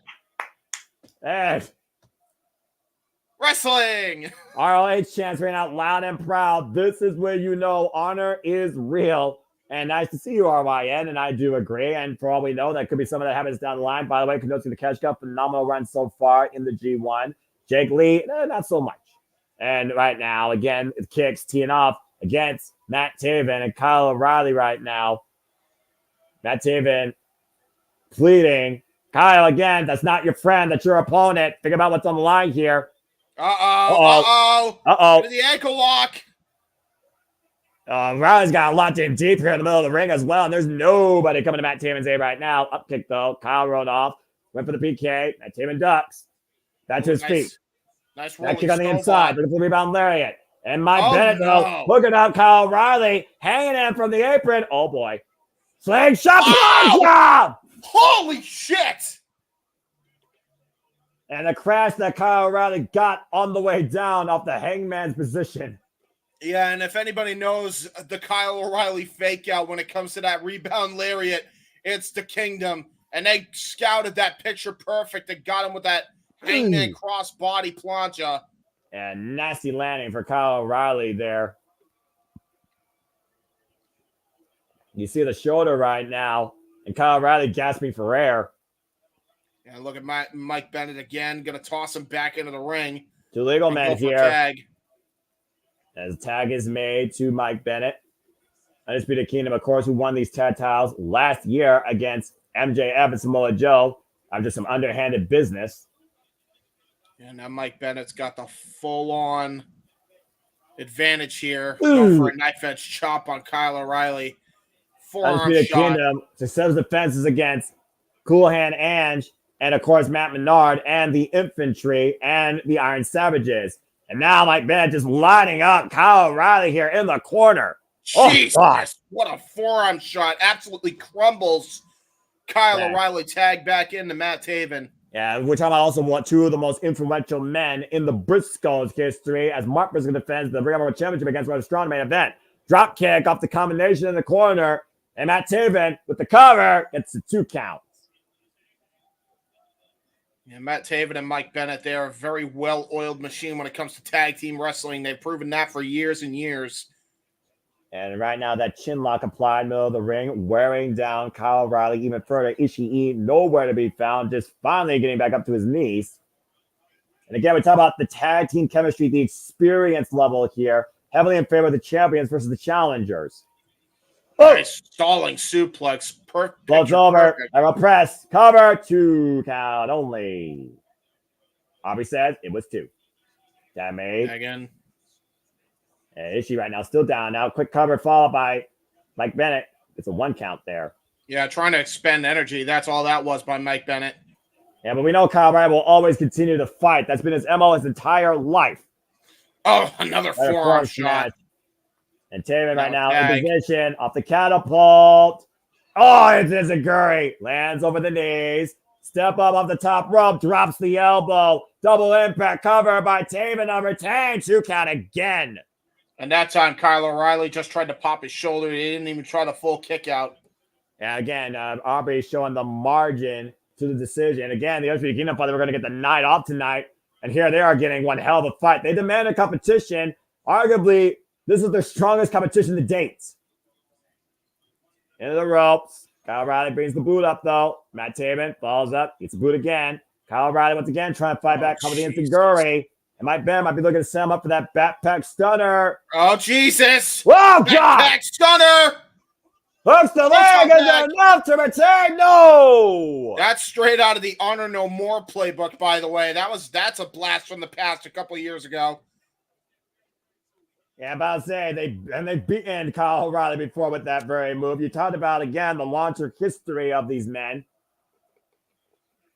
The crowd rallying behind Kyle O'Reilly, who's really shown quite a level of endurance here in that proverbial handicap match. And Mike Bennett, or Matt Taven, excuse me, set up over. Trip out the knee. Jesus. Mike Bennett sent job for a second turnbuckle. Kyle looking to reach over for the tag. Ishii stands ready. Ankle pick, though. Taven, though, There's a Tanahashi! Oh boy! Shoulder block! Another shoulder block! And Don't Ishii people is up and angry. running. And you think? A waist lock. Oh, man. Great separation. Meeting of the minds. German suplex. On Mike Bennett. Matt Taven. Swing and miss. Gets caught a suplex as well. God. Again, you can never count out the Stone Pitbull Tomohiro Ishii. Period. No, you can't. Now going for a Saito, it looks like. Of course, right now, Ishii now isolated with Matt Taven. The Irish whip, waist left to Saito. There it is. Saito suplex. Ishii with the cover. Hook on the near legs. And now 3 new 10 champs and kick out at 2. Woof. Great kick out there by Matt Taven. You see Taven right now rocked, and Ishii might be looking for that big lariat. Setting him up, and Mike Bennett picks the ankle again. It's a boot to his face, though, but might create a moment! Whoa! For Matt Taven! Yeah, that top rope Insecurity might do it! Covers another hole! No! Wow! These 3 counts are not getting any closer without Aubrey being the bell at this point. And now it looks like they're going to go for the double stump pile driver here. Oh, boy. And a man with no neck! Oh, no. Oh, no. What the fuck? Oh, no. Well. Do you realize you're in the ring with this is Stone Pitbull? You have to kill him to beat him. They aren't doing well. Gonna try Off to go the for a double. Run through the banner. And Mike Bennett, though, hoist up the fireman's carry, defied driver, and Matt Taven just a tip. Yeah, knee strike right to the side of the head. Cover by Taven. Kick out again. What? Oh, my God. Taven and Bennett look like they're beside themselves here. And she's still in this fight just as much, if not more, than Kyle O'Reilly. We're looking at 2 of the most resilient men we have seen here in Ring of Honor. And right now, the NXT King going to be questioning himself. Tag made. I mean, honestly, their best bet is to try to have Ishii go for a tag to Kyle O'Reilly. He's gonna go for the double clothesline here.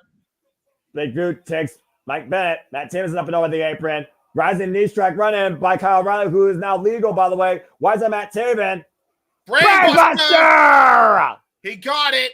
And now Kyle O'Reilly on the top. Just the knee. And a leg block. And a knee bar. But Taven, sliding lariat, but Taven splash! Wow, are you kidding me? Taven, though, literally wiping out. Ishii, though, Izaguri, and all 4 men down again. Ishii taking a playbook. He took the playbook out of Antonio Inoki's playbook with that step up Izaguri. Again, folks, our second match of the night, and we're already seeing the best you can get from Lucha Libre and tag team wrestling. This onslaught continues with the Ring of Honor Tag Team Championships. Undisputed Kingdom in the fight of their life. What the Undisputed Kingdom have to do here, Noah, is they already have Kyle O'Reilly tagged in. He is the legal man now. All they have to do is hit that springboard doomsday device, the suicide doomsday device on Ishii on the outside. Then they can isolate Kyle O'Reilly and get the dub and retain the tag team titles. And that is the strategy they have to employ here. Challengers and champions duke it out middle of the ring here. Forum exchanges in stereo. Again, thank you to everybody watching across all outlets here. You make this possible. Our passions only continue to be encouraged by all of you, but we only wish to encourage you just to live different festival elections too. There's a super kick by Matt Taven to Kyle O'Reilly. Rolling elbow by Mike Bennett. Double super kick to Ishii, who stands on his feet. Wipes out Mike Bennett. Oh, elimination! No freaking way! O'Reilly runs into Taven. Or excuse me, Bennett. First up top. Oh, no. Stone Pitbull now going up to the High-Risk District. What the hell is about to happen here? We're going to go for the here? sheer drop, brainbuster from the top rope. We're going to have new tag champions if Ishii hits this. He got it! Sheer drop, brainbuster. Gonna go for the total elimination. Chasing the dragon. Brainbuster! And Kyle's not done yet. PK follow-up. Ishii holds it back. The cover by Kyle. And broke it up. The last possible second. That was absurdly close. How the hell?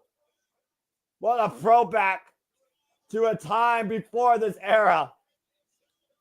Again, Kyle O'Reilly, multiple time Ring of Honor, Team JMN himself.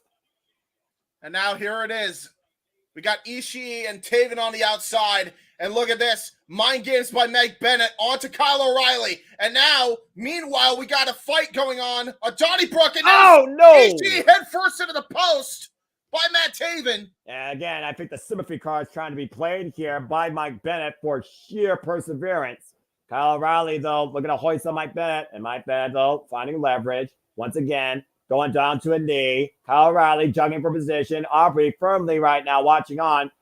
Now, wait a minute! The hell? What the fuck's he doing here? Don Callis and Kyle Fletcher! What is going on here?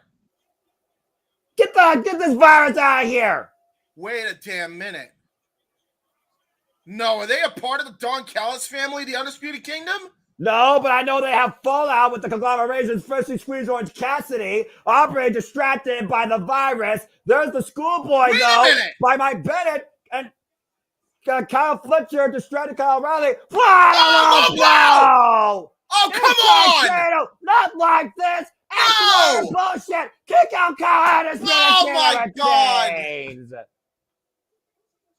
Oh, you're kidding me. Remember, Orange Cassidy took out a member of the Don Callis family, Trent Beretta, and joined the conglomeration versus the family.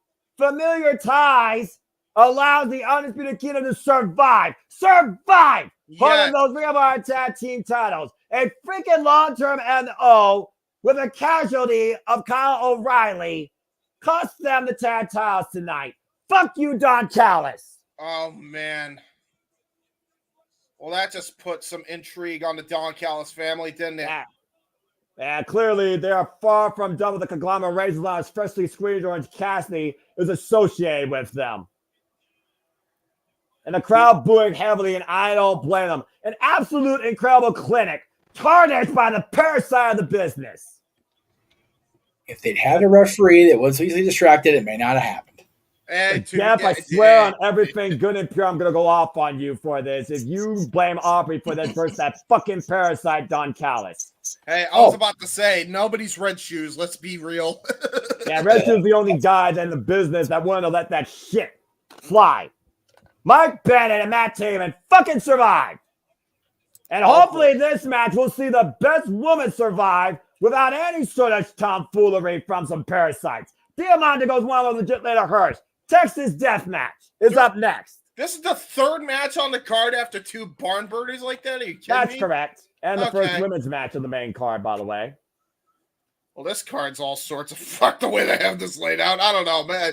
This is no honor. We underestimate the madman with the pin, the Twitter twat, but on pay-per-views, he doesn't fucking miss. That's true. Tony is determined to get us the multiple orgasm in 3 hours. Got it. Very good. Yes. There we not go. again. We're not even out of the first hour of the pay-per-view. I know. That's what I'm saying. Oh my goodness. That was incredible tag team warfare. Fucking Don Callis. That was really good, by the way. Like Ishii and Kyle O'Reilly. Yeah, stick with that. Stick with that. Yeah, I did not think that tag team had that much in them. That was incredible. Dude, chasing the dragon sheer drop brainbuster combo is legendary. I love that. Yeah, that's legit. Bananas. And it doesn't get more legit in this women's division than this competitor here. Layla Hirsch. Elimination. I was so happy they hit I let you call it for a reason. I let you call it for a reason. Oh, and legit Layla Hirsch is dressed for combat. Yeah, 7 wins in the past 10 singles matches, by the way. A record of 17-5. Coming off that loss in that street fight. Wait a second. Oh no! Oh no! We're not going into the ring. Shit is about to go down. Shit's about to hit the fan. Yes. Man, she sits ready and waiting. Oh, look at this and. Okay. My God. Oh Jesus. Well. Test your mic! And the bell is wrong. This Texas Death Match is officially underway. We didn't even start the ring. Going. We didn't even start in the ring, folks. Yeah, with how personal it's gone with these two, I don't blame the Layla Hirsch one bit. And Diamante drove her to this. It's that headlock. And again, it's not going to be a wrestling match. It's going to be a fight. This is a straight up fight. Oh, wait a minute. Oh, the stage! Oh, my God. Dear Christ, through a table. Through 2 tables, it looked like. That was with the sound equipment, I think. I mean, literally right now, this match might have just been stopped dead in its tracks. Oh, right. The winner. Let's keep in mind, James. Texas Death Match. Winner is declared when a loser can't answer a submission or a 10 count. That's true. Pinfall means nothing. That was a nasty fall. There is nothing but concrete out there. Look how high that stage is, by the way. That's what I'm saying. It looked like she bumped off the concrete after the tables. That was not a great fall for Layla. Up to 9, 10 count, and the barricade allows her to survive. And Diamante is not happy with that outcome. And 9 count by Stefan, who is our referee here. And Diamante took a very long time to get to legit Layla Hirsch, figuring that she had an easy W there. Yeah, she thought she was going to have an easy night with Layla Hirsch. I mean, with how far these two went in that street fight and previous encounters, I knew it was not going to end that quickly. Legit Layla Hirsch has too much heart. And bringing her inside the ring here. What the hell is Diamante now going to do here? Again, I said this is not going to be a wrestling match. We are inside the ring. And again, it was not a wrestling match. No disrespect to Diamante's veteran experience, but I consider Legit Layla Hirsch the better in-ring competitor of the two. But Diamante is the more dangerous, reckless fighter. Yeah. And this is going to be a fight, not a wrestling bout. Well, keep in mind, though, she comes from a very hard streets of Russia, does Layla Hirsch. So, I mean, if anybody can match her fighting style, it's definitely Layla Hirsch. And again, Diamante right now looking for something underneath the ring for further punishment. There's still a chair coming into play. Oh, no. I mean, the street fight brought everything. Chairs, tacks, kendo sticks. Yeah, and by the way, she's got her in the tree of woe position. And again, let's Layla Hirsch is trying to do everything she can to get out of it, but she's got her bad leg, the surgically repaired knee, over the turnbuckle, which is why she can't get out easily. Brilliantly called, James. I'm glad you remember that here. So, of course, Legit Layla Hirsch is coming back from that surgery after missing nearly a damn year of her career. And right now, trying to set the chair in front of Legit Layla Hirsch. Double impact here, potentially. Oh, she's not done yet. Oh, my God. 3 chairs? Why 3? Why are you trying to... Think about the ringing effect here, James. I think I sense a big-time drop kick coming in the corner. Oh, no. With triple the impact and coming. Oh! Oh, my God. Oh, my God. It hurts with all the vibrations, all the negative vibrations from those chairs to the face.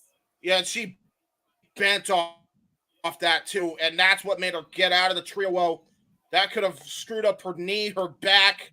I mean, we know her face is compromised. And take a look at the replay here. And the referee's starting his 10 count again. What? God! Oh, my God. And her ribs actually landed on the chair after she got out of the trio woe because of that drop kick. This is not good. Diamante in full control. She wedges a chair into the corner. Again, we're in Diamante's world. This is not a world familiar to Legit Layla Hirsch. And to your point, we have blood. Legit Layla Hirsch is busted open. And again, Legit knew that she was going to a fight tonight. These two have been fighting each other for the better part of 3 years. And right now, Diamante just teeing off against that open wound. Yeah, the wound she just hit, she just opened up with that drop kick. Man, Layla Hirsch is bleeding profusely. And Diamante just drinking it. Diamante is pretty sick, I'm just saying. Uh-huh. And we also talk about when a wrestler sees their own blood. They either freak out or they channel an even darker, more violent nature. And Diamante right now is taking her time with Layla here, setting up something big here in the corner again. No. And a side stab, Diamante goes face first in the chair. Oh, God. A victim of her own device. Oh, my God. Her head smashed off. That's so hard. Oh, and my then the God. blood, though, coming off of Legit Layla Hirsch here, though. Well, somebody should check Diamante because he honestly might be concussed. Again, we know both women are concussed after the chair shots. Well, who's gonna freak out? Who's gonna freak out first, or freaking do something more reckless here? And again, both this women is how volatile, this how violent this has gone with these two. Like I said, the second most dangerous match in Ring of Honor history, just outside a fight without honor. Both women busted open, by the way, bleeding profusely all over the canvas, and now we got a bag. I don't know what's in that bag. There's one or two things in that. Which one do you hope it is? Well, I hope it's not Legos, but I don't want it to be tax, but it's thumbtacks. We're revisiting an old friend and an enemy from their street fight. Both these women endured these things. Oh, God. Again, to your point, we've seen Legos, thumbtacks, and fucking glass in these bouts. And again, the champion unwedged from the corner, legit later hers, looking to take Diamante for a hard ride from the top. Now well on the way at her back. Both these women shedding red and seeing red. Oh, no. Diamante trying to go for a superplex from the middle rope here. The advantage of legit later hers is prior position, despite the fact that the height differential with Diamante gives her extra leverage. Now legit later hers. Oh, my God. That's disaster. Sunset flip! No! Into the German suplex! Sunset flip superplex. Diamante goes back first into the tax. And head first. Yeah, I think her head she's definitely got pin cushions. Hey, you want a ponytail? Here's the thumbtack edition. And hers is not done yet. Not laying the official to the 10 count, bringing another black bag into play. I guess one wasn't enough. What the hell what is she doing here? No. Oh, God. Thumbtacks all over her stomach. God. Oh, no. Not the moonsault. Layla, this is not wise. Oh, God. That moonsault's going to hurt you as much as her. Oh, no. Oh, no. Got photos in her knees, her chest, her abdomen, as Diamante rolled out of the way. That's in the stomach, baby. her face. Every front part of the hers right now has been pincushion. That's in the baby maker. Hey, Mom, why do I have holes in my head? Now look at this replay. Golly! Oh, no. That was flush on that first bit of tax. Wait a minute. Now Diamante's got duct tape. Oh, God. Oh, no. That might be the most lethal weapon you could use in this match. Yeah, because you can trap your opponent. Clement shot to the back right now. And a kick to the side. Diamante again has been dealing with, her's been dealing with compromised ribs ever since her last wrestling match with Diamante. Oh, no. Diamante might be looking for a citizen's arrest. They're going to trap hers against the ropes and further the punishment. Oh, God. That's about 5 or 6 different rolls. Oh, God. The back. That was the lip end of the chair, by the way, to the back. That's the hardest part of the chair. Legit, they're hers right now, trapped by a wrist covering duct tape. Oh, no. She's got another bag. Oh, no, that is a shock left. That is a shock left. Oh! Oh, no. Well, that's just some pure punishment from that Puerto Rican. Yeah. Oh, no. Good grief. But wait, there's more. The most violent individual from the 305 got another one. Diamante doing her best impersonation. Oh, wait, look at that one. That one's coming in tax. Oh, God. No. Oh, no, come on. No. Don't do that. Ow! Jesus. Okay, now that might be a little bit over the line. Billy Mays would never promote that. Anthony Sullivan might. He's a crazy bastard. Yeah, Diamante giving these crazy Texans what they want.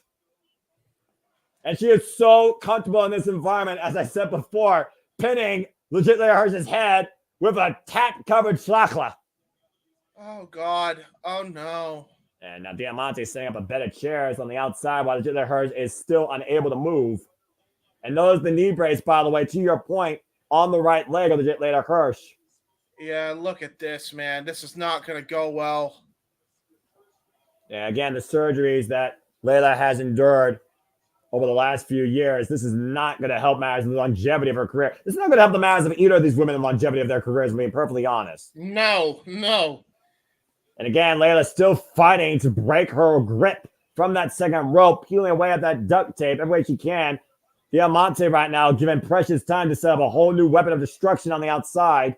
Yeah, pretty much. I mean, at this point, unless she finally broke free of the duct tape. It took ages. Good. Oh dear God. Oh God, no. That is a barbed wire board coming into play, set across a bed of steel, folks. This is rough. Oh no, another that one's board. Not enough. Oh Jeebus. That's a custom barbed wire board, by the way. And a plywood board for added measure. This is rough. This is not going to end well for either woman here, whoever goes through this. This is the definition of violence unlimited. Layla, though, finding Bat, though, able to free herself here, teeing up against Diamante, but everybody has left in the apron. Diamante looking at her up, though, trying to suplex her. Legit Layla Hirsch holding on to the second rope for dear life, realizing what awaits her at the bottom of hell. That elbow strike by Layla, saving her life. Oh, wait a minute. Oh, God. Diamante, I'm in the fireman's carry, and Layla. Oh, no. Oh, my God. Oh, Jesus Christ. Backdrop through the barbed wire board. Holy hell. To the floor. Good Lord. The crowd is absolutely beside themselves here. Look at this shit. Look at this on the replay, James. Oh, my God. And you'll notice, too, I don't think she went through the barbed wire board, but it don't matter because her pants only caught that. Now she's trying to cut the barbed wire out. I think Diamante's head hit the chair. Yeah, it did. That was rough. Well, again, this is how violent this feud has gone. This is how much these women are out to destroy each other and yet prove something else to themselves. By the way, Layla Hirsch is limping. I repeat, she is limping on that leg with the brace. Oh, God, a ladder's coming into play. Oh, dear God. Diamante somehow able to break the ref's 10 count with the help of the barricade. The only thing that's not making me stand up right now in pure, absolute violent delight and excite and also worry is the fact I have a laptop on my lap. That is now fair. But a chair. Oh, God! A chair and a Diamante. Right to the back of the knee. By the way, why do you have a laptop on your lap? No, it's just in case I need to look up anything that surprises me. Ah, gotcha. And we're bringing plunder out. Here comes the table. So now we've had plywood, and now we're going to get more wood. Well, this is not table ladders and chairs. This is a Texas death match. Well, I'm scared. And these thumbtacks, by the way, are still scattered about the ring, by the way. They're always dangerous. I mean, simply just stepping at one level, putting your hand in one has to suck. And you got that spike-covered chakra. For those that don't know, that's a sandal with attacks on the bottom of it. And right now, this is definitely one of the most violent women matches I've seen in Ring of Honor. I've seen Kiara Hogan versus Athena in a freaking street fight. I saw the 2 out of 3 falls tables match with Nyla Rose and Athena. But this is definitely the most violent match I've seen so far in Ring of Honor for the women's division. I mean, we just had Blood and Guts Wednesday. The women are showing you Blood and Guts tonight. And now look at this. Diamante trying to crawl her way back into the ring. And what Layla the hell Hirsch, what is this contraption she's setting up here? And a certain destruction. Oh, no. Oh, no. You can think about it again, we're in Texas. So many violent encounters and violent men of this business have come from this area. Records of abandonment be damned. It's almost pretty much as natural as day and night in this state. And Layla apparently does not believe in superstition, walking underneath the ladder and running into Diamante with the forearm, driving her face into the ladder. Oh, she's got a roll of duct tape herself. Layla Hirsch just pulled out a roll of duct tape. She's going to tape her to this table, taking a page out of Matt Hardy versus Jeff Hardy. But also, 9, heat your heart out. James, you saw the recap from the street fight, right? Diamante got off from the table and took legit Hirsch over with a cold red out of the corner to beat her that night. That's right. That's a good point. And now look at her. She's making sure Diamante has nowhere to go but down through that table. Man, unless she calls her old friend Eva Lee, she's done for. I'm telling you, this is not good. I think Diamante just came to and realized what's about to happen. Oh my God! Diamante's saying, "Let me out! Let me out! Let me out!" There is no escape. There's no easy way out. No, legit Layla Hirsch to the top of the ladder. No, Holy shit! Through the table! Oh my God! Into the tax! Holy shit! Yeah, there's still tax in the ring, by the way. And Stephon starting his count, by the way, and both women are down. I could see this ending in a draw. I'd be shocked if both women get up here. And legit Hurts is framing her shoulder. She might have dislocated her elbow there. Yeah. Yeah, she landed hard way on there. We're up to 8. 8 count. Layla Hirsch. Up to 9. On her knees. She got up. Layla Hirsch wins. Up. Layla Hirsch wins. This Texas death match. Damn. That was legitimate. Get Doc Sampson and those doctors in there to check legit Layla Hirsch immediately. That shoulder is not at level. Agony in victory. Bitter destruction in defeat. What a battle. That was one of the damnedest matches. Take a look at this finish. She just shrugged it off like, yeah, I know I'm going to hurt myself. Yeah, Layla Hirsch, like I said, had a point to prove. She was going to break herself in doing it. And that knee brace hit Diamante directly on the way down. But here's the thing. Her wrist, Layla Hirsch's wrist, actually caught one of the bottom rungs of the ladder. She might have actually broken her wrist, Noah. She might have broken her wrist. She might have dislocated her shoulder. But either way, she is walking out on her own accord a victor. Oof, man. And this is definitely going to be a match remembered for. If legit Layla Hirsch doubted herself before, I don't think there's any more doubts right now that she is willing to go what's needed to do to hang in this business. I mean, Layla Hirsch is clearly the next contender for the women's world title after this, right? I mean, she has to be. If she's able to compete. I mean, we've got to first clean up the wreckage here and make sure Diamante's able to leave on her own 2 feet. But damn, I respect to both those women. Legit Layla Hirsch with a win in the end. Diamante left broken, battered, bruised, and bloodied. Wow. Well, as we have a commercial break here, allow me to just once again thank you everybody for tuning into our coverage up to Put On. It's been a phenomenal show so far, and we are not even halfway through this. Please let's go comment and tell a friend, as this is brought to us by Jazzwares Vault. These are custom-made action figures, new reveals, courtesy of Jazzwares in partnership with Ring of Honor. Feel free to collect them today if you choose. Jerry Lynn Knox McGibbs will also be coming soon. So if you are a collector, that's pretty cool. That's really cool. Good on TK for those legacy editions. That's really awesome. And capacity crowd on hand here at the Esports Stadium in Arlington, Texas. And James has been quite one hell of a violent, physical, professional wrestling fulfilled night. That has definitely been exceeding our expectations of joy and delight as fans. Well, I mean, you've already got you already got your money's worth on the first 3 matches on the main card alone. Plus the buy-in was pretty damn good. And but I'll say, though, we talked about before about both women were trying to show during that match. I mean, Diamante, again, this was her world, and legit Layla Hirsch left her broken in it and herself broken out of it. Dude. Well, as we try and recollect ourselves, the man is barely speechless, we're going to try and slow things down from destruction and reckless abandonment to strategy and approach. The Ring of Honor Pro Championship is next with a U defense against Lee Moriarty. Again, take this video package, just clean up here that crazy shit. My God. Dude, that was like crazy. I know Jeff doesn't like death matches, which is basically, I mean, it was a Texas death match for a reason, but I mean, those women are bad asses to do that shit. That was crazy. Good for them. And legit, and then literally Diamante pushed legit Layla Hirsch beyond limits that legit Layla thought was possible. And Layla surpassed them and came out with the win. But again, I do wonder at what cost. I'm sure we'll get an injury report sooner rather than later, but goddamn. Whew. That was great. All right. Well, as we get ready for our next match here, again, folks, we're just taking a moment to breathe. As you should take a moment to breathe, grab a drink, say goddamn in the most polite way possible, or oh my God, like a that's right. I forgot he was a part of Shane Taylor Promotions, Lee Moriarty.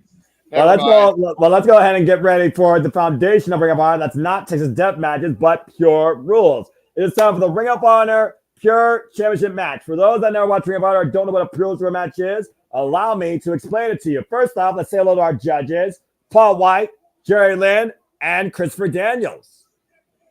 They will be here in case the match goes to a draw, which has not happened yet in this era of Ring of Honor. By the way, Paul White, the newest member of the Ring of Honor Board of Directors.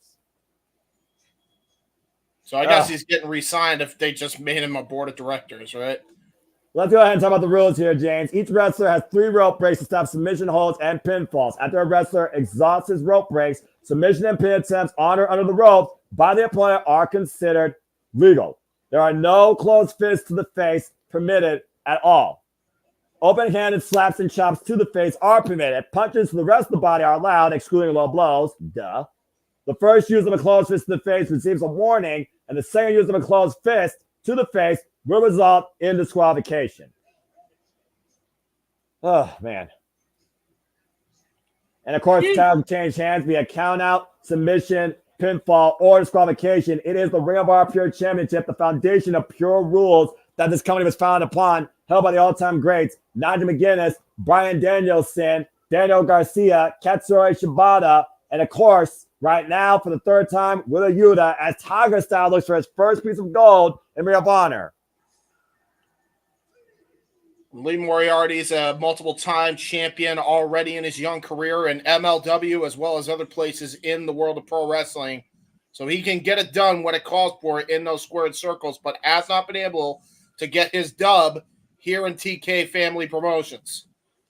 Now, ever since joining Shane Taylor Promotions, though, it's literally created a whole new world of opportunities for him. And remember, Lee Moriarty got this opportunity in the first place, lasting with the champion, not finding a way to beat him. He lasted the 10 minutes during a proving ground. And that's why Lee Moriarty finds himself here tonight.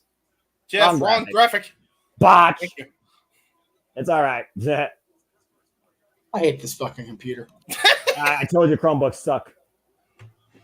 Anyway. Chromebooks are pretty fucking trash. And to do that here tonight, he's got to go against a guy forged in combat, representing Blackpool Combat Club. Here comes our current Ring of Honor Pure Champion, Wheeler Yuta. I'm going to piss off JJ and Josh, but fuck it. Y'all are super chat to buy me a new computer. Super chat for that shit. There you go. Jeez. Anyway, it's still the wrong graphic, Jeff. Yeah, make the freaking super chats more. Hold on. I got you, Jeff. God damn it! Lord, forgive us. Sincerely, forgive us. Okay, Chromebook. The current holder. There we go. Yeah. the current holder of the Ring of Honor Pure Champion, Wheeler Yuta, is the 14th, believe it or not, the 14th Ring of Honor Pure Champion in this company's history. The very first champion was AJ Styles. This title has been held by Samoa Joe, Jay Lethal, Doug Williams, Nigel McGuinness, Josh Woods. In fact, Josh Woods was the first time Wheeler Yuta won the Ring of Honor Pure Championship. Yeah, and it was, which was an incredible match. And prior to that, I believe that Josh Woods was the second longest Ring of Honor Pure Champion in history. That's who Wheeler Yuta defeated.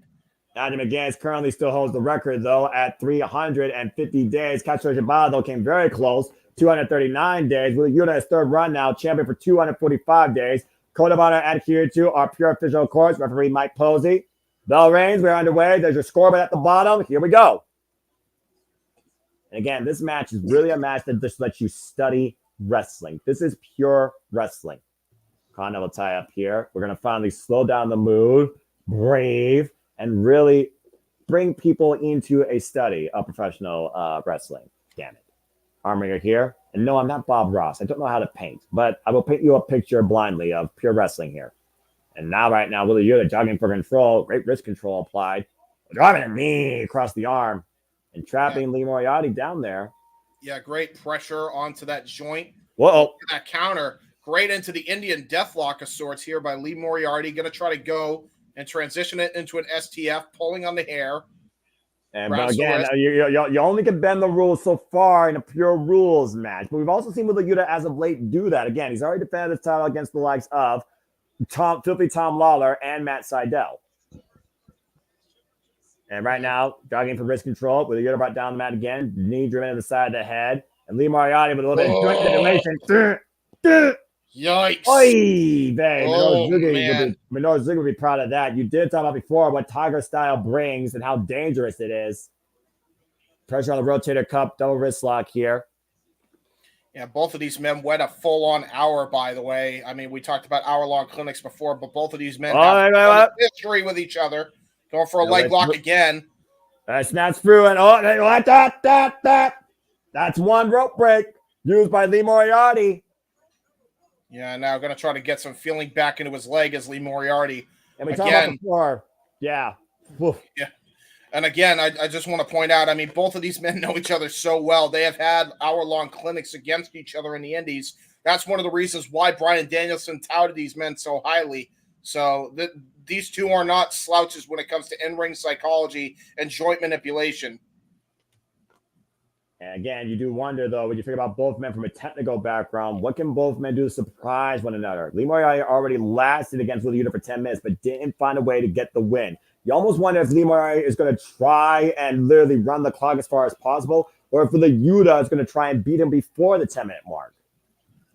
Collar elbow tie up again. Headlock there by Lee Moriarty. Going to try to maintain some control here into a nice headlock takeover.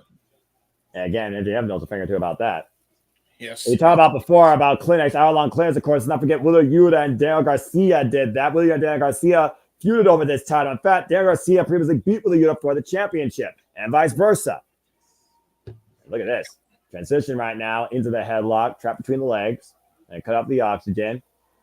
And Yuta right now knows he's firmly in control, but Lee Moriarty again finding a way to escape, rolling out, now looking to elevate, slips out. Oh! Pressure applied to the knees.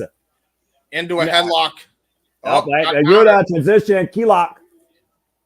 Well, Yuta right now might be looking for his own joint manipulation here. You talked about before tying up the arms and the tendons. Let's figure out what both men bring here as far as the finish goes. Both men very technical.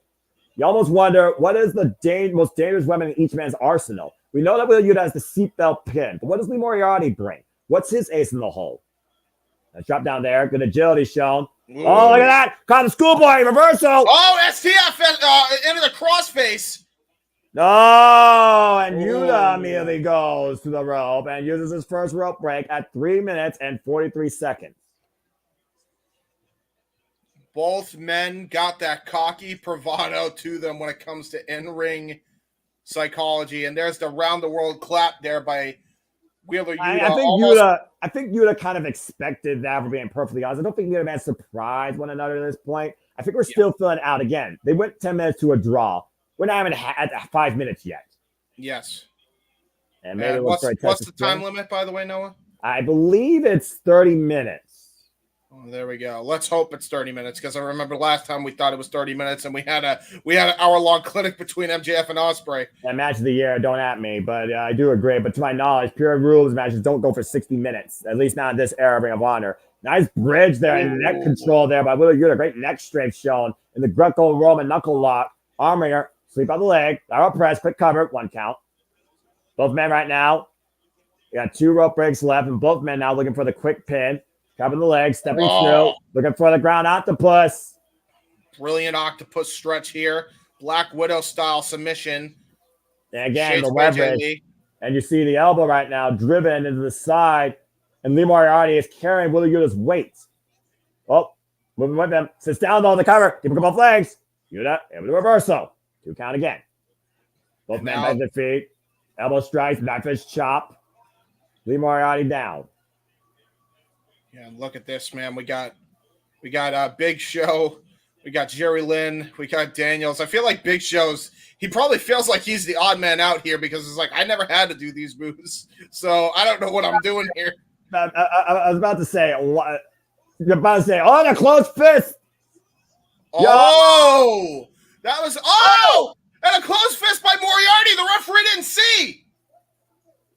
Yeah, Yuta's got the warning. Moriarty got the cheap shot again. Because we do not pirate here. We simply engage with alternative commentary, and we hope that you enjoy what we do here at the Multiverse Media, where we bring you a blind eye towards all things professional wrestling, WWE, NXT, Ring of Honor, AEW, TNA, NWW, and independent promotions. Please support your wrestling companies and support your local economy, no matter if you don't like it. If you wish to actually see the action yourself, because you'll find your money's worth most times. Oh, knife edge chop. Great knife Across edge the chest. by Lee. You see referee Mike Posey here again. No idea Lee Moriarty used that closed fist to your point earlier. And that bitch trouble. Yuta's got to keep his emotions in check. If he uses a closed fist again, he will lose the Ring of Honor Pure Championship. Oh, what a forearm strike right to the side of the head. Yeah, he just wound up on that. Clearly, he learned a thing or two from Shane Taylor, who, of course, been involved in our Survivor of the Fittest for Ring of Honor World Television Championship. Now hoisted up on the shoulders. Oh, trying to go for a power bomb. Got counted into an arm drag. Drop kick! And Yuta with the cover, lateral press, and a 2 count. The judges watching on from the stage, by the way, keep that in mind as well. You got to wonder, again, are they going to give Lee Moriarty an extra point for that in their judgment, or are they all going to use that against him in judgment? Because that's not very pure. Oh. And Moriarty forced to use his second rope break at the 7-minute mark with the damage being done to the left arm. Now Lee Moriarty trying to get some, trying to maintain some distance here when it comes to, oh, nice back elbow. And keep in mind, James, again, he only has one break left. If that rope break is used, then Willie Yuta can use the ropes for anything. And Yuta right now, the wrist control, though, by Moriarty. Ah! Hyperextending that arm across the top rope. Let's not slouch upon this either, Noah. I mean, not only does he have Shane Taylor teaching him the ropes when it comes to the striking ability, he's got an Olympic bronze medalist, Anthony Ogogo. Shout out to the Olympics when we cover those eventually on the Jeff Meacham Network Multiverse Media. By the way, I'm a former boxer, of course, and right now Lee Moriarty, Tiger style, once again looking to follow up. A big shoulder block turns Willie Yuta up and over, and Willie Yuta right now trying to regain feeling in that left shoulder, to your point. And now the cover gets a 2 count. Meanwhile, we got Wheeler Yuta has been trained by some of the greatest in pro wrestling. We know he has the best friend training of Orange Cassidy, but he also has great trainers in Bryan Danielson, Claudio Castagnoli, and at one time, William Regal. Look at that arm wringer, though, by Lee Moriarty. And again, stays with control the entire time, and Willie Yuta is in the center of the ring, by the way. Nowhere near the ropes. He even wanted to use a rope break. And Yuta in trouble here. Getting back up to his feet, though. Trying to grab Moriarty's head. Nice snapmare takeover. Forces the release. Looking for the sleeper hold. Moriarty able to scout again. And trap the Kami's arm in a key lock. Great formula. Great approach here by Tiger Style. He's picked the target and he's staying on it. Yeah, look at that. He's got the knee right onto that hand on the small of the back. And again, I don't know if that's cocky or if that's effective. Again, you see the judges watching on. Christopher Daniels, Paul White, and Jerry Lynn. Jerry Lynn has had tremendous rivalries with Rob Van Dam, technical affairs between the both of them. Meanwhile, Christopher Daniels has had great rivalries with guys like AJ Styles. Nice snap nair takeover by Wheeler Yuta to get out of that arm wringer. First ever Ring of Honor Grand Slam champion, might add as well. Boot follow-up, though, by Lee Moriarty, followed by a missile drop kick. Turns it up and over again, and a hard impact on that left shoulder, constantly grasping. There's a hook on the far leg, but Moriarty gets a 2 count. We are at the 9-minute and 30-second mark here. Willie Yuta with 2 rope breaks left. Lee Moriarty with 1 rope break left. And by the way, this is where I say Big Show probably feels like he's left out here because, like, he's probably thinking, "Have I had technical affairs with anybody?" No. But again, Big Show, Paul White, student of the game, he's seen all art forms of wrestling and respects them. So I think it's rather fitting that he's part of the Ring of Honor board of directors here. He's learning as much as he is leading. Again, these forearm strikes, though, and I'm Willie Yuta right now trying to bring him to the right arm, less damaged arm. Both of these men just meeting in center. There's a front of the eye. And again, Yuta cannot use a closed fist. If he does, he is disqualified and will lose the championship. Moriarty bend the rules all he can. Yeah, exactly. He has not used a closed fist in the referee's eyesight yet, so he does have at least one in the chamber. Falls in, collapses the larynx of Yuta with the clothesline in the corner. Moriarty in control of the Irish again, and we are over the 10.5-minute mark. Oh, nice leapfrog there. The agility being shown here right now. Yuta picked up speed against Moriarty. Great clothesline by that was a Danielson clothesline if I had ever seen one by Wheeler Yuta. Well, considering who this man is with, John Moxley, Ward William Regal, Bryan Danielson, and of course Claudio Castagnoli. Nice step in security here. Again, seconds are not allowed at ringside for this. If anyone gets involved, they risk termination or suspension. Nice Miz-style clothesline, but he turned it into a forearm Now going to try and go for a top rope maneuver here. Big risk. Ooh! Wipes him out, though. Catches him. And a great tip up. Yuta once again feeling something here. Yeah, taking a page out of Will Ospreay's playbook with the hip hip cheerio forearm. Now looking to hoist him up. Scoop slam. That's Moriarty down. I always love pure matches because they just are a great way to really change the approach of the show. I love this. And now it looks like he's going to go for a top rope maneuver here. Got cut off by Moriarty. Can you imagine Ricky the Dragon Steamboat and Ric Flair in a Ring of Honor Pure Rules match? Affecting the equilibrium right now of Wheeler Yuta. The wrist there being applied here. And again, the joint manipulation heavily in play across the digits, left hand. A headbutt though by Yuta to the torso. Headbutt underneath the jawline. They might bang the head of Wheeler Yuta. Oh, boy. Didn't pay though John Moxley's playbook, who is right now on vacation. Take your time and enjoy yourself there, Friar. Thank you for everything. Big risk here. And a superplex! Great superplex by Lee Moriarty. Both men down. Lee Moriarty can't even go for the pin cover. Both men exhausted. And the judges are watching on. Paul White taking notes. Jerry Lynn talking to Paul White. And Christopher Daniels, of course, watching on very astutely. Both of these men, to your point right now, we are at a reset. Neither man able to capitalize. This capacity crowd, though, on cam, looking to see who could win this pure championship. Looking for that half and half counter. Caught once again. Chris, but unable to with the combine's arm. Looking for a pile driver. Once again. Big forearm to the head. Not a closed fist. Forearm. That was definitely, I think he might be calling it a closed fist. I don't think that's exactly what that was, but he got a warning for it regardless. And now Yuta down. The Boise stretch applied. Yeah, on the damaged arm. Yeah, and that was after a great flatliner, a modified flatliner into the Border City stretch. And Will Yuta might need to serve as a rope break here. He's got two of them. Yeah, he doesn't have much of a choice here. But look at this. Oh, brilliant maneuvering by Lee Moriarty. Putting the pressure on Wheeler Yuta here. And it's all the way in the center of the ring. Again, hyperextending that already compromised shoulder. But Yuta, reversal, shoulders down. And Moriarty again, able to maintain the hold. Now impairing Wheeler Yuta's vision. Oh, look All he's got to do is go through, find a way to reach the ropes. And there's the rope break at 14 minutes. All he would have had to do there, though, was actually put his foot underneath the bottom rope. That would have still counted as a rope break. But he chose and elected to go for the foot on top of the rope. Now both men with one rope break apiece. And think about this, James. Both men have used the closed fist. Both men down to one rope break. Both men have literally tried to submission each other. Both men are trying to take a limb from one another. This is about as even as a pure rules match we've had in this era of Honor. And Yuta still fighting back, though. Off the ropes goes Moriarty. Pump kick. Whoa! Bound. Ducks down. Waist lock. Standing switch. Both men jogging for position right now. Moriarty with a Yuta. Either man can grab a hold. Oh, my! Sends him to the outside of the schoolboy roll-up. And we're going to fall out of the tope! Got it! And he got all of that, driving Moriarty into the barricade. Both these men going for broke, as I believe we're at the halfway mark at this point.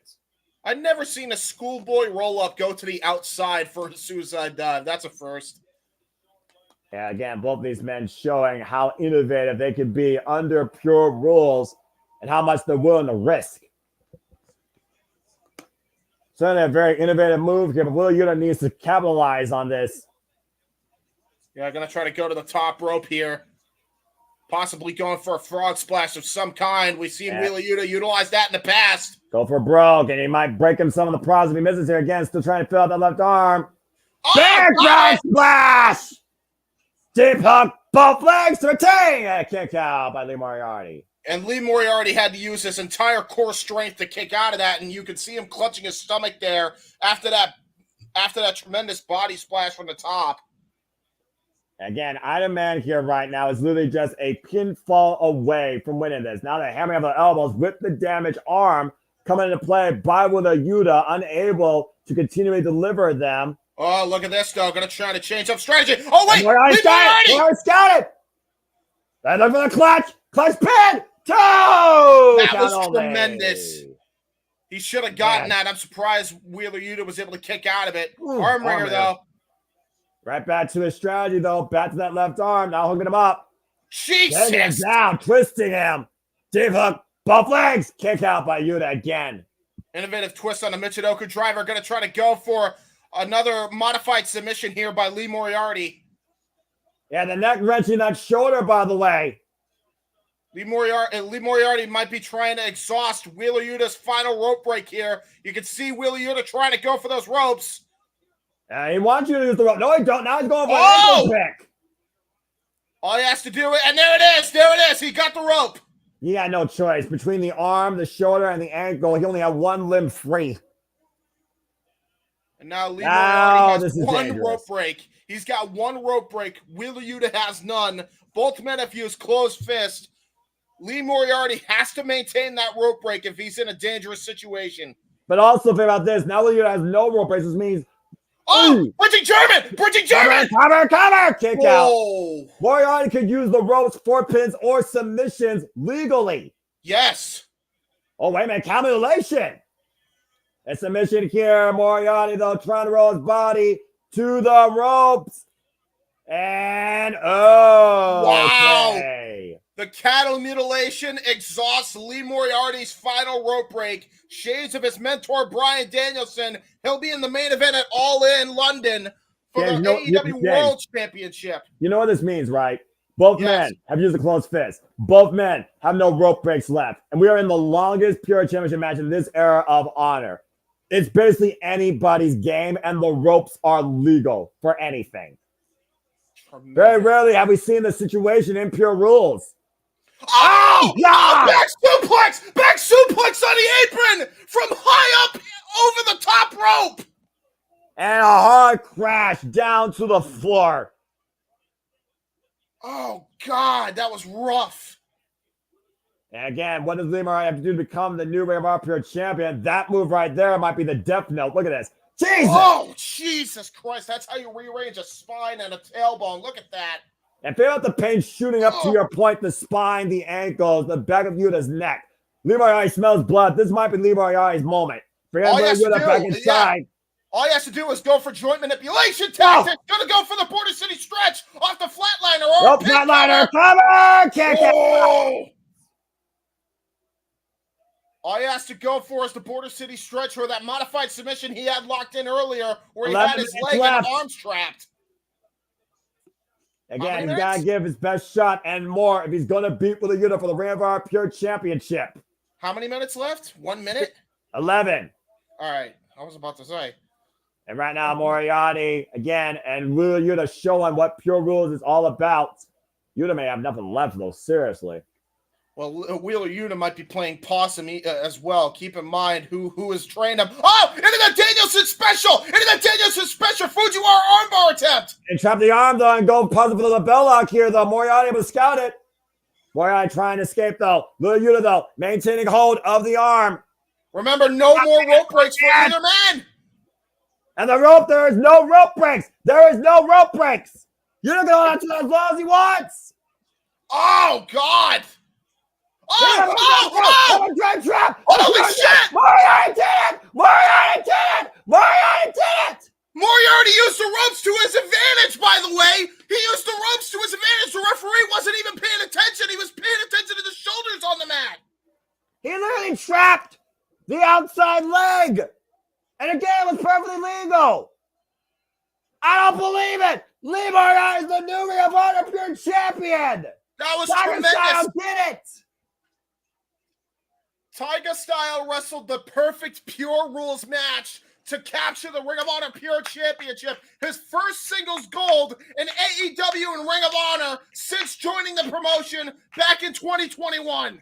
And since joining St. Taylor Promotions, by the way, Rumble, Batman Rumble, split-second margin of error right there by Wheeler Yuta, unaware what Lee Moriarty was doing.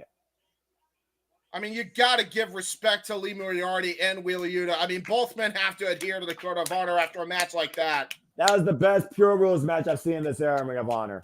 That was tremendous, man. Look at this. Wait a minute. Trying to take it from Mike Posey here. Not being a code of honor, but given the title itself.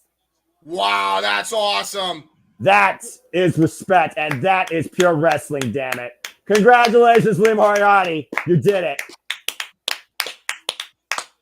Two of the best in-ring technicians. Dean Malenko smiling proudly. And Jerry Lynn, for that matter, and Christopher Daniels.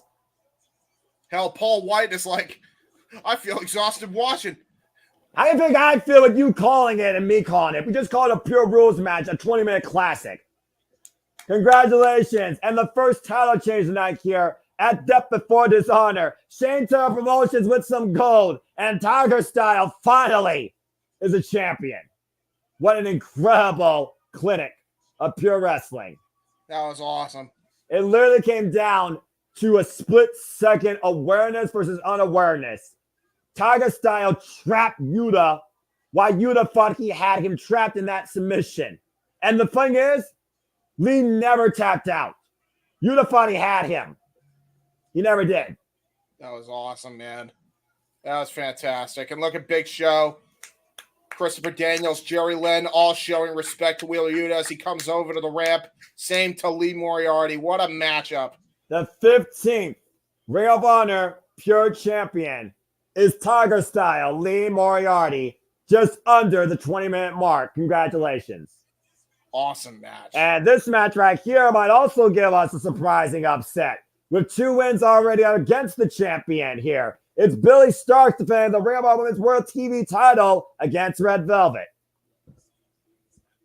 What an incredible transition from a text match, by the way, to a pure in-ring tech clinic. This is such a good match so far. Like, every match is delivered. I mean... Again, this is Tony Khan, who does not miss. Simple as that.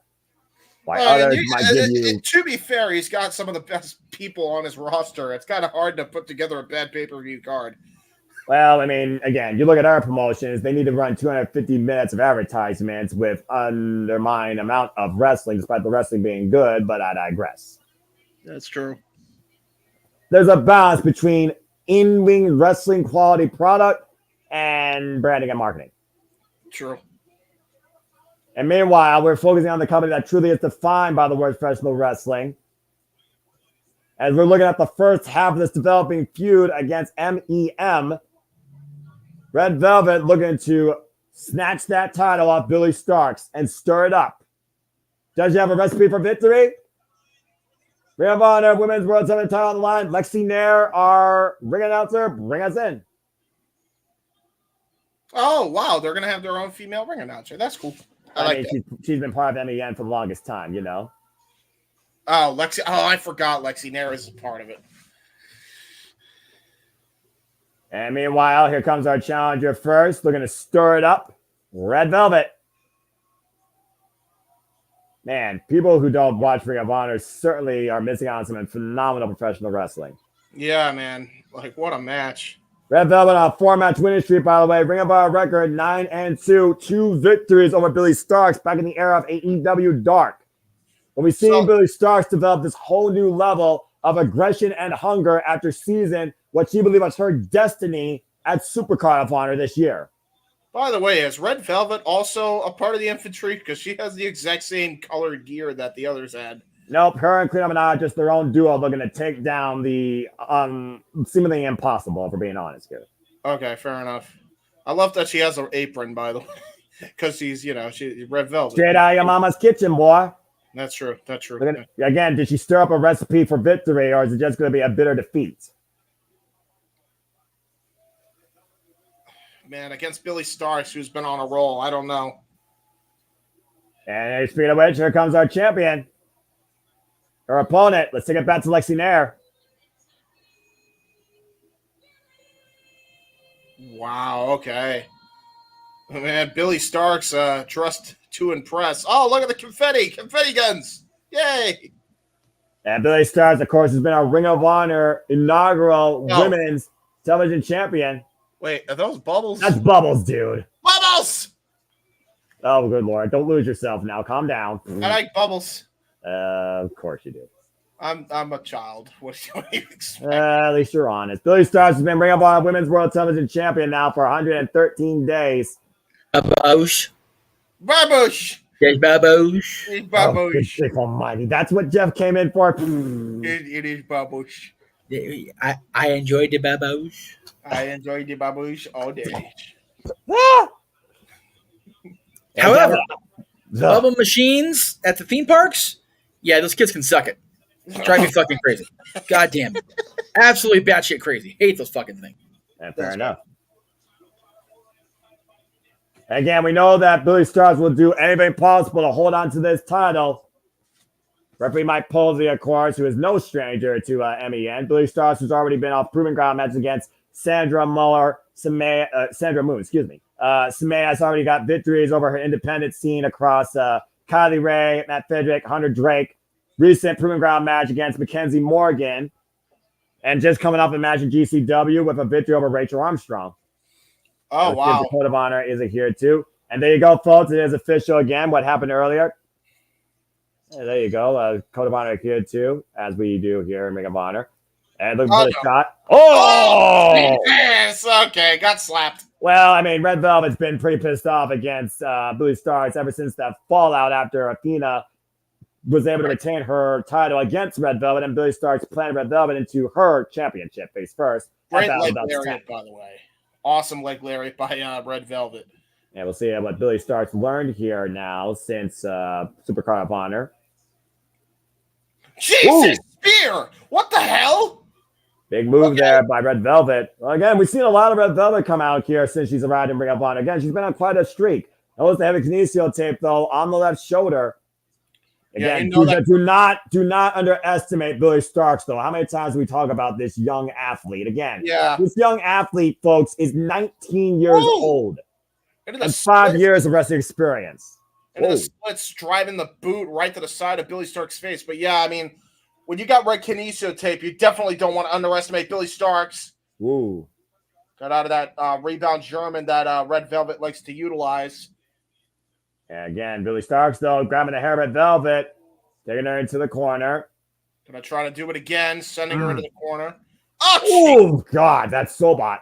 Springing up the second, got caught in the electric chair position. Was Billy Starks looking for here? Red Velvet might be looking for a poison rana. And Bama slam on top turnbuckle by Billy Starks. That's not good. Face first. Hello. And Billy Starks is pissed off now. Yeah, she is. Oh, no. Again, this is not the same Billy Starks we knew prior to Supercard of Honor, clearly. Nope.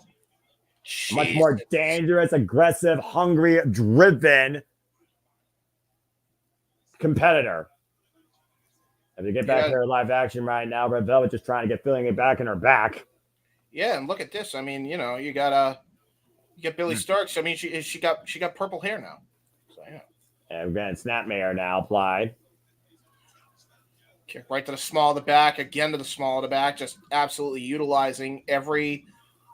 We've also seen Billy Starks as of late not go for pinfalls, but for submissions. So again, tagging the blower back is not surprising me here. Driving her knee now into the spine with the chin lock applied.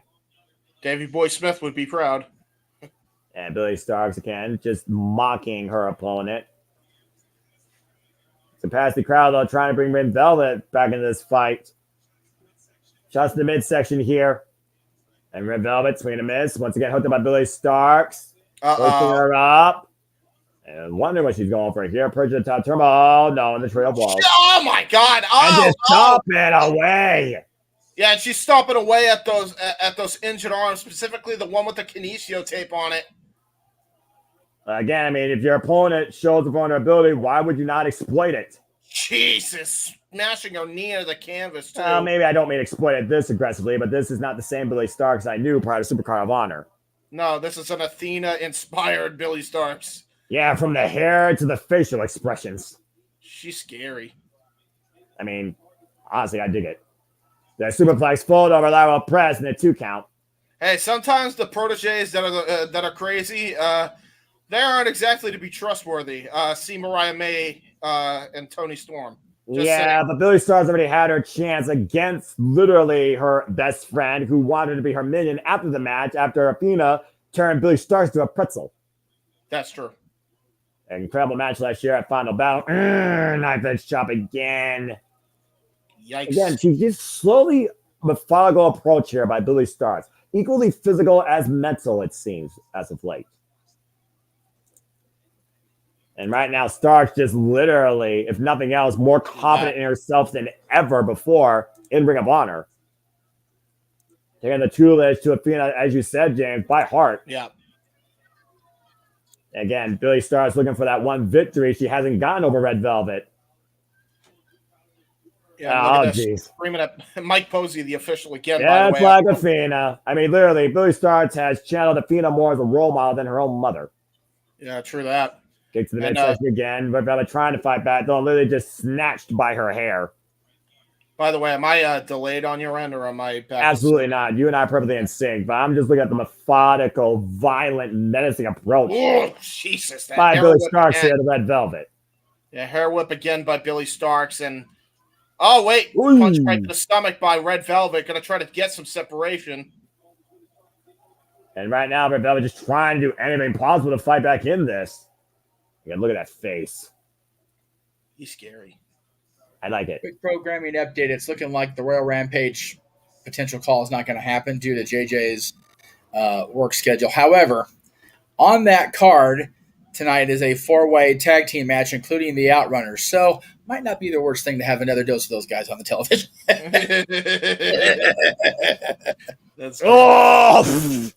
That was worse, though. Some of the turnbuckle pattern, Velvet slapping Billy Starks now in the corner. That's a stank on that Grizzly Magnum, trying to knock the win out of the champion. I mean, who doesn't like the Outrunners? I'm just saying. And right now, Billy Starks closing up Red Velvet again, up in the shoulder. Into the crossbody reversal. Lateral press. The 2 count. By the way, after that Grizzly Magnum, the end kick. Oh boy.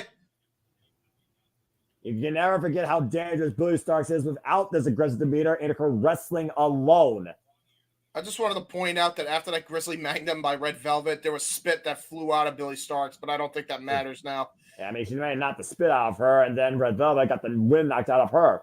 Oh, O'Connor roll. Nice maneuver here. O'Connor roll, deep pin, able to push out. Billy Starks in face for the top turnbuckle, and Red Velvet. German suplex. How you doing, Jeff? What's up?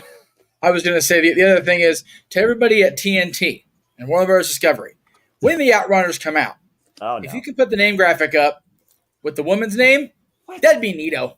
Tell you. The rising Easter in the corner. He is not going to stop till he learns her name. Have you? Stunner by Red Velvet. Did you get any DM back? I am focusing on the wrestling, unlike you. Damn, and I am focusing on the aggressiveness of Red Velvet here. Yeah, just right hands. They're perfectly legal in this kind of matchup.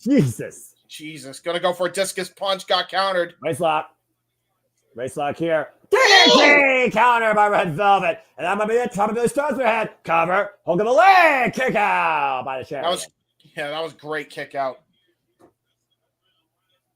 Good Lord. Red Velvet in firm control as of right now. A lot of forward impact on Billy Starks' head there, especially with that DDT. And right now, Red Velvet not taking the bait here early, set up by Billy Starks. Kick again to the midsection. Once again, following up. What's she looking for off the rope? Oh. She's trying to think of something. I think she's like almost trying to find a method of attack here. It looked like she was thinking of a springboard, but decided against it.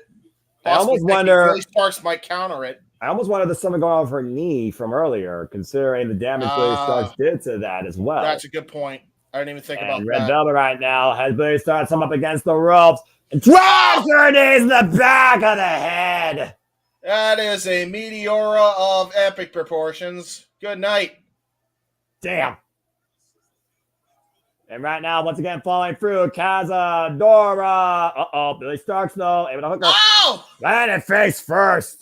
Yeah, that was a great counter by Billy Starks. She's not affected by that Meteora to the back of the head. She's going to try to get her bearings back. To the top, and Red Velvet, Meteor in kind.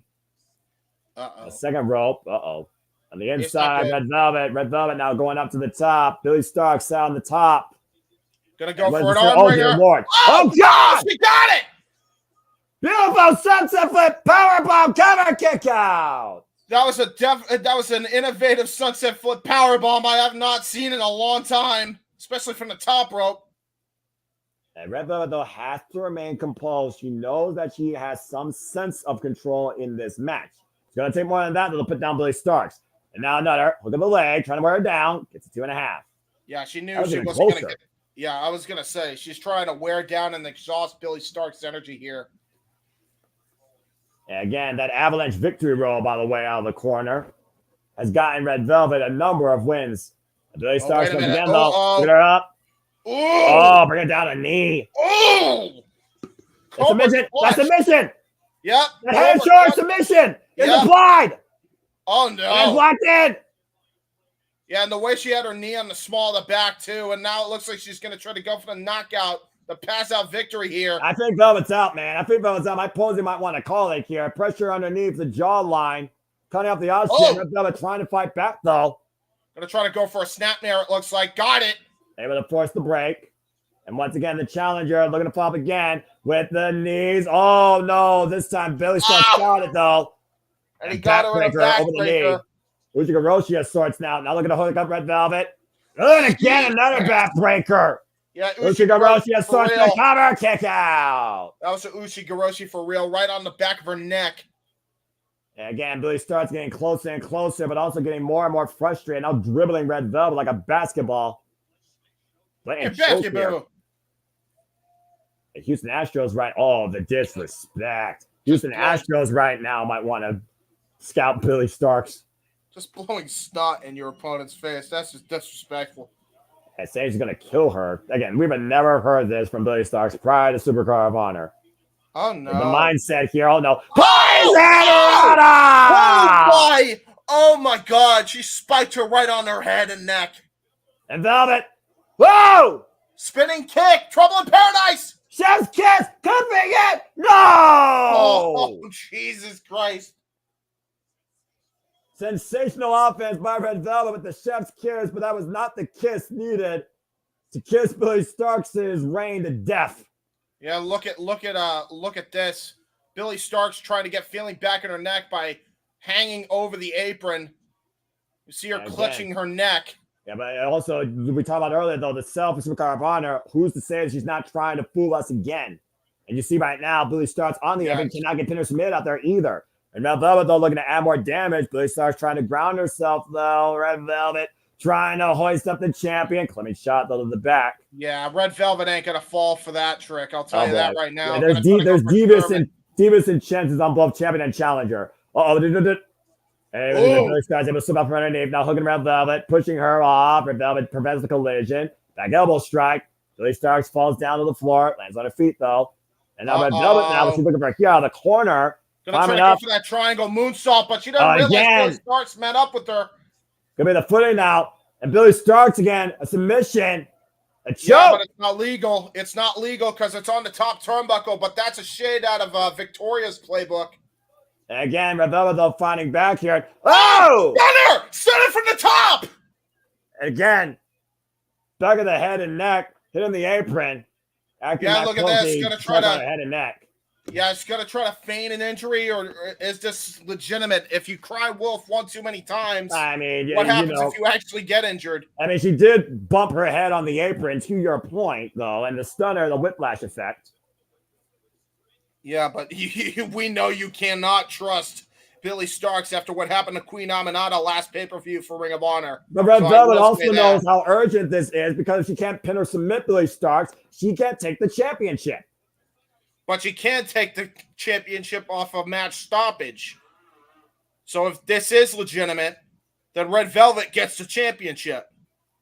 And Red Velvet right now is just watching on, not even following up, not even trying to exploit an opportunity here. The same way, technically, that Billy Starks was able to beat Queen Aminata at Supercard of Honor. Yeah, and I'm telling you right now that Red Velvet has definitely got a plan in mind. Whatever that plan is. Does Billy Starks have a plan in mind, though? Again, Red Velvet seems very composed. Doesn't really seem like she's showing any concern. I mean, when Lexi never was asking a question about Athena being injured, she said that bitch got what she deserved. And, of course, Athena showed us that she was not injured at all. And look at this. She's trying to roll back into the ring. Yeah, And but I she's will just say- rolling gracefully underneath the apron, not even far away from the ropes. And I will say, it could be a legitimate injury because she did take that poison rana right on her head and neck in a very rough way. And ever since then, she's been clutching that neck. I will say, though. Let me be honest with you. I've seen this girl literally dropped on her head when I thought her vertebrae collapsed outside Ring of Honor. Trust me. That's what I'm saying. She is fine. That's what I'm saying. She's got to be absolutely utilizing this to gain an advantage here. She finally gets up. And Posey slipped off. Yep. Velvet, got it. Velvet, though. Whoop. Missed the kick.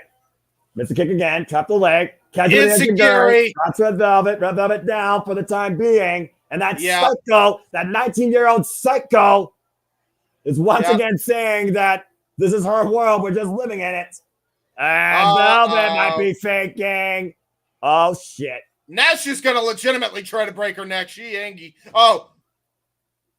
Huh? Oh! Oh, no! Who faked out who at this point? Hello. Hello, appeal. Now she really dropped her on her neck. Oh! That could do it. Drop her head. Holy shit! Oh, my God. We got a new Ring of Honor Women's Television Champion. Red Velvet just dropped Billy Starks on her head. She stirred up a recipe for victory. Red Velvet did it. Well, so much for Billy Starks holding on to the title. Turnabout's Still, you wonder who's cheating who and who's being true and who don't even care anymore. Like, that final slice, that overdrive. I forgot that was the final slice. I was gonna call it a rose plant because it was a twisting rose plant. That was a revolution rose plant. And Billy Starks devastated. Billy Starks, you got outsmarted. I was gonna Red Velvet stirred up a formula for victory. Red Velvet, the new Ring of Honor Women's Television Champion. Fool me once, shame on you. Fool me twice. Fuck you. yeah, there you go. That was tremendous. She cramped her neck like she was gonna do something. Like I'm gonna play dead. That's a statement win right there. Not just for Red Velvet, but for the Ring of Honor Women's Division. We might very well be looking at the end of MEN ruling Ring of Honor after tonight. If Queen Amanada has her way like Red Velvet did. That was Red straight up out mind fucking Billy. That was tremendous.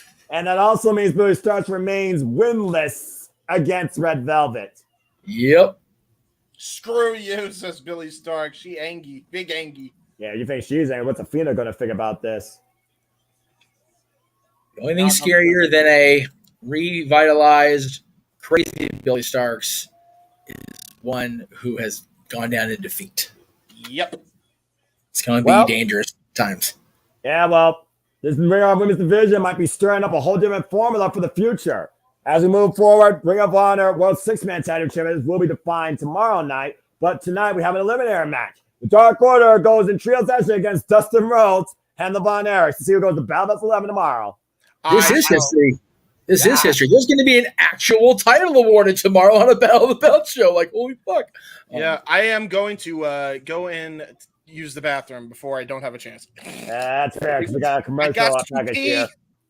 After Marshall Von Erich was able to put the claw on Evil Uno while Kevin Von Erich was watching on from the outside to Alex Reynolds was jaw-jacking him, Marshall took Alex Reynolds' head off with that lariat and got the win in tag team action last night against the Dark Order alongside his brother Ross. The Von Erichs riding high in Texas, and the Dark Order was not happy about that. To the point they assaulted them post-match, and out came the Natural, another proud Texan and a proud legacy of this wrestling business, came to the aid of the Von Erichs, isolating Alex Reynolds, who suffered the claw, the Iron Claw, by the Hall of Famer himself, Kevin Von Erich. And now we find ourselves a unique six-man, where six-man title shot awaits the winners tomorrow. I'm still surprised, though. Another title change, and Red Velvet did it. She did. Man, I feel bad for Billy Starks, but again, sometimes you gotta be humble to realize doing wrong is not right. She did everything she could to cheat her way into that victory, and she got outsmarted. Yeah, straight up. I mean, literally. Red Velvet came up, popped her neck, and then literally went back down. Well, as we move forward, Aubrey Edwards, our official for this contest. The Dark Order coming in trios action once again. Dark Order previously challenged for the Ring of Honor Tag Team Championships. And once thought they would be in contention for Ring of Honor six-man tag team titles. Never happened. Also made it to the finals of the AEW Trios tournament for the inaugural champions. Came up short of that. Dark Order looking to finally submit a chance to maybe challenge and claim the Ring of Honor six-man tag team titles. But it is official. Red Velvet, you're new World Television Champion in the women's division. As a member of MEM, I gotta admit, it kind of hurts me, but as an unbiased commentator, I have to say she deserved it. I feel you. Sorry, Athena, I have to be integral in my commentary to a degree. What the hell? What happened? Oh, yeah. Those letters, that name, that man, one last ride, little bit of cowbell involved tonight. The Natural! The history shared with the Von Erichs and the Rhodes. To the greatest wrestling families, reunite here tonight at Death Before Dishonor. Saddle up, partner. This is insane. The Natural Dustin Rhodes and Marshall and Ross Von Erich. That's Professional Wrestling 2024, damn it. The Von Erichs, of course, undefeated right now in tag team action in Ring of Honor. Former MLW tag team champions. Dustin Rhodes, of course, a former tag team specialist in his own right. Former WWE tag team champion, of course, alongside his brother Cody Rhodes. Seth the Von Erichs, again, massive respect. If you ride along with me, I'll take you kids to places. And we'll see if the Cold Honor is here too, James.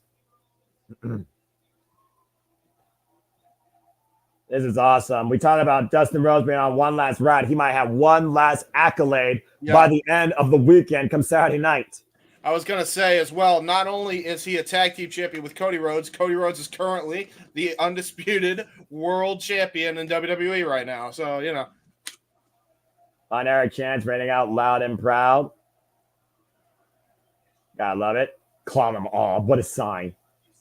The minute they hit a claw, I'm gonna go full Martian from Toy Story on that. Uh-oh. There we go. I don't think the Dark Order appreciated that claw that happened Thursday because they count because not out because the bell has officially rung. And Aubrey, you have no control in the early going.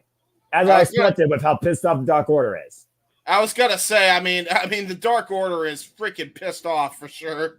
I mean, the guy Evil Uno was already pissed. Evil Uno was already pissed. Now they got embarrassed by the Von Erich family, and he lost the Prestige Championship opportunity against his former protege, Alan Angels. He is not a happy camper, to say the least. And not to mention, Evil Uno said, maybe it's time to change things. Maybe it's time to show I'm one of the best here that's been involved in this business for 20 years. He went on an open challenge singles exhibition and got destroyed by Katsuyori Shibata. Yeah, maybe don't hype yourself up when you're really not some of the best. Get mad. Stay malding, player one. About to say, even he's got enough credits though to still say I've been involved in this business for 20 years. So I respect there. Evil Uno right now isolated with Ross Von Erich. For those that don't know, Ross Von Erich's the one with boots. Marshall Von Erich is the one with no boots. Oh, Sling Blade there by Ross. Great, fantastic. Gonna possibly tag in Marshall Von Erich. Here we go. Here we go. The former MLW Tag Team Champions. Drop kick! Jesus, what a high drop kick. And a slam. And the friggin' height that this Von Erich gets, by the way. Look at the size of this guy. Yeah, dude, he's a brick shithouse. Double drop kick. Shout out. By the way, shout out to another NWA great in the Rock and Roll Express with the double drop kick there. Now Dustin Rhodes and teaming up against Alex Reynolds, close up and over the outside. Dustin Rhodes, who previously challenged for the Ring of Honor World Championship, Clark Casinelli. I saw him live. And of course, previous challenger for the TNT Championship. And driven into the steel ring steps.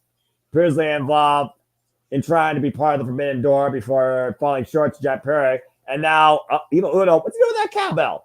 Well, the referee does not know what to do here. Aubrey oh, no! Cowbell right to the back of the head. That bull rope. Eric. Now look at Evil Uno getting rid of the evidence. Doesn't really set the barricade there. We've seen this change, though, in the Dark Order truly go, pun intended, dark the last couple of months, though, James. Well, it's kind of hard to be a Dark Order, and it's kind of hard to be evil when you have a kid leading your group. I'm just saying. Von Erichs, by the way, in case you don't know, our current RCW Tag Team Champions, former MLW World Tag Team Champions for 438 days. Cover 2 by Alex, gets a 2 count. Great elevated elbow strike by Alex Reynolds, and now here comes John Silver. Johnny Hungy. Buds, baby. God. I still say this guy should have a singles run. Highly underrated. Big uppercut by John Silver. Isolating Ross here. Taking him down, just running through him. Again, joining the Dark Order. And, of course, card came out of Dark Order since day one. Now it looks like they have the claw. They're going to try to apply. No way. John Silver, you're playing with fire. Do not apply the claw to a Von Erich. That is sacrilegious. Oh, the ring. By Evil Uno. And right now, that epidermis literally just being taken off of Marshall's back. And trying to fight back, though, here. Again, Dark Order right now taking care of business rather easily. Oh, wow. Great martial arts kick by Ross. I was not expecting that. Okay. You consider who these guys were trained by, right? Johnny Hungy right now, looking for the tag. Listen, I know the Ross is usually a wrestling-oriented family. I didn't expect some MMA kicks to be a part of it. I mean, when you're trained out of the Noah Dojo and by Harley Race and Marufuji, I figure you know a little bit or two about kicks and martial arts. And now he's taunting Marshall Von Erich, distracting Aubrey Edwards once again as a result. Well, this is what happens when you have multiple people involved and imagine you're trying to restore order and one team knows how to bend the rules to the point. That doesn't work out, though. Ross fighting back here. Denying the double team. And once again, Evil Uno grabbing the tides. Johnny Hungy grabbing the tides as well. Ross is up and over. Lands on his feet, though. Ducks underneath. Lunges. Tammy to Marshall. Oh, Jesus. Here we go. Oh boy, that wild barefooted Cowboys in the ring. Wild nice hands. That was a wild haluva kick, by the way, by the Wild Cowboy. And you see it again, the strength here being demonstrated. Oh! That was hard landing on the knee for John Silver. Yeah, that was not good for Johnny Hungy at all. He might have a bad knee after that. Oh, he might be looking for that big lariat. He's sizing up somebody. Damn! Jesus. Yeah, inertia, that effect, that whiplash effect against your throat and neck. Following up again. Cannonball! Right over the head. He called for it. Cover. Jesus. 2. No. Not yet. The confidence, though, restored here in the Von Erichs. And he's going to go for No. Wait a minute. Oh, the claw! The claw! The claw! The claw! No! Damn it, freaking Alex Reynolds attacking from behind sends Marshall to the outside, excuse me. And right now, Dark Order again wants to look to take advantage. Alex Reynolds looking to fly. Evil Uno, though. Team up against Dustin Overlord. Oh, God! Suicide dive suplex combination by the Dark Order. The Beaver Boys now getting in full control. And again, Marshall dropped on his head, vertebrae compressed on the neck and shoulders, almost a brainbuster. Cover 2. No. Dark Order again with a near fall. Aubrey counts 2. She said it was 2. I'm going to call it right now. If Aubrey was the official for Athena's match, Athena's losing that title. Yeah, I was about to say. It's been a historic night here. I mean, it would be also poetic considering Athena was last dropped. Or excuse me. Aubrey was last dropped by Athena. And look at Dustin finally getting his wherewithal after being sent into the steel steps from the earlier cutoff by the Dark Order. And again, Marshall right now isolated with John Silver in the middle of the ring, still fighting back though. Big elbow strikes. John Silver though. Oh my God! What a tilt-a-whirl German suplex. This little guy is so damn strong. It's ridiculous, little meat man. And once again, taking Dustin out on the outside. And now Dustin is no longer got his whereabouts. Well, I mean, after going for the barricade and again that bull rope, I mean, yeah, I figured that his bell got rung. Again, Dark Order isolating Von Erich here, attacking Marshall this time. Evil Uno legal. Falling up again. Big jumping elbow strike in the corner. Their front face lock. Snap German. suplex.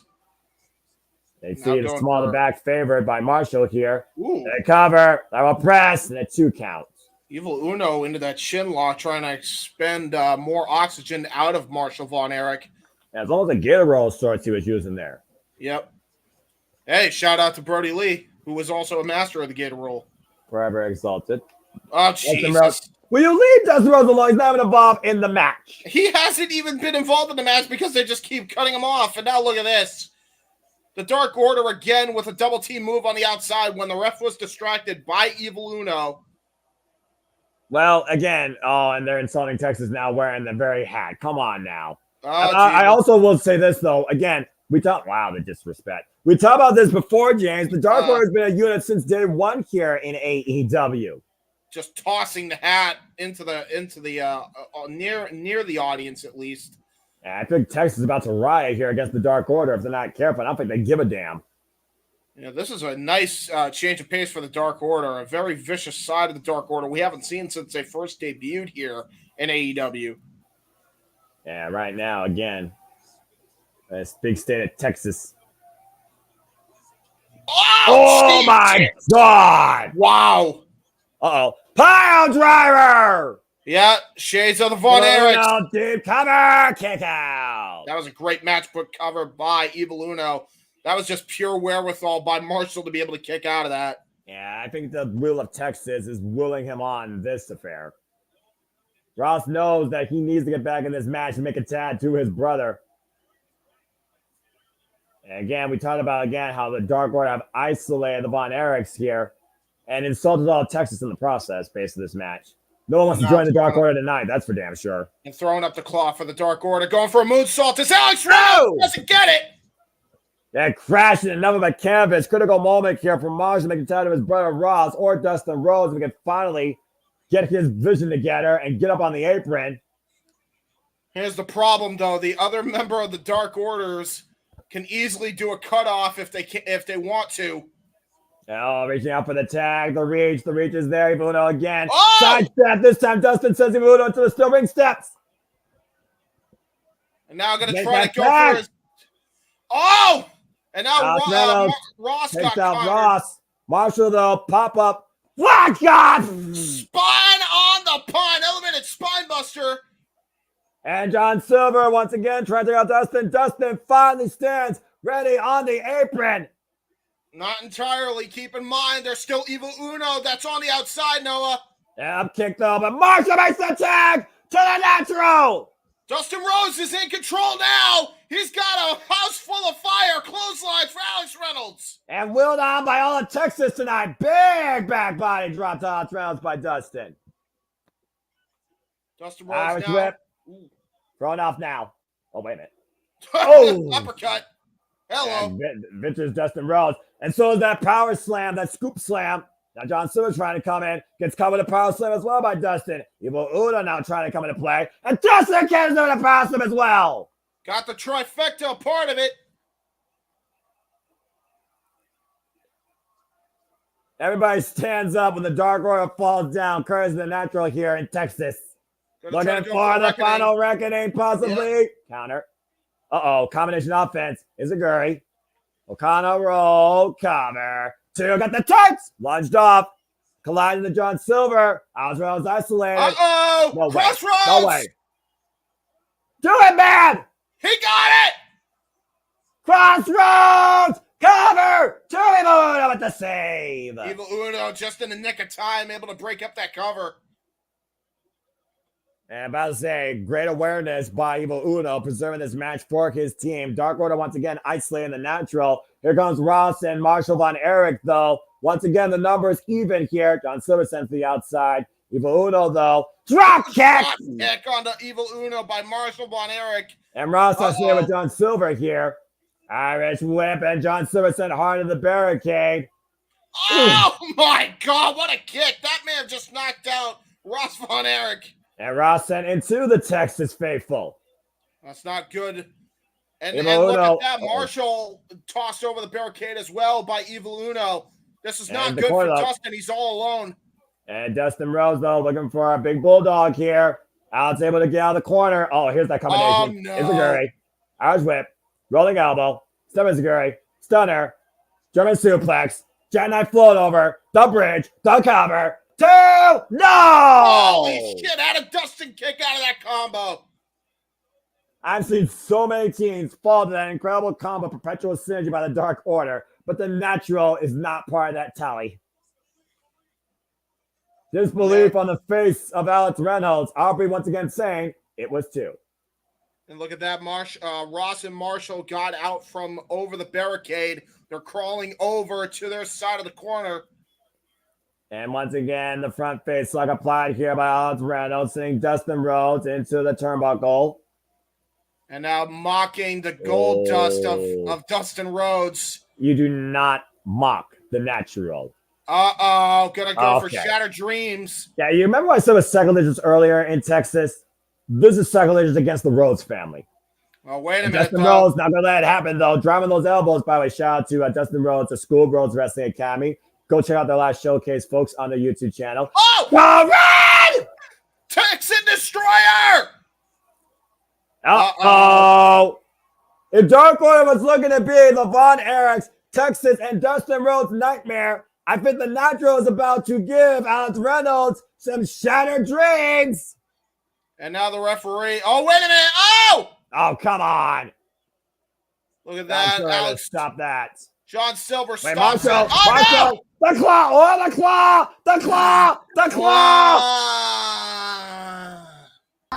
He went on now with the bull rope.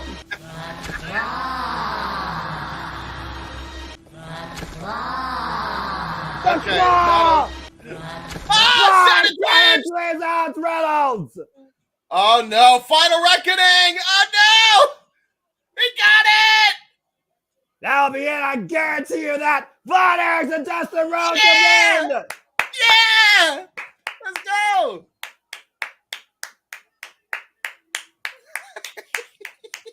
Didn't mean to loop it, but it still came off funny.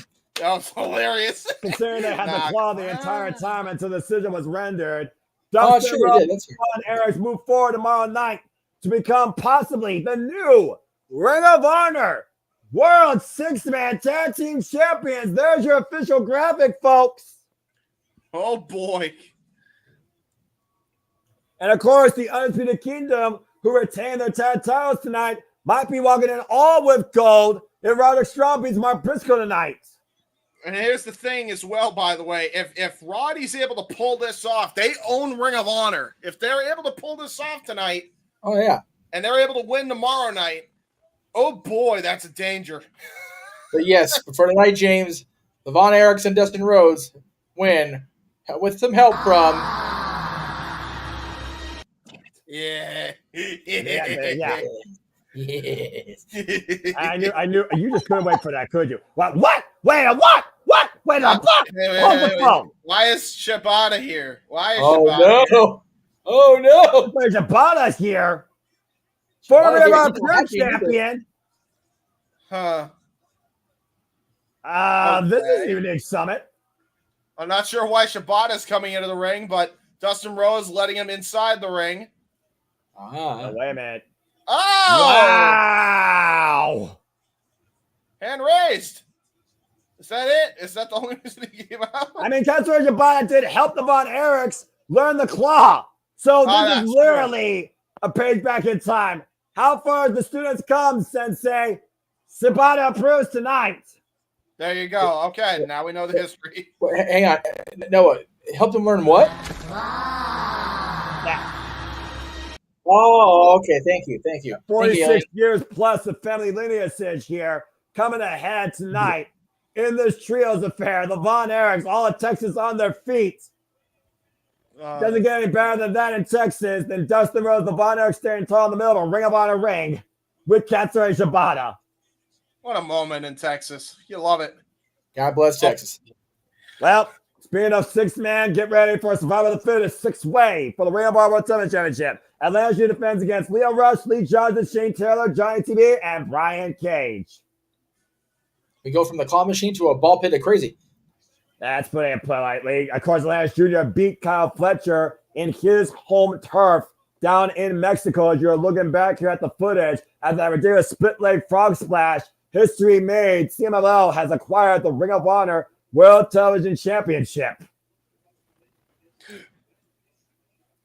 And now he has to defend against 5 other wrestlers, a couple of which are no strangers to the Ring of Honor Television Championship. You got the man of the hour, Leo Rush, former X-Division champion, who's also been looking to gain gold in other promotions. Lee Johnson called his shot 3 times this year and failed for the Ring of Honor Television Championship. Giant TV believes he's TV ready, but doesn't have the title to show it. Brian Cage, a notorious Ring of Honor 6-man tag champ and the most dangerous man in this match. Notorious Shane Taylor, former Ring of Honor World Television champ for over 250 days, who got the win last night in tag team action alongside Giant TV. Someone tell me Giant TV and Shane Taylor are not going to work together tonight. Nope. I meant to tell you, I don't know what happened because I wasn't there, but apparently, somebody in Davenport said somebody's name. What? Oh, Jesus. Okay. So, of course. So real quick, because it's been so long since I've been able to say this, God bless Taya Valkyrie. Oh, my God. Oh, here we go again. James Lawson. And speaking of Giant TV, he will be in action tomorrow night on Collision here, taking on Orange Cassidy. I think at this point, Jeff, it's pretty safe to say we're covering Collision at this point, because fuck it, why not? God damn it! Intensifies.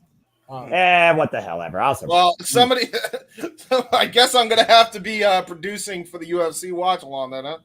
No, very much. It'll be okay. We'll figure it out tomorrow. I need to go Mimi's tonight. We'll figure it out tomorrow. Yeah, that's it. We got Mimi's till 8 p.m. Standard Time once the show concludes. And get God, get room. Yep. No, keep it going. It's fine, Johnny. It's fine. I don't have a problem with it.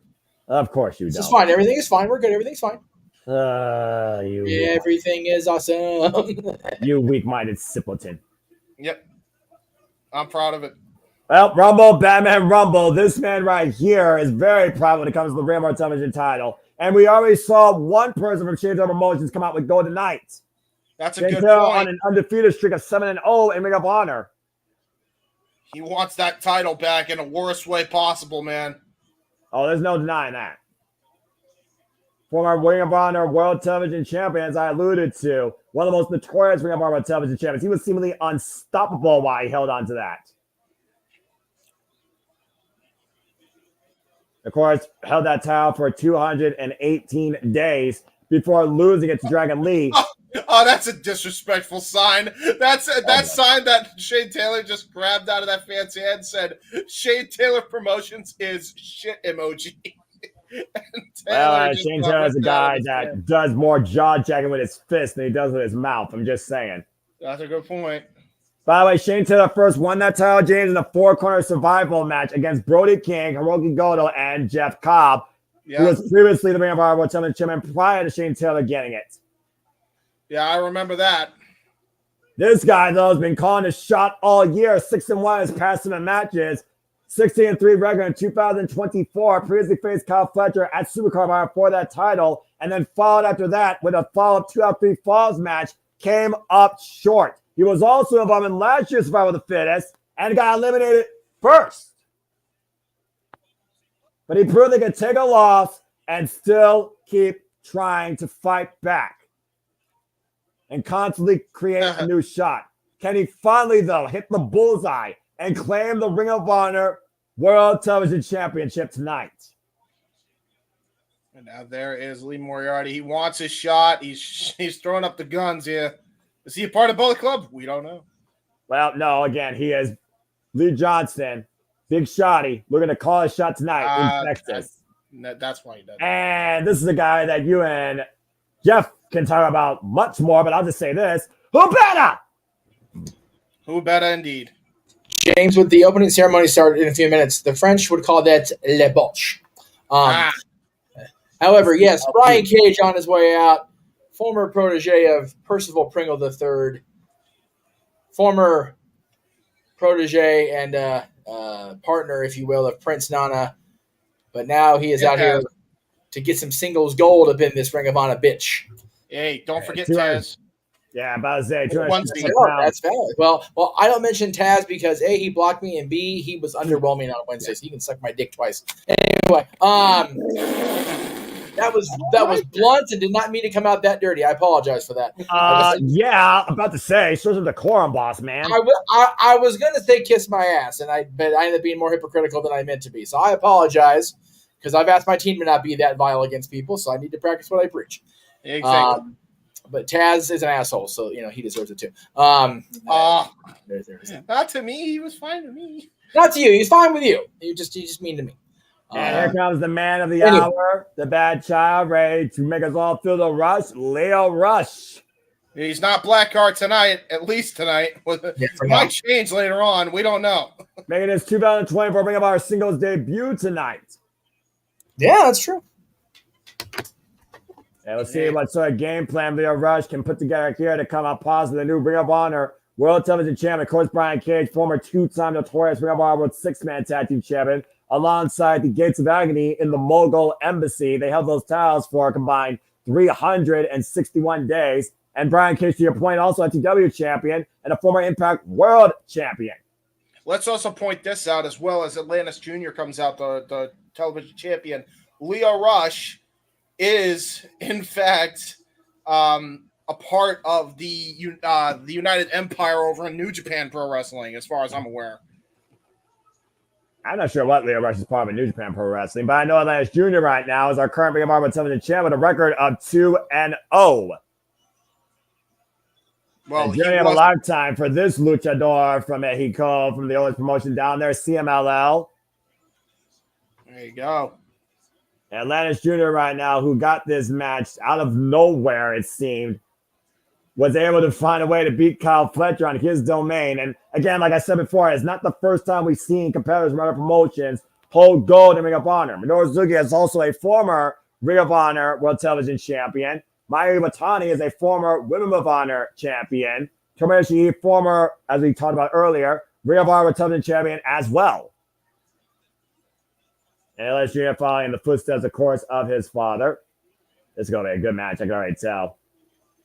Well, I mean, it's kind of hard not to have a good... Oh, wait. Is this going to be a... Oh, no. Everybody's coming into the ring. Okay. Like I said, James, if I were to finish pinfall elimination, pinfall or submission, you are eliminated. Last man standing or last man remaining will be the Ring of Honor World Television Champion. It's the second time ever in this company's history that Survivor Series is determining a Ring of Honor title. The television title. Right, MIT that's looking for a code of honor. Good luck with that with this field. No way you're getting a code of honor with all 6 of these problem children. I'm sure a few will. Johnny, okay, there you go. The bell rings are underway. And now Johnny Mundo didn't even shake anybody's hand, just talking strategy with his wife. Oh, my God. Well, Atlantis Jr. just got super kicked by Leo Rush. Tope. Oh, boy. Say Leo Rush, again, might be the most dangerous competitor here, being the fastest amongst the field, if we're being honest. Oh, no. Oh, give me this. Give me this one-on-one. The meat division's in play, and so is Johnny TV. Johnny's like, no, go ahead. Go after him. Go after him. He's like, get out of my fucking way. Go away, Johnny. Please. I mean, let me have my match. Brian Cage is watching like, uh-oh. Oh! Oh, my God. Johnny TV just kicked Shane Taylor in the head. It was an accident. It was an accident, I swear. You gonna tell Shane Taylor that? It was an accident. It was an accident. Giant TV, you fucked up. What happened was... Oh, my God! That was not an accident. That was on purpose. I told you to stay out of my way, you stupid bitch. Now, let's get the meat division in place, shall we? Really quick before the meat side starts. If I'm not as present, it's because the opening ceremony is starting the Olympics, and I don't miss that. So I'll be in and out, just so you guys are aware. Okay, well, in the meantime, you watch an opening ceremony. I'll watch the meat division here in display. Brian Cage and Shane Taylor teeing off against each other. I love meat.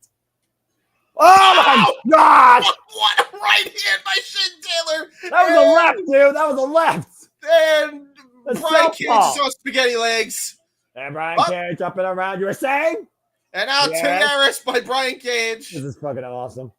Brian Cage. Oh, are you kidding me? Scoop slam on the 400-pounder. Again, and I'll say it again and again.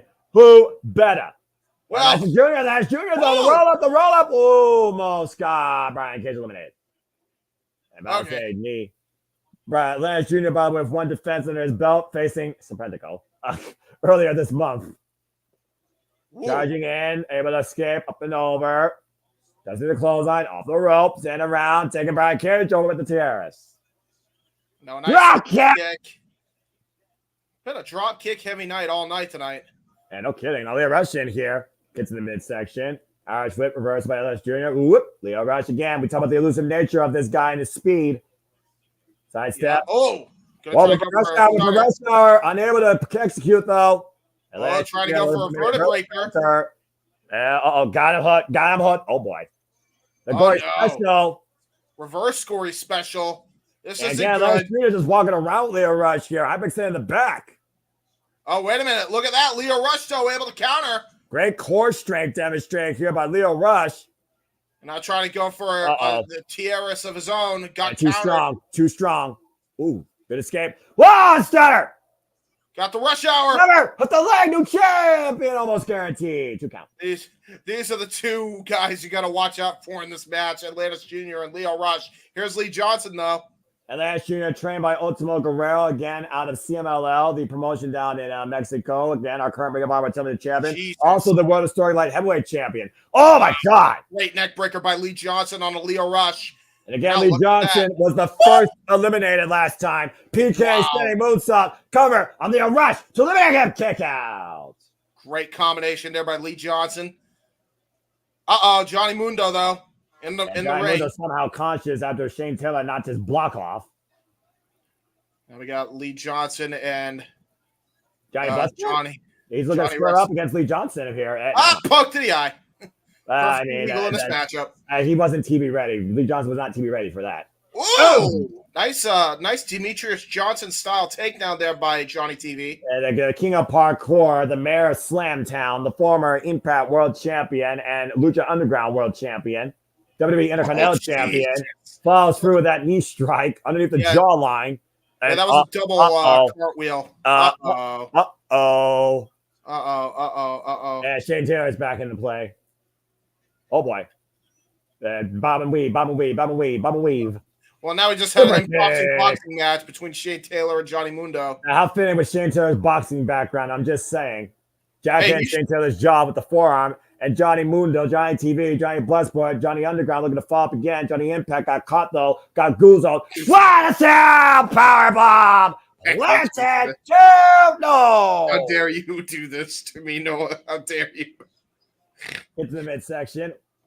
And Brian Cage now jacking Shane Taylor's jaws. We got the meat division in play. Meat. Yay! Meat. I love meat. Interesting. I do too. I mean, I like hot dogs, burgers, all. Oh God! I'm a fat ass. I know about meat. I'm a skinny boy, but I love my meat. Big splash in the corner. Everybody's closing their eyes. It's like, are we sure we're talking about meat or are we talking about something else? Up though, nice up kick though. Good recovery there by Brian Cage. Doesn't hit the clothesline. Brian Cage up the second. Whoa! Wow! Nice tornado DDT. That was great by Brian Cage. Again, who better? I don't know. Leo Rush now this is the definition of speed versus power. Yeah, right. Racing created. And now the misdirection being executed by Leo Rush. Brian Cage trying to keep up and catching Leo up and around. Leo catching with a DDT though. Yeah, great. Around the world DDT. And now here comes Johnny Mundo going up against Leo Rush. Ooh! Spring kick.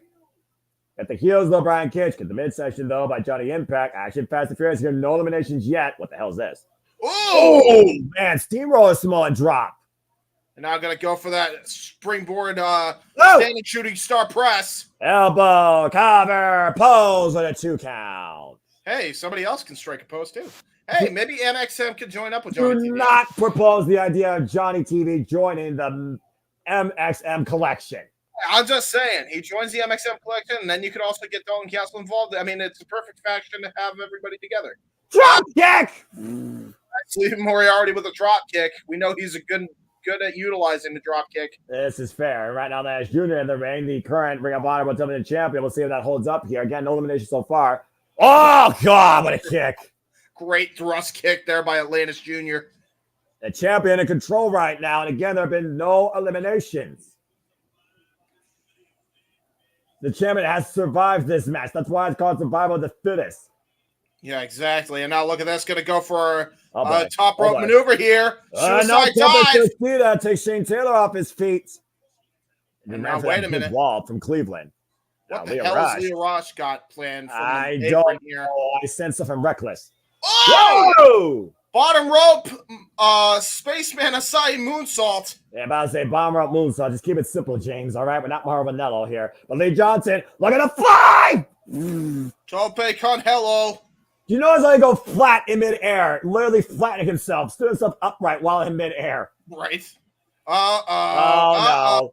And the man, Mr. Parkour himself, showing us why he is TV ready. Jesus, corkscrew plancha by Johnny Mundo, Impact, Nitro, whatever you want to call him. Bloodsport, Impact, Hannigan. And Brian Cage, come on, Brian. You're not cruiserweight. Don't you even. Brian. Brian. What the hell? It's Ski Reich. I'll say it once, I'll say it again. Who better? Don't pick on hello by the machine, Brian Cage. You heard me right. That's insanity. What the hell is Brian Cage got planned here? He's got two people. What in the hell is going on here? No way. No way. No way. No way. Shane Taylor, look at the fly. Brian Cage preventing that. Oh, Chase Brian Cage down hilarious. Yeah, I was about to say, there was no way that he was going to do that, or is he still? I'm scared. Again, this is a very prideful man. Rumble, Batman Rumble. Everyone's denying that. Yeah, everyone's like, get rid of him. Get rid of him. I feel like Shane Taylor is public enemy number one for reasons. Yep. Considering his history. Being teed off right now by four men. Refusing to stay down, and oh boy. Gang up force right here. Oh, again. You want to get rid of Shane Taylor, former television champion. What a headbutt, though. And about to say headbutt to the chest. Leo resting up and over on his feet. Oh my God! Yes, hello. Kamagori, nice knee strike. Short range Larry takes down Lance Jr. Now we got the two meat man up. Rising knee by Shane Taylor. I went out how much Shane Taylor can handle here. Ooh, and you're knocking to Brian Cage. Rumble, Batman, Rumble. Yep. Survivor of the Fittest so far has one man on his feet and none eliminated. Oh, Jesus. Trying to go for Cannonball, got dodged. Yeah, I'm about to say, Lee Johnson just got out of the way of that. Super kick. Go right now, the second rope. Disaster kick. Great move there by Johnny Mundo. Frog splash! Cover 2. Shane Taylor's eliminated. Holy shit. Wow, I did not expect that out of the gates. So now it's down to Brian Cage, Johnny Mundo, Leo Rush, Atlantis Jr., and Lee Johnson. Again, like I said, this elimination match, everyone has to be eliminated. And we just eliminated the former Ring of Honor World Television Champion. To your point, the biggest threat here amongst the field. And right now, everyone ganging up. Lee Johnson sent to the outside. It looks like Johnny TV has scouted Leo Rush here. We got Leo Rush and Johnny TV. This is going to be a parkour speed fest. Irish whip. Hard in the corner. Leo Rush flying again. And again, Johnny TV slips between the ropes, slips underneath. Back inside the ring. Floats in between. Sweep of the leg by Leo Rush, though. Again, don't blink. Rolling kick. Almighty Christ. But look at that. Johnny. Dominic Johnson out of nowhere. Johnny Mundo trying to save himself. Wow. Where did Rush come from? Double stomped, and now we got a Lopez suicida by Leo Rush. Jesus Christ. Yeah, you want to try and get a move out there before somebody else attacks, James. Yeah, exactly. Holy shit. Tosses Lee Johnson back into the ring. Did Leo Rush. Yeah, Leo Rush right now to the top rope. I'm losing my voice in this shit. Final hour attempt denied. Again. Final hour denied. Super kick. Brutal super kick by Lee Johnson. Oh, wait a minute. Wait a minute. Big shot drop. Oh, shit. Cover by Lee. Leo Rush eliminated. Huh. Well, there goes my secondary. Leo Rush stopped dead in his tracks. Speed reduced to 0 off that. And now here's Johnny Mundo back into the ring. Brian Cage in as well. Leo Rush eliminated. We're down to Lee Johnson, Johnny Mundo, Brian Cage, and forget when Brian Lannis Cage Jr. Yeah, by the way, you remember when Johnny Impact and Brian Cage feuded over the TNA Impact World Championship, right? I do. History relived here. Yeah, you wanted a throwback for y'all. I mean, like at this moment, it's like, water on the bridge. And right now, both men teeing off against Lee Johnson. A bit of a alliance formed here for the time being. Oof. But we know Lee Johnson has a huge reservoir. He's gone over 20 minutes in singles bouts. Let's not forget what happened between him and Kyle Fletcher 2 out of 3 falls. Yeah, Lee Johnson and Atlantis Jr. in for a world of trouble. Brian Cage and Johnny Mundo with a temporary alliance here. We're trying to eliminate people. And down to 4 men, by the way, to your point, James. And for those that are wondering, we'll talk more about what's left on this card after this. We have 2 matches left, and they're both for world championships. To put in hindsight, that's all that's left after this match. And right now, what the hell is this? Oh God! We're going to get eliminate Lee Johnson. No! Kicked out. That was a great suplex crossbody combination by Johnny TV and Brian Cage. And the crowd also says it was 2. And so does referee Brandon Martinez. And right now we're still down to 4 men. Taya Valkyrie watching on from the outside. You know she's going to play a factor here at some point. Yeah, speaking of TNA history, a former TNA Impact Knockouts world champion. And AAA Arena de Lena's champion. Not to mention MLW Featherweight champion. Brian Cage right now has the current champion in the torture rack, TKO. TKO, PK. Oh, that was a knee strike, and he footed him up. Cover, kick out. Junior. Okay. And again, if we pin Elias Jr., we guarantee a brand new Ring of Honor television champion. Exactly. We've already seen the women's Ring of Honor television champion change hands tonight. Oh, just stop it on that hand. Action. Again, Lee Johnson, though, refused, to fail on this shot.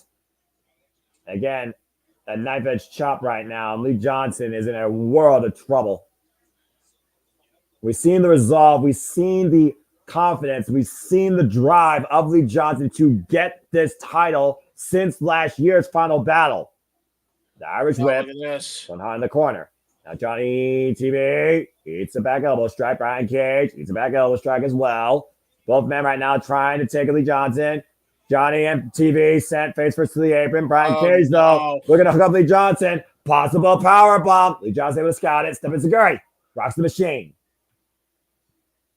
Lee Johnson now trying to get the full momentum on his side here. He's the only one in the ring with the machine, Brian Cage. Now the separation created. Doesn't need the clothesline. Blocks the super kick that time. Super kick to Johnny TV. Pop up. Oh God. Pop up power bomb. No. Oh! Disaster kick powerbomb combo. That's gotta be it. He's out. Yeah, Lee Johnson that's done. is eliminated. This is not good. Atlantis Jr. is in a disaster of a time here. We're down to Brian Cage, Johnny TV, and the current Ring of Honor World Television Champion, Atlantis Jr. Yeah, we're halfway through this match. And Atlantis Jr. has no fronts left here. This is bad for him. And again, Johnny TV, so aptly named, looks to finally be TV ready. Literally tight walking Atlantis Jr. kick to the shoulder blade. Yeah, just kicking him right in the shoulder after stomping on his arms. They're just toying with this man at this point. And think about it. If Johnny TV wins the Ring of Honor Television Championship, will he go on and successfully beat Orange Cassidy? Will Orange Cassidy become the first challenger towards the tomorrow night collision? That's a very good point. Oh, wait a minute! Let's go, boy! A Brian Cage! Holy shit, he almost got him! Double cross! High kick.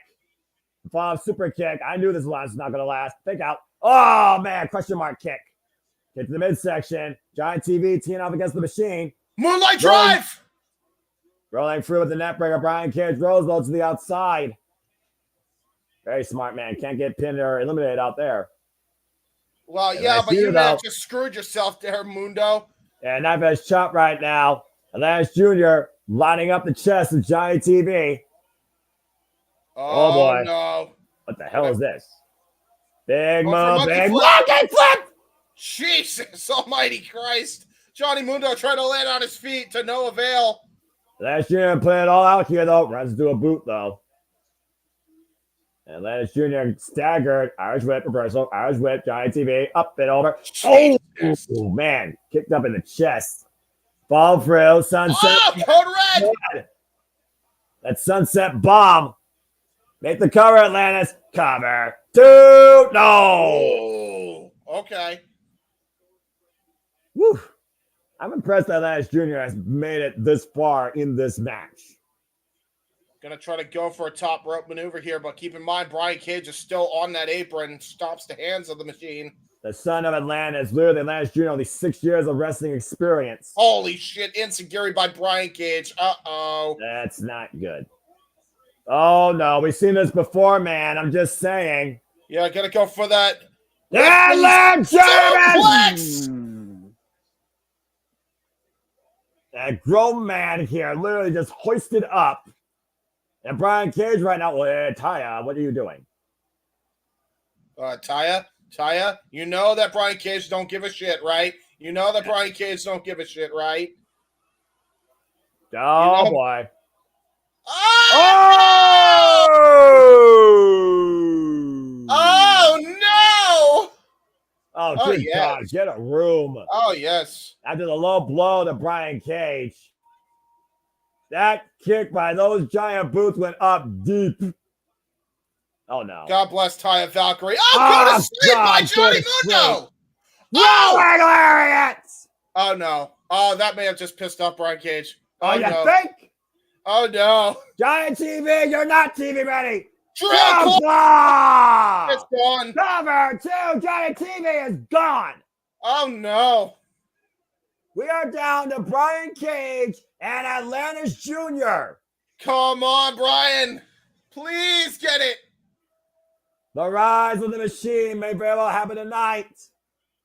Atlantis Jr. staggered. Discus lariat. Come on, Brian. Come on. Drew Claw's ass. Might be only one more Drew Claw away from new champion. Oh, no. Jr. Out the back door. Roll through. Cover the legs. No. No. What a perseverance of survival. Oh. Atlantis Jr. survives the field and is still Ring of Honor World Television Champion. He was better. Damn it. Only the second time a champion's been defended and decided in Survival of the Fittest. And the second time in its history, the first time the title has been successfully defended. You know, I'm starting to think wrestling is predetermined in a work. What makes you say that? There's that Mexican flag, that Lucha Libre pride on full display here tonight. Atlantis Jr. still a Ring of Honor World Television Champion. Very impressive.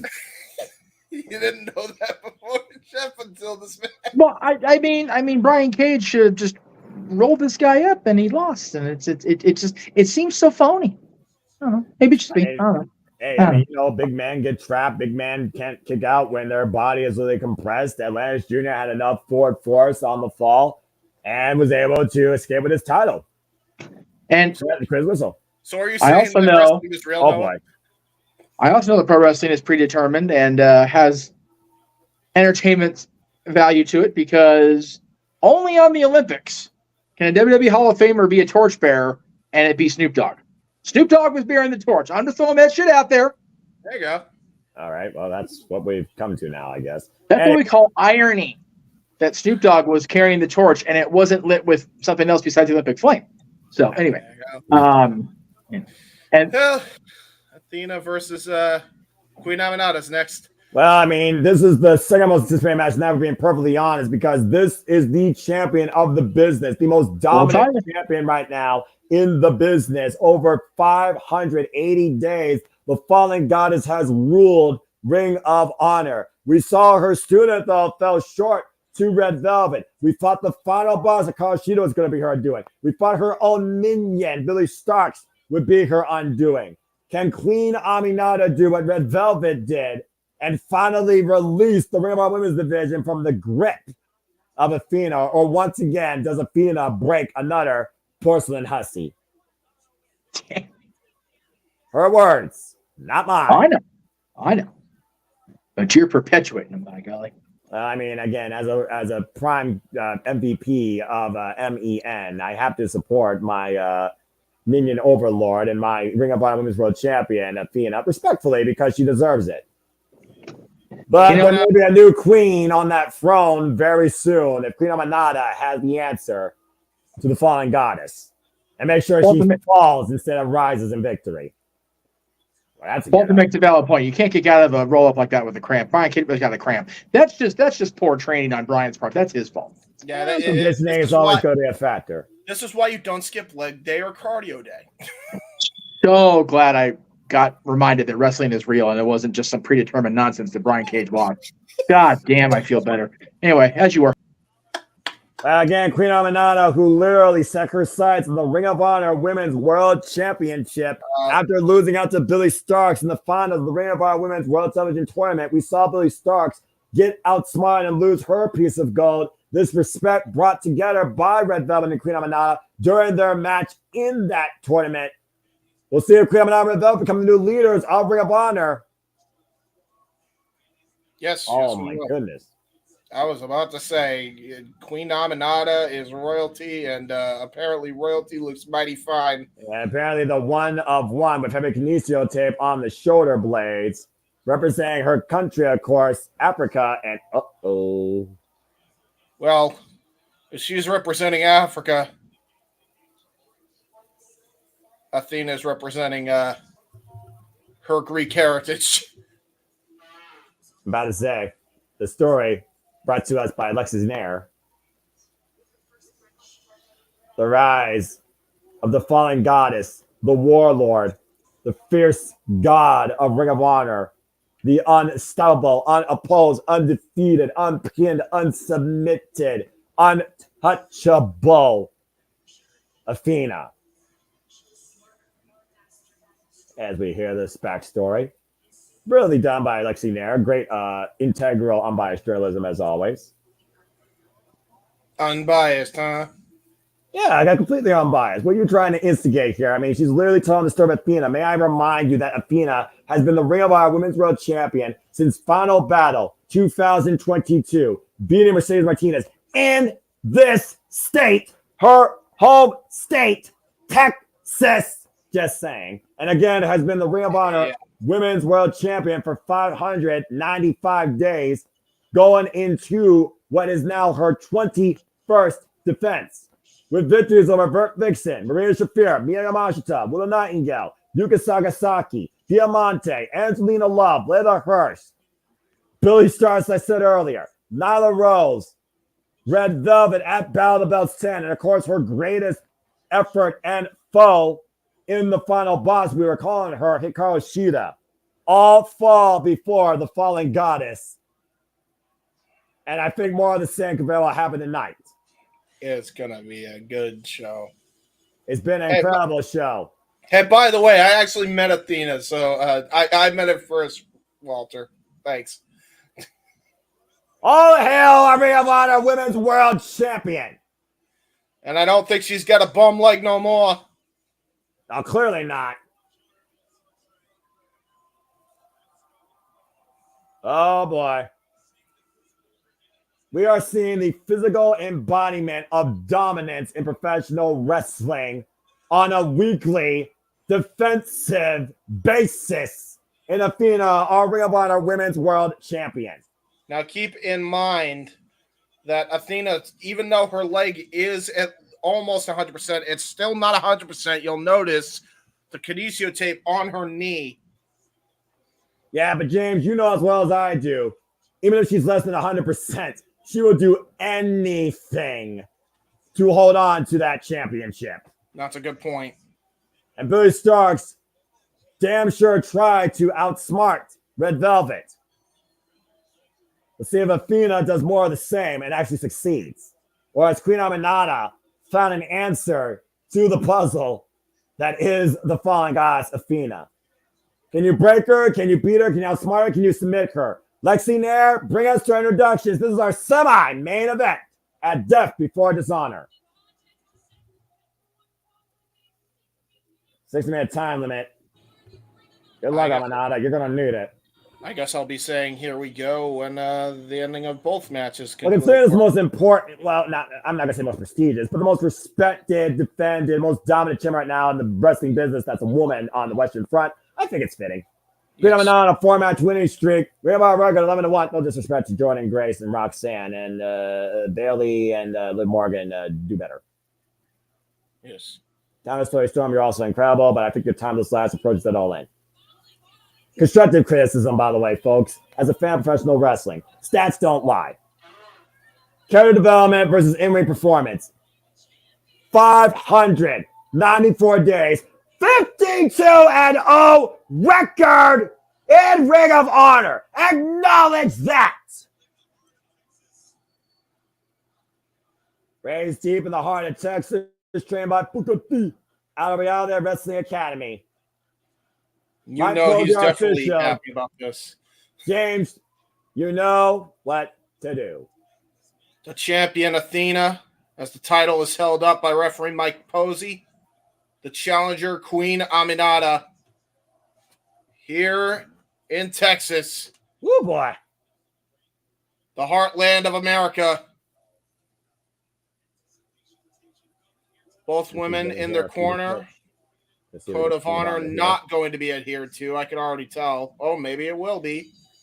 Bell rings it. Here we go. Oh, boy. The attention. You can cut it with a knife. Right. This is more than a match. This is the future of the women of honor, of Ring of Honor, period. And now look at that. Right. Oh, headlock. Both women going for a kill shot early. Headlock takeover. Head scissors takeover by Queen Aminata. Athena escapes. Jackknife attempt here. Unable to pin her down. And right now, Queen Aminata just trying to juggle for position and ground the fallen goddess here. That's our facts, folks. If you disagree, I'm just saying. Look up cage match. Look up your wrestling history. Fold over here. And shoulder down. And looking for a submission here. Again, literally, is a submission that cost Queen Aminata the Ring of Honor Women's World Television Championship. Cover. 2. Bridge, though. The knee drive. And we're going to capture Athena's gold and take her throne. Yeah, and keep this in mind, by the way, Noah. Ever since she captured the Ring of Honor Women's World title, she has had the total defenses of up to a year. 52 defenses. This is no slouch in the middle of the ring that Queen Aminata has to dethrone. The only African female wrestler right now in the Ring of Honor women's division, straight from Africa, says she represents her country when she wrestles. And has so much pride for that. Oh, nice fireman's carry takeover there by our press. 1 count. And let's keep this in mind as well. I mean, there's a lot of pride for both women here, considering Athena's championship lineage. She wants that reign to continue. But keep this in mind also, Noah, that Queen Aminata has an entire country behind her. She wants to try and bless the rings down in Africa. She might need the blessing of the rings if she wants to capture that world championship. I think Athena's going to say, God bless Texas and F the world. Oh, my God! Well, if she's doing that, then Queen Aminata says, fuck Texas, all hail Africa. They're coming! Boy, man. Wakanda forever, bitch.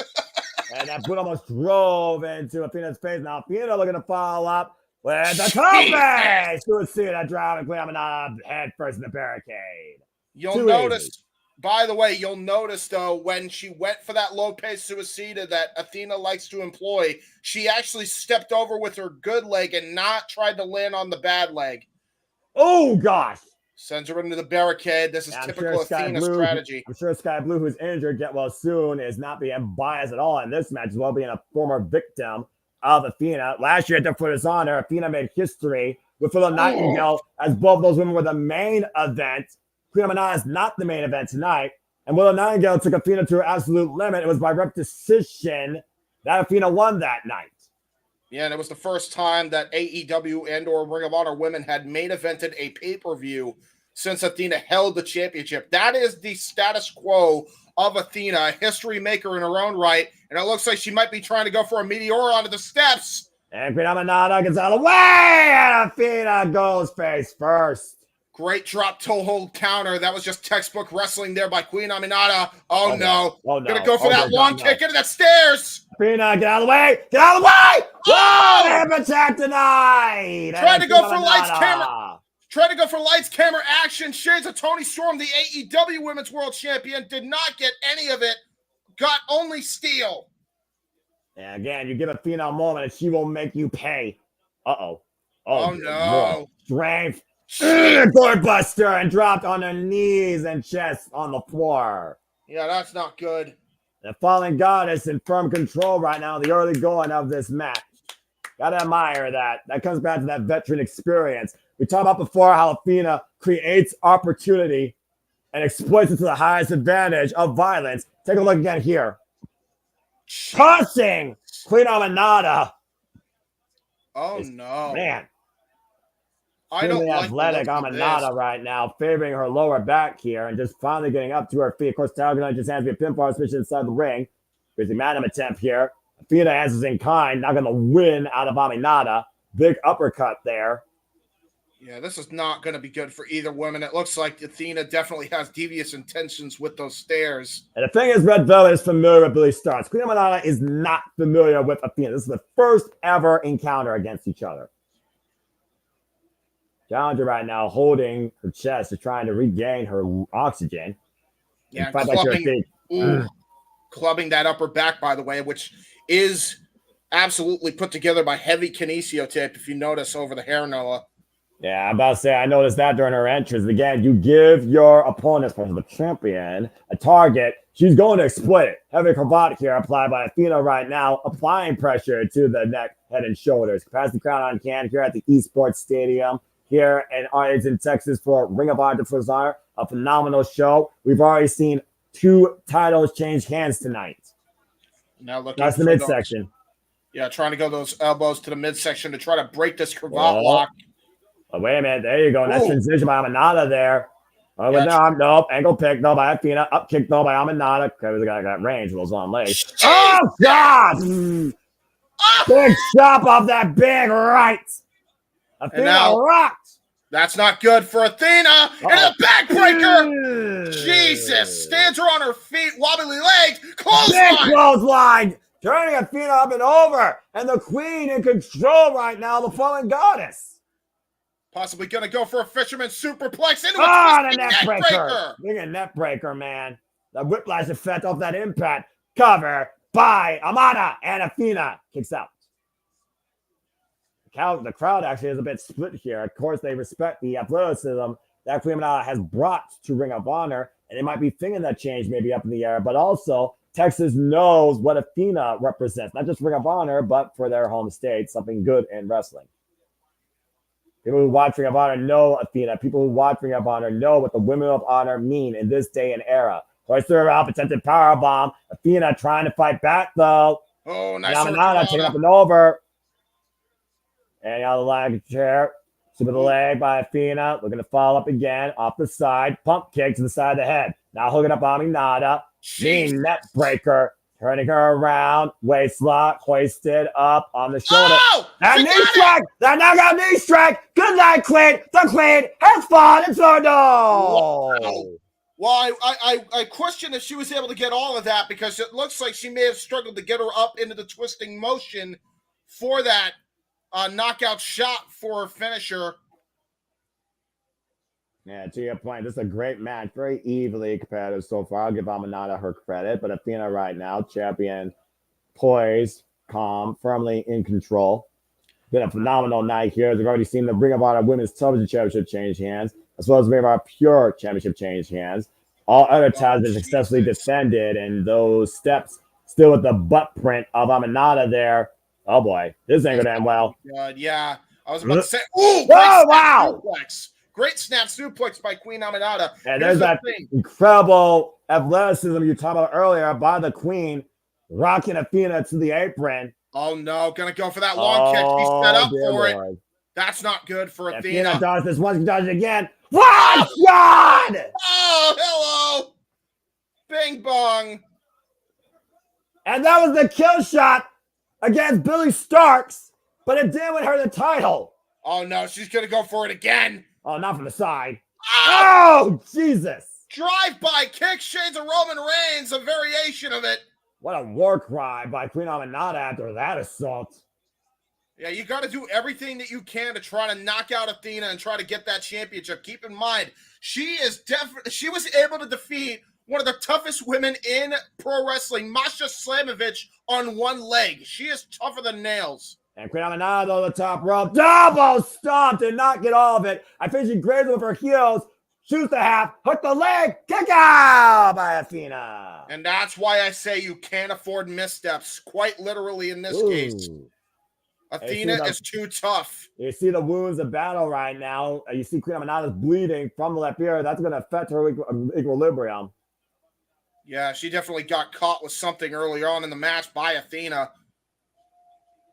And again, she can maintain this forward control, though Queen Aminata might have a chance to change history here in the Ring of Honor Women's Division. Oh, now right look now, at this. hoisting up Athena. Athena on her feet. Went for the big shot. Again, Queen Aminata scouting, though. Snapmare, takeover. PK kick to the spine, lining up the spine of Athena. Follow up again. Look at her run through that boot. Kick up by Athena. Super kick, side of the head to Queen Aminata. Rocking her big elbow smash. KO shot by Athena. No. Yeah, that was a full-on bull hammer elbow. Shout out Wade Barrett. That was ridiculous. Drop the boom a whole different way for a 2.5. The longer these bouts go, though, I imagine it still favors the champion more because she knows what this environment is like to go to those deep waters, to find a way to win. Her longest match as champion was against her own student, Billy Starks, 28 minutes, 30 seconds. Second longest bout was against Hikaru Shida, 22 minutes, 31 seconds. Nobody's been able to take Athena as far above the 20-minute mark besides Shida, Starks, and Willow. And every single one of them she's defeated is the key to that. And again, defeated Masha Slamovich, TNA Knockouts Tag Champion and Prestige Wrestling on one leg. She has defeated the who's who of professional wrestlers everywhere she's gone. And she's looking to rock Texas. Handstand. Queen Aminata. Waist lock. Not good. Not good. Oh, no. German suplex in the corner and the head whiplash off the turnbuckles. Yeah, right off the middle turnbuckle. Oh, no. Oh, no. God! Kill shot kick again. And that freaking driving boot to the side of the head. Aminata hooking her up. Oh, no. Oh, what the hell is this? Eric Flash! The champion is down, but not out. 2.5. Oh, my God. That was just pure wherewithal by Athena. And Queen Aminata in the fight of her life. Athena once again in a very, very worthy challenge here tonight. I will give Queen Aminata credit where credit is due. Imposing her will to get this match, by the way. And this might be the wake-up call that Aminata needs, realizing who you are in the ring with. It's not about the insults. It's not about the mind games. It is about if you truly can out-wrestle the seemingly unstoppable.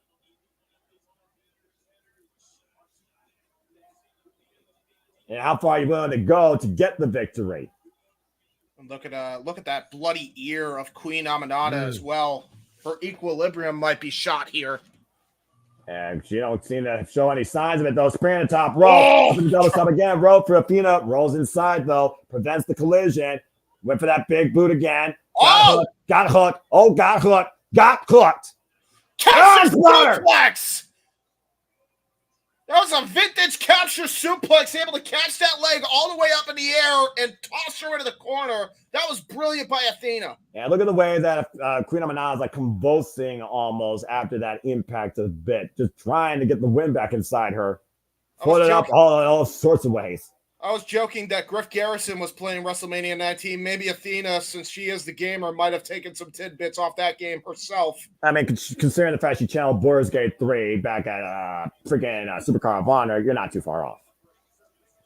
This might be one of Athena's biggest tests to date. Certainly one of her strongest tests to date. Now, Queen Aminata trying to get back on her feet. You'll notice she's actually dragging possibly a bad leg after that landing. Both these women right now meeting each other in the middle of the ring. Queen Aminata trained out of Ohio Pro Wrestling Academy. Oh, wow. Shout out to your neck of the woods. Oh, God. Big forearm smash and a fall by Athena. The queen and the fallen gods are literally smiling maniacally and rocking each other. Who's more crazy here? Who's more violent? Who's more driven? Who's more determined? Who's more worthy? Well, here we go. The eyes tell the story. Athena right now lining up the queen. And a little bit of a stance right now. Amanada. Oh my gosh, these forearms. Grizzly Magnum rocks Athena to the ropes. Athena again meeting Amanada in kind with these elbow strikes. Now the snapmare.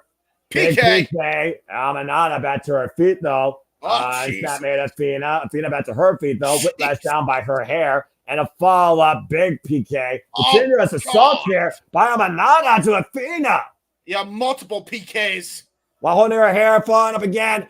Oh, look at that knee, Athena. Hit the ankle. Hit the ankle. Into the single leg Maple Leaf Calgary Crab. Shout out Lance Storm. That's locked in deep right there on those legs that have to be damaged after the assault done throughout this match here. But Amanada might have the advantage here with reach. She has to go to position. Roll through by Athena. Cover. 2. Amanada reverses. Cover. 2.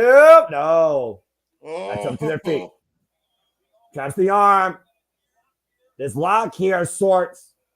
Wow. Amanada right now driving her body, floating Athena down. Oh, that's not good. Arms locked too.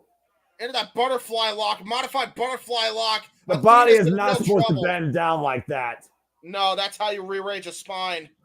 Again, think about the stretch here. Mike Posey saying no, that butterfly lock is locked in deep. Amanada driven forward as far as possible on the shoulder blades. Not falling backwards, though. Maybe giving Athena a moment of reprieve. Got countered. Got countered out of the roll through. The crossface. Athena's put away opponents with this very maneuver. She literally put away Masha Slamovich with the help of a title shot in the back.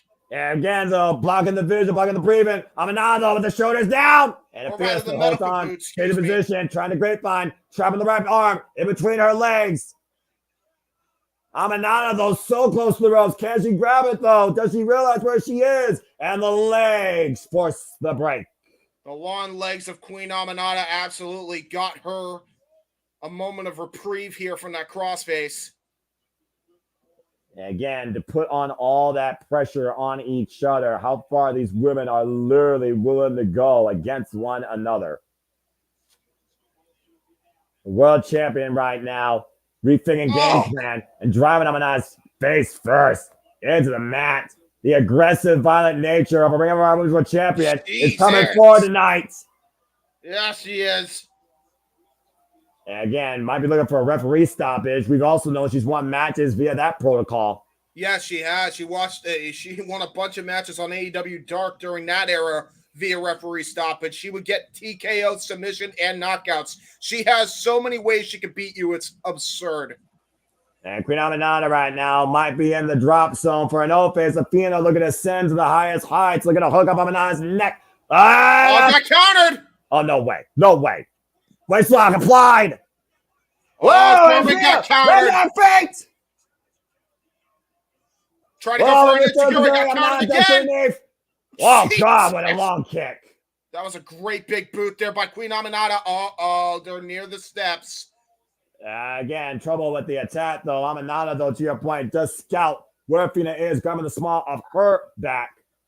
Oh, no. God, oh, dear God, no. Good. No, it's not. Amanada has evil intentions here. Oh, right to the eyes by Athena. Intervention.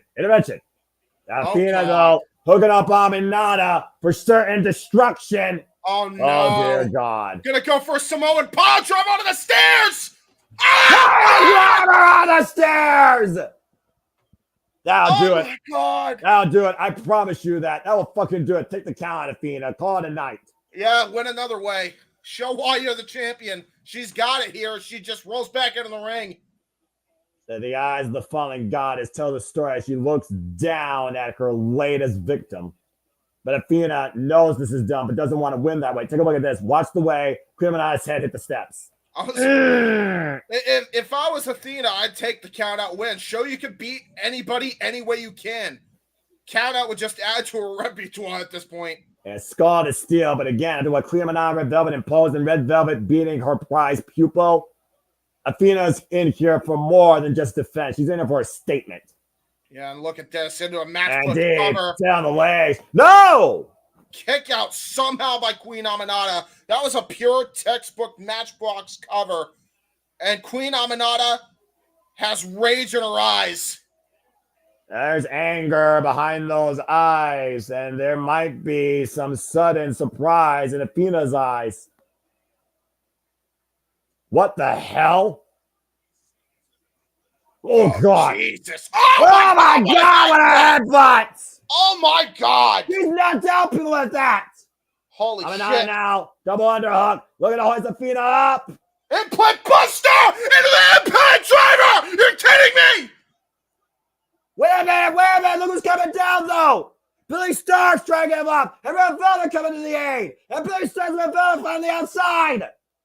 This is not good because the referee is distracted. But again, the women, I don't even think Queen Aminata could capitalize off the cover after that pile driver. Both women now seeing stars. Oh, wait a minute. Lexi just handed Athena something. Wait, Lexi Nair, what she doing? She just turned on Athena right now. Like she gave her a Ring of Honor attack. Oh, the headbutt to Billy Starks. Wipes out Billy Starks on the outside. And Athena right now just checking on herself. And Queen Aminata. Oh! Microphone to the head! Just knocked out Aminata! Oh, no. Straight to the head! Athena! High to the heavens! And Athena! On face connects! Cover! Salary! To retain! Athena is still Ring of Honor Women's World Champion! She is about to have a 600-day reign come the end of next week. Yeah, Billy Starks may have lost her title tonight, but Athena once again proves and shows why MEM still rules ROH. Athena is still Ring of Honor Women's World Champion. Another porcelain hussy added to the tally. Clearly, they orchestrated a plan to make sure that these two women know who's in charge of this division and who's in charge of Ring of Honor. Athena still holds on to the most important piece of gold. And Lexi Nair and Billy Starks, of course, embracing their leader at ringside. Damn good fight brought by Queen Aminata, but tonight was not her night. You got to have an ace in the hole, a secret that nobody knows. Lexi Nair at ringside with the microphone. Anyway. What microphone? Anyway, that being said, congratulations to wow. Wow! Oh, shit. I'm kidding. You are so easy to fool. Wow, I can really sell anybody in cave of anybody. Once again, referees being distracted cost legitimate, worthy people their championships. Trying to restore the peace. What do you expect? You are the guy at this point that might as well want shut up. You're the guy at this point that wants two referees in every match. Bottom line, he called a decision. I agree. He called what he only saw. You shut your face. If they wanted to keep Billy Starks and Red Velvet from not getting involved here, they would have had an enforcer on the outside. Red Velvet had no right coming out here. Billy Starks was out to support Athena. They get physically involved. They got physical on the outside. My brother tried to restore the peace. Athena holds on. And discussion. And then tomorrow night, Leo Rush goes one-on-one with Pop. No, it's not his job to restore the peace. It's his job to call the action. And he called the action. And Athena won. Now shut up. That Breeze Moyles goes one-on-one with Hologram, while Pac goes one-on-one with Leo Rush. Still to come to tomorrow night for us. We're becoming AW Collision and Battle of the Belts 11. Also, Thunder Rosa going against Maya World of Mission Pro Wrestling, which should be very interesting considering Thunder Rosa owns that promotion. And also made a place for the premier athletes will go up against the conglomerations, Kyle O'Reilly, Tomoyoshi E, and currently still our world champion, Mark Briscoe. And Orange Cassidy will go one-on-one with Johnny TV. We'll see if Johnny TV is collision ready. He wasn't TV ready tonight, clearly. No, he wasn't. It's still a damn good match. And also FTR, they got called out. Strike a pose. The MXN collection go up against FTR in tag team action. And of course, at the collision, we'll be coming Battle Belts 11, where now it's official. The Ring of Honor with 6-man tag champs will be on the line. Undisputed Kingdom contends against Dustin Rhodes and the Von Erichs for the vacated Ring of Honor World 6-man tag team titles and also AEW Women's World Championship eliminator match. Thomas Tori Storm runs it back with Taya Valkyrie. Beat her as an outcast. Can she beat her as she's timeless or earn herself a future opportunity at the AEW Women's World Championship? And also, there's a eliminator match tomorrow night for the Semi Women's World Championship. As Will Nightingale will go one-on-one with the former AAA Arena champion against the virtuosa Diana Perazzo. But coming up next, it's our Ring of Honor, Death Before Dishonor main event. Mark President defends the Ring of Honor World Championship against Roderick Strong. Just have it for the freaking belts. I know. Why? Why? It's whatever. It's whatever. It's whatever. It's whatever. It's whatever. It's whatever. Anyway, that's what's been a phenomenal night. We saw, of course, Billy Starks lose for Ring of Honor Women's Television Championship against Red Velvet. We saw the Ring of Honor Pure Championship Kane's hands as Tiger Style beat Willa Yuta. Massive respect with both those men. We saw the Von Erichs and Dustin Rhodes beat the Dark Order. We saw an insane lucha opener as the Beast Mortals beat Commander. I still can't believe that shit happened. We also saw Texas Deathmatch. Jitletta Hirsch may have dislocated her shoulder and broke her wrist as she did beat Diamante. We saw the conglomeration get fucked by the parasite of the business, Don Callis. Fuck that guy. And freaking hell. Yeah, fuck that guy. Anyway, the Undisputed, I understand that reference. The Undisputed Kingdom I was going to say something. The Ring of Honor World Tag Team Championships. Somehow Lennox Jr. outlasted the field and was truly the survivor and the fittest. Still the Ring of Honor World Television Championship. And of course, we just saw our fallen goddess, the leader of Ring of Honor, the most prolific women's champion in the business, Athena, still hold on, sets to retain her Ring of Honor Women's World Championship. And now we prepare for this, our main event. For the Ring of Honor World Championship, Roderick Strong looks to claim the gold against Mark Briscoe. Now, real quick. There needs to be an investigation by Tony Khan or somebody more competent than Tony Khan, which is not a short list of referees within his organization. There was 2 instances tonight that had a referee not got distracted. Matches would have turned out the way they should have turned out. Yep. And I'm not saying Aubrey Edwards is a repeat offender, but Aubrey Edwards is a repeat offender. So that's a different conversation for another day. Let's go down to Bobby Cruz for an introduction to our main event. May I also just reiterate also, who did Roddy beat last time at Prestige Wrestling? I forget. Timothy Thatcher. There you go. So he is definitely coming in after a hellacious win. I am telling you right here and now, because I'm going to go back and watch more of the Olympics. But I will say, if this attempted fetal murderer wins this world title tonight, I'm overdue for a conniption anyway. Jeff, protect your mentality and protect your blood pressure. I shall not allow my mentality to be corrupted by a attempted fetal murderer once again becoming a world champion in this industry. I refuse to allow that to be a thing. It's your choice. I mean, and at the end of the day, if my belief in the fact that wrestling is not predetermined has been restored by Brian Cage having a cramp and not, being booked to lose, because what the fuck is that? Then we'll be okay. Because Mark Briscoe will pull it out because Mark Briscoe's fucking crazy. Well, he's the crazy redneck kung fu karate chicken man, and he is our face of Ring of Honor, honoring Jay Briscoe, the Briscoe man, that Ring of Honor World Championship. But Roderick Strong is no stranger to the Ring of Honor World Championship, like we talked about. He previously held it. He is he's the second ever Triple Crown champion in this organization. Exactly. With successful wins while he was champion against the likes of Christopher Daniels and Mark Briscoe's brother, Jay Briscoe. Can he make it 3 in a row? His success rate is definitely baby.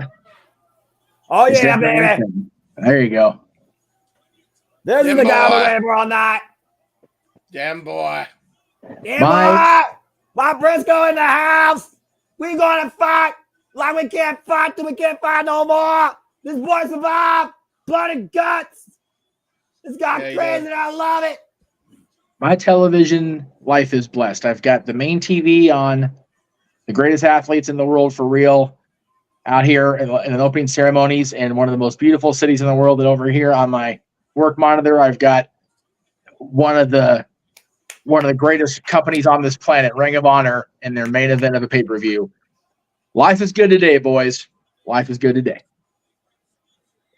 Again, professional wrestling is the greatest thing ever. And again, before we get to our main event, thank everybody that tuned in across all outlets throughout the night, whether even for the whole time for a duration. Sandy, me and James are just judges what we do, but yes, again, I'm right. Athena is the champion. No, you're not right. No, you're not right. We're not right with this. It's already done. It's already done. The season's over. Thank you, everybody that's watched across the gentlemen. Please like, subscribe, comment, tell a friend. We're fine, bro. And again, if you want to get into the conversation, don't hesitate. Casting Studios, Jet Beach, and Greg Cherry Brand. Super Chat is truly as simple as that because you make this all possible with your passion and your support. It's what we do here across all the companies. We'll talk more about that after this. Let's go down to Bobby Cruz and get ready for our main event here at Death Before Dishonor. James, it's always an honor calling Ring of Honor with you. Let's do this. It is. Let's do it. The 14th Ring of Honor World Champion, Roderick Strong, coming in with a record of 1-0. I'm gonna be Noah Foster as I by the end of this week I've been calling 4 shows. And you've had a blast amongst them all. Yes, and the other 2 haven't even happened yet. And then there's them boy, the Ring of Honor World Champion, Mark Briscoe, with a record of 11-1 in singles, who won this title 11 years to the day against Eddie Kingston at Supercard of Honor.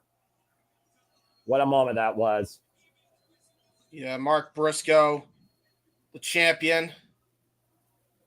Oh, boy. Roddy Strong, the challenger. In a phenomenal pay-per-view. You know what you're doing. You know what you got to do. Referee holds the belt up high in the air. Referee Stephon Smith for this. Referee Stephon Smith, indeed. The bell will ring momentarily. Code of Honor, we will see if it's adhered to. It should Knowing be. Roddy Strong, probably not. He slaps the hand away, and here we go. Let's do this. We talked about before, these two men are no strangers to each other, not to the Ring of Honor World Championship, nor to each other when it comes to the battles between Kingdom and the Briscoes. Stiff Continental top here in the early going.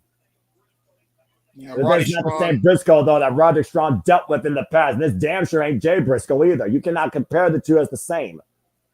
Yeah, both men have absolutely made Ring of Honor a staple into what it is today.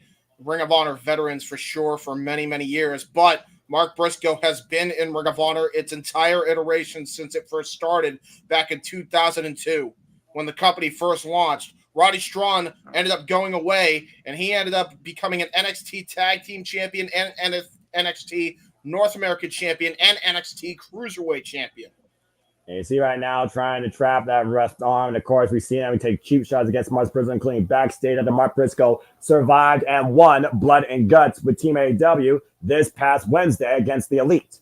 The front facelock right now, Mark Briscoe trying to take Roderick Strong down. And Roderick Strong, of course, the messiah of the backbreaker. We saw his wife Maria Shafir with the victory during the 0 hour, of course. And happy birthday, by the way, to Roderick Strong. We're going to claim his second Ring of Honor World Championship. Mark Briscoe previous Ring of Honor World Champion, by the way, folks, 2010 through 2011. He won it against Tyler Black, Seth freaking Rollins in a no disqualification match. And he lost it to Eddie Edwards. But he also has a win when he was champion against Mark's brother, Jay Briscoe.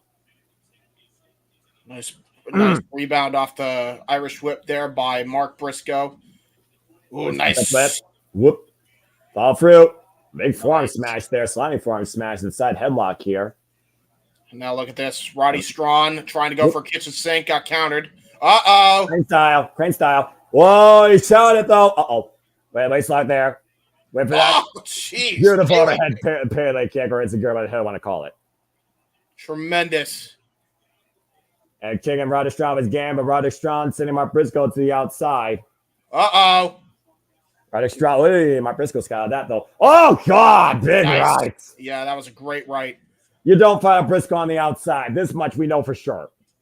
Oh, knife edge job. Again, though, Roderick Strong, though, he could fight dirty as well. Let's not count Roderick Strong out here, as always. Forearm smash there by Mark Briscoe. Roderick Strong teeing off against the person with no teeth in the front of his mouth. Our Ring of Honor World Champion. Oh, knife edge chop in the corner without giving Mark Briscoe a seat. Mark Briscoe, the 40th Ring of Honor World Champion, currently at 113 days. And this is his second defense. First defense was against Kyle Fletcher. Now going to go for a haluva kick attempt here. Got on our way! And now they're going into the crowd. Uh-oh. Gotta go for the cannonball. Yeah, you know exactly what he's going for, bruv. Looking to take it home, step up over. Jesus Christ. And I think he hit the strike. Yeah, he did. The fans almost got ran over by Mark Briscoe off that. To be fair, this is Texas. The fans probably would have welcomed that. Yeah, probably. Hey, these are the same fans that absolutely saw some bludgeoning wars between the original 6-man trios teams of the Von Erichs and the Freebirds. So there is that. That's accurate. Good callback there with your wrestling history. Speaking of history, like talking about the Ring of Honor World Championship, the title that defined this company since its inception, originally back in 2002 to your point, held by Loki, Samoa Joe, Austin Aries, Xavier, Roderick Strong, Homicide, Bryan Danielson, CM Punk, Kevin Steen, and of course Jay Briscoe, Jay Lethal, Adam Cole, among so many other greats over the years. Great cartwheel Death Valley driver. Going to try to go for a froggy bow attempt again. He missed it once already. Oh, the got countered! God, the knee. Oh, man, that was bad. Yeah, I think both men may have injured themselves off that one. Mark Briscoe with his elbow, and Roddy Strong might have tweaked his knee off that counter. That's one of those things where you block a high-risk move, you put your own body in harm's way. There's the first backbreaker. Start your count, folks. There you go. Messiah the backbreaker in full form here. And the guy that can pull a backbreaker out of any position or any region of the ring. Another knife-edge shot by Roddy. We saw this guy use Orange Cassidy's pockets for a backbreaker Revolution. I'm just saying. That is true. Irish whip thrown off in the corner. Hard Irish whip again. Hard impact to that back. Let's keep in mind, no matter what this result, Roderick Strong has a chance for gold, not just tonight, but tomorrow night at Battle of the Belts 11, as we crown new Ring of Honor 6-man World Tag Team Champions. Yeah, and he's a former Ring of Honor World Champion, former Cruiserweight Champion, and NXT Tag Team Champion, and North American Champion, like I said. And then you add his AEW All-Atlantic International Championship to the list. And again, just eyeing the crowd, raising their ire. And of course, he is a tag team specialist, like you said, many, many times over with multiple people. Jack Evans, Rich Swann, of course, more prolifically, Kyle O'Reilly. Oh my God, it felt like a gunshot. Knife edge chop galore. And again, you see that way it was just dented in the freaking chest. Again, these movements right here. And Mark Briscoe, though, this boy, he's going to man up. He's going to keep fighting back till he can't fight no more, as he said in the video promo ahead of tonight's show. Irish whip reverse, Irish whip, from torso first into the turnbuckles. Roderick Strong. Oh! There goes the redneck karate, redneck kung fu. And going Irish whip, up and over, lands on the apron. And again. Oh! Definitely caught him in the jaw that time. Yeah, he did. Pinpoint position, also with that big boot to the face. Nice big boot. Number like a little bit of redneck kung fu on a Friday night, am I right? Yeah, exactly. And of course, they're just reaching night there as they're in Texas, 2 hours behind us. And Roderick Strong goes to the outside. Mark Briscoe! Oh, wrecking ball drop kick of his own. Taking a page out of his opponent's playbook. And right now, Briscoe in firm control, and he might be looking to take another all-time classic from another all-time great that went hardcore. Guns up, bang, bang! Catch this Jack elbow drop from the apron. Mark Briscoe channeling Mick Foley. And one of the main faces of Mick Foley, being honest here. And again, crowd loving it. Getting a little crowd participation and encouragement. Oh, look at that! Wearing the kid's hat, the Boston Red Sox hat. You love to see it. Yeah, I'm surprised Texas isn't talking about that, to be fair. Yeah, oh my God, the amount of times anytime any Bostonian wears their merch and they get booed out of the building. I've heard about that. Whoa, man. Jesus, barely got that drop kick. He got enough of it, though. The driver to Strong in the opposite corner. Clement Clariot in the corner here. And again, folks, this is our main event. Fisherman Buster. Got it. Playing it right in the middle of the ring. Cover. 2. No. Good God. This show's been fucking phenomenal. This has been one of my favorite shows this year. Dude, again, and Ring of Honor just... you think, they're not really building Ring of Honor good enough, and then they pull out a pay-per-view out of their ass like this every single time. Them boys. We man up tonight calling wrestling. Now I'm gonna try to go for the J Driller. Shout out Jay Briscoe on the apron. Not on the apron. That would kill Roderick Strong. Yeah, Roderick Strong knows what's coming too. Headbutt to the gut. Hoist it up. Fireman's carry. Change of position. Mark Briscoe changed position though.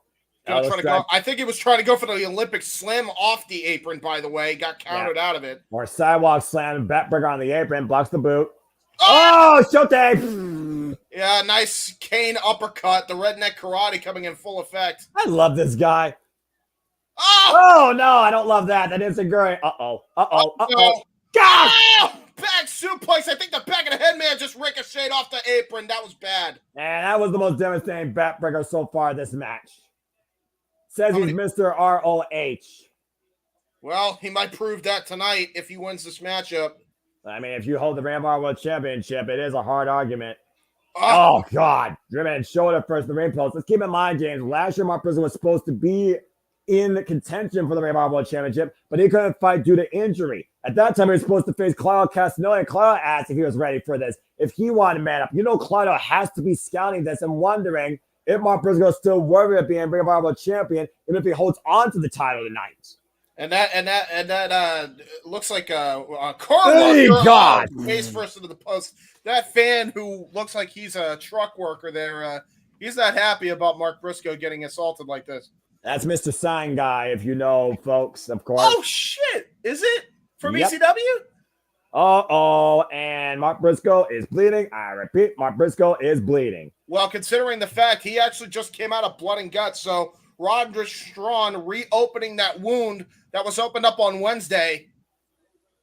Yeah, again, those wounds clearly right now are the focal point of Roderick Strong's attack, and that ring post shot to the head definitely did not help matters.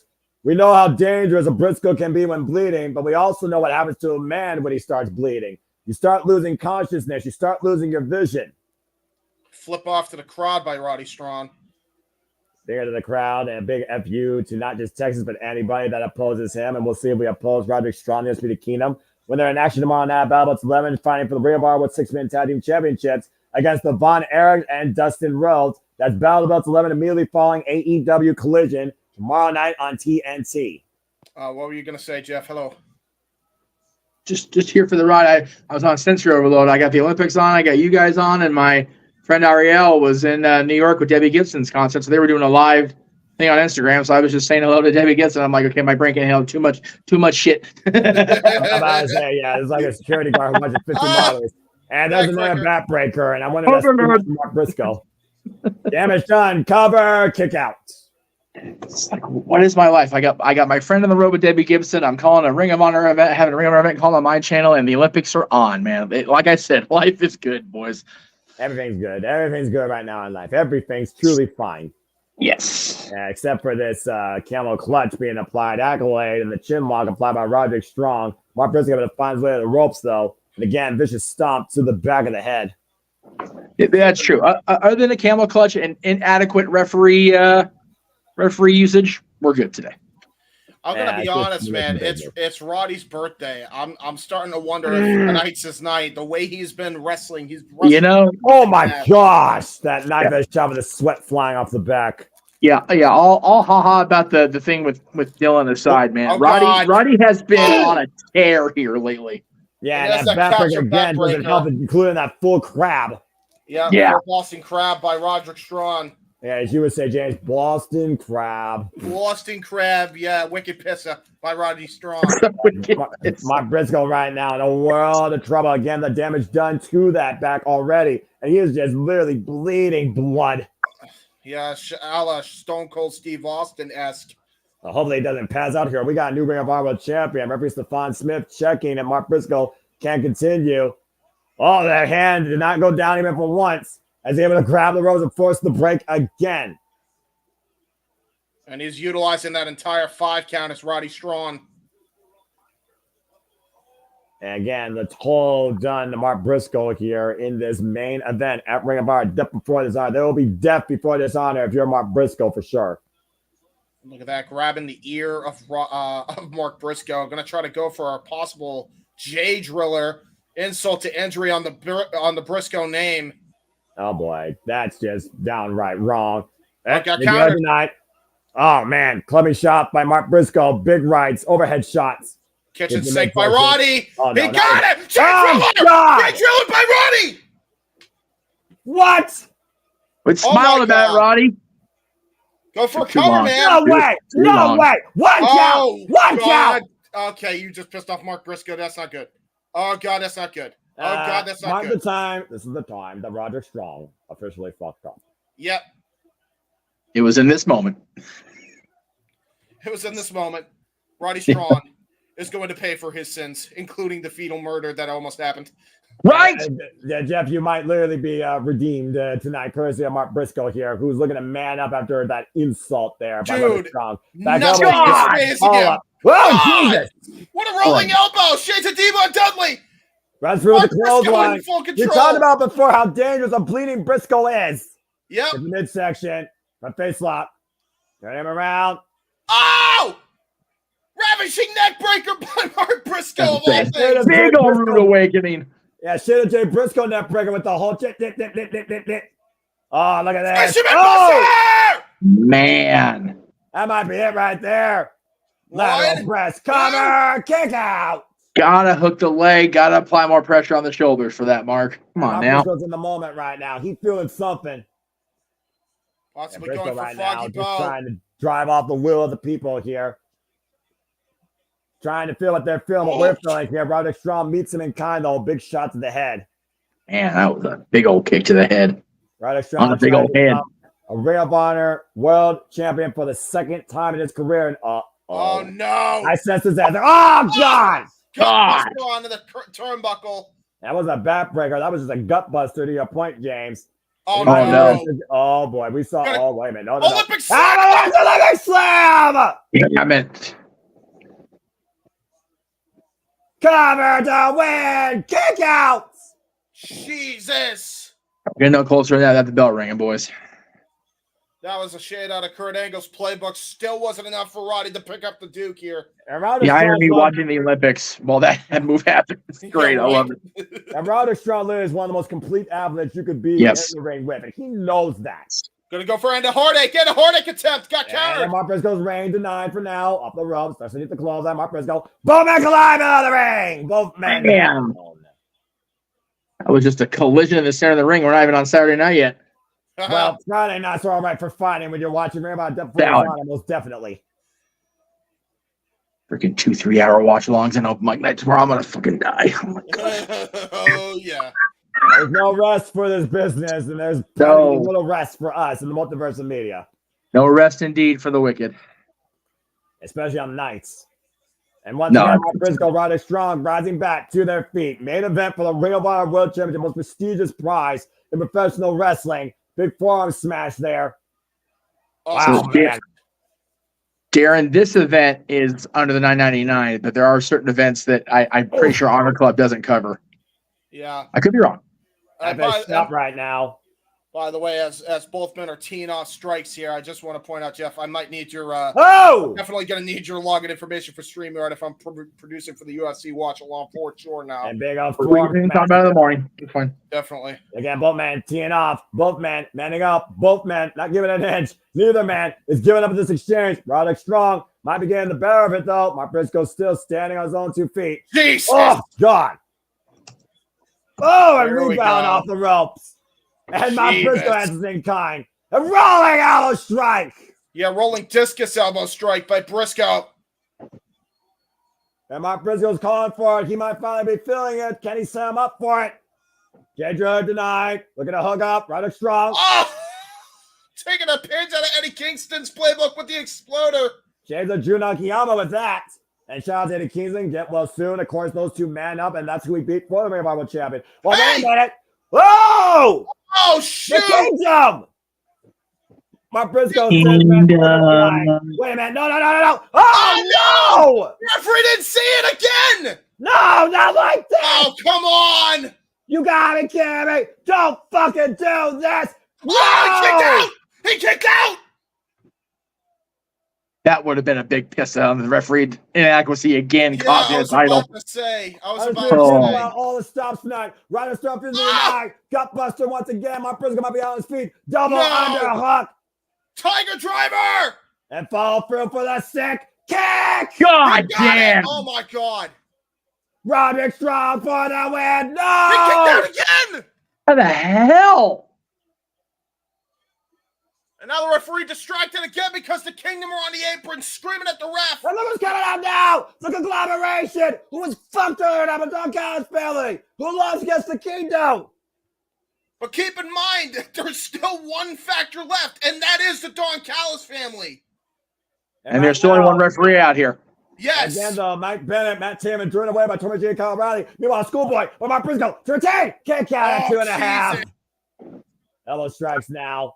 Being exchanged by Roderick Strong's got to regroup his game plan here. Mark Briscoe gets out of the way, though. Mark Briscoe off the ropes, though. Wow, that was not hilarious. Holy hell, what a clothesline by Mark Briscoe. Inside out, upside down. Left As the to blood right. still pours, that heart still beats. Again, It's a kick Gary beyond, kick. though. Yep. Blood in the Oh, water boy. right now. Roderick Strong looking to once again finally end the Wait kid's a play damn and claim this title. Big risk here on the corner. Mark Briscoe fighting back, though. Oh! He got an uppercut. Man. I think Roddy was trying to go for the end of Heartache from the top rope, by the way. And That Mark would've been Briscoe over. might be calling for the end. Go! Cover! Oh! Yes! Mark Wow! Briscoe retains! Huh. Good for him. That's awesome. Woo! Well, I think Dustin Rhodes and the Von Erichs might have a good shot at winning the Ring of Honor's 6-man tag titles tomorrow if something like that happens again. And for anybody that dared doubt the name Briscoe being Ring of Honor World Champion in this day and age, Mark Briscoe proves you wrong tonight here at Texas. And now the conglomeration stands tall alongside Mark Briscoe tonight. At the conclusion of Ring of Honor Death Before Dishonor, Mr. ROH denied the Ring of Honor World Champion tonight. Mark Briscoe's still Ring of Honor World Champion. Wow, man. Good show. What a war. And Roderick Strong thought he had every possible game plan, every possible advantage, and he nearly did. I was about Carmen- to say, where was the Don Callis family? And they already accepted their revenge tonight. Again, their beef is not necessarily with these men, it's with Orange Cassidy. And someone tells me Orange Cassidy might want to watch his back. Tomorrow night in Collision. As you were saying, Jeff. Oh, I just, karma's a bitch, Roddy. It's what you get for trying to kill babies. Yeah, that's why I was getting to you, because I was waiting for that. But truly, when it came to who was the better professional wrestler, there was going to be death before dishonor as we finally conclude this incredible, phenomenal pay-per-view. For James Keeper and for Jeff fucking Meacham, I'm the Seminole Foster. On the words of Chris Coleman and Eva Cabani, happy wrestling, everybody. Thanks for tuning into our coverage of Ring of Honor, Death Before Dishonor. Ooh-wee. That was phenomenal professional wrestling. Damn it. What a pay-per-view. Computer, turn off Fire TV. Woo! Damn, I feel fucking good. That was incredible. Great shit. Oh, my God. That was awesome. For the last, Mr. Foster, not counting the now fully added 3 hours of AEW tomorrow night, we've only just begun. You're damn fucking right. Check it out.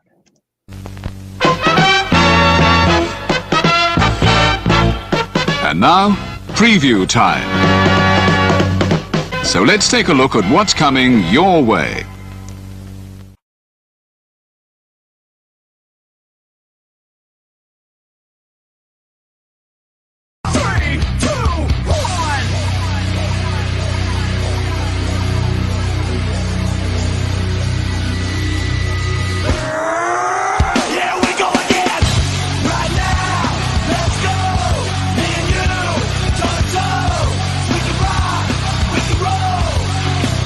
Here we go again!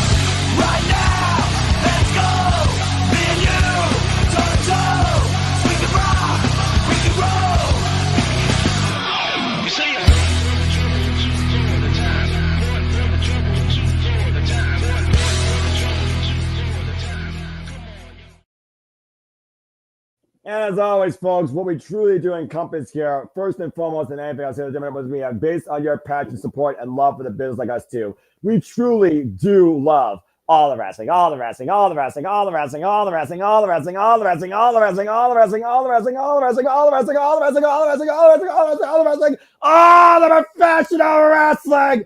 Damn it! And combat sports and our sports too. Yes. We cover all the things. Yes. And sometimes we do dumb things and cool things on the internet. That's right. accurate. Like breaking viewers with that Olivia Newton-John reference. Hey, that's my shirt. Is that on Teespring yet? Please it is not. It is not. I know. That's okay. I need to get this one on there too. So, you know, there is that. Yeah, that's true. But yeah. All right. So now that we got that shit out the way. Exactly. My goodness. TV off. 2 shows tomorrow night. Watch along style. UFC 304 with the Heat Man and Mr. Reliable, except on Tuesday for no DQ because I had him first. Walter will do this. And then at 10, actually, it was going to be at 10 p.m., and now it's going to be at 8 p.m. because Tony Khan hates me. It's going to be a show. Noah and JJ. I know JJ works tomorrow, so I don't know if he's going to be able to be part of that. We'll have to coordinate now that it is apparently going to be a collision. That hell, I might have been fucking color commentary, whatever. I mean, you want to join me or you want me to just Joyce Styles? I don't give a fuck. I call anything I want.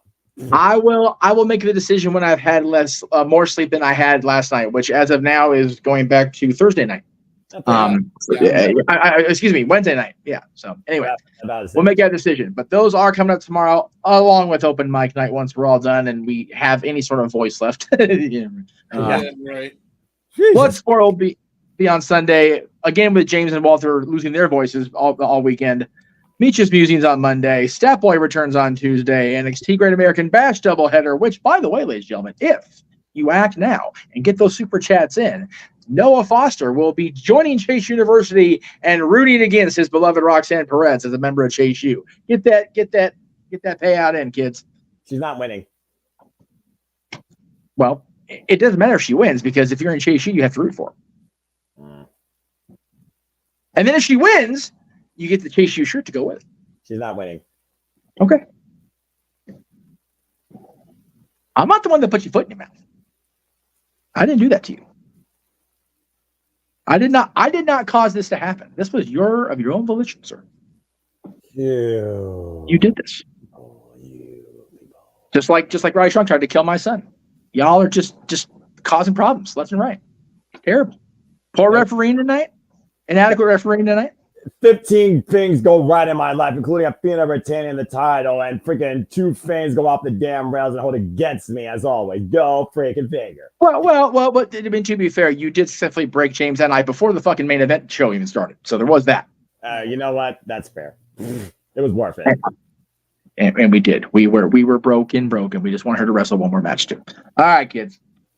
I'm gonna go watch the rest of this. They haven't left the freaking torch yet, so we're just kind of just waiting around for it. But it is what it is. Thank you all for watching tonight. We much appreciate it. We've been along for goddamn nearly 6 hours. It wasn't even an AEW review. We still was here forever. Hey, when you're not thinking about time, you're just enjoying professional wrestling. That's right, baby. Look at the clock. This flowed so much better. Like I didn't realize it had been 6 hours. Look at the clock. Holy shit. It's awesome. I love that. I love how the wrestling makes you feel on a Friday. And a bunch of pointless, overbooked branding, marketing bullshit. That's right. Good night, Safet, or Safety, however you say. I still know how you say your name. I'm just going to go with Safet because that's how I phonetically pronounce it. By God.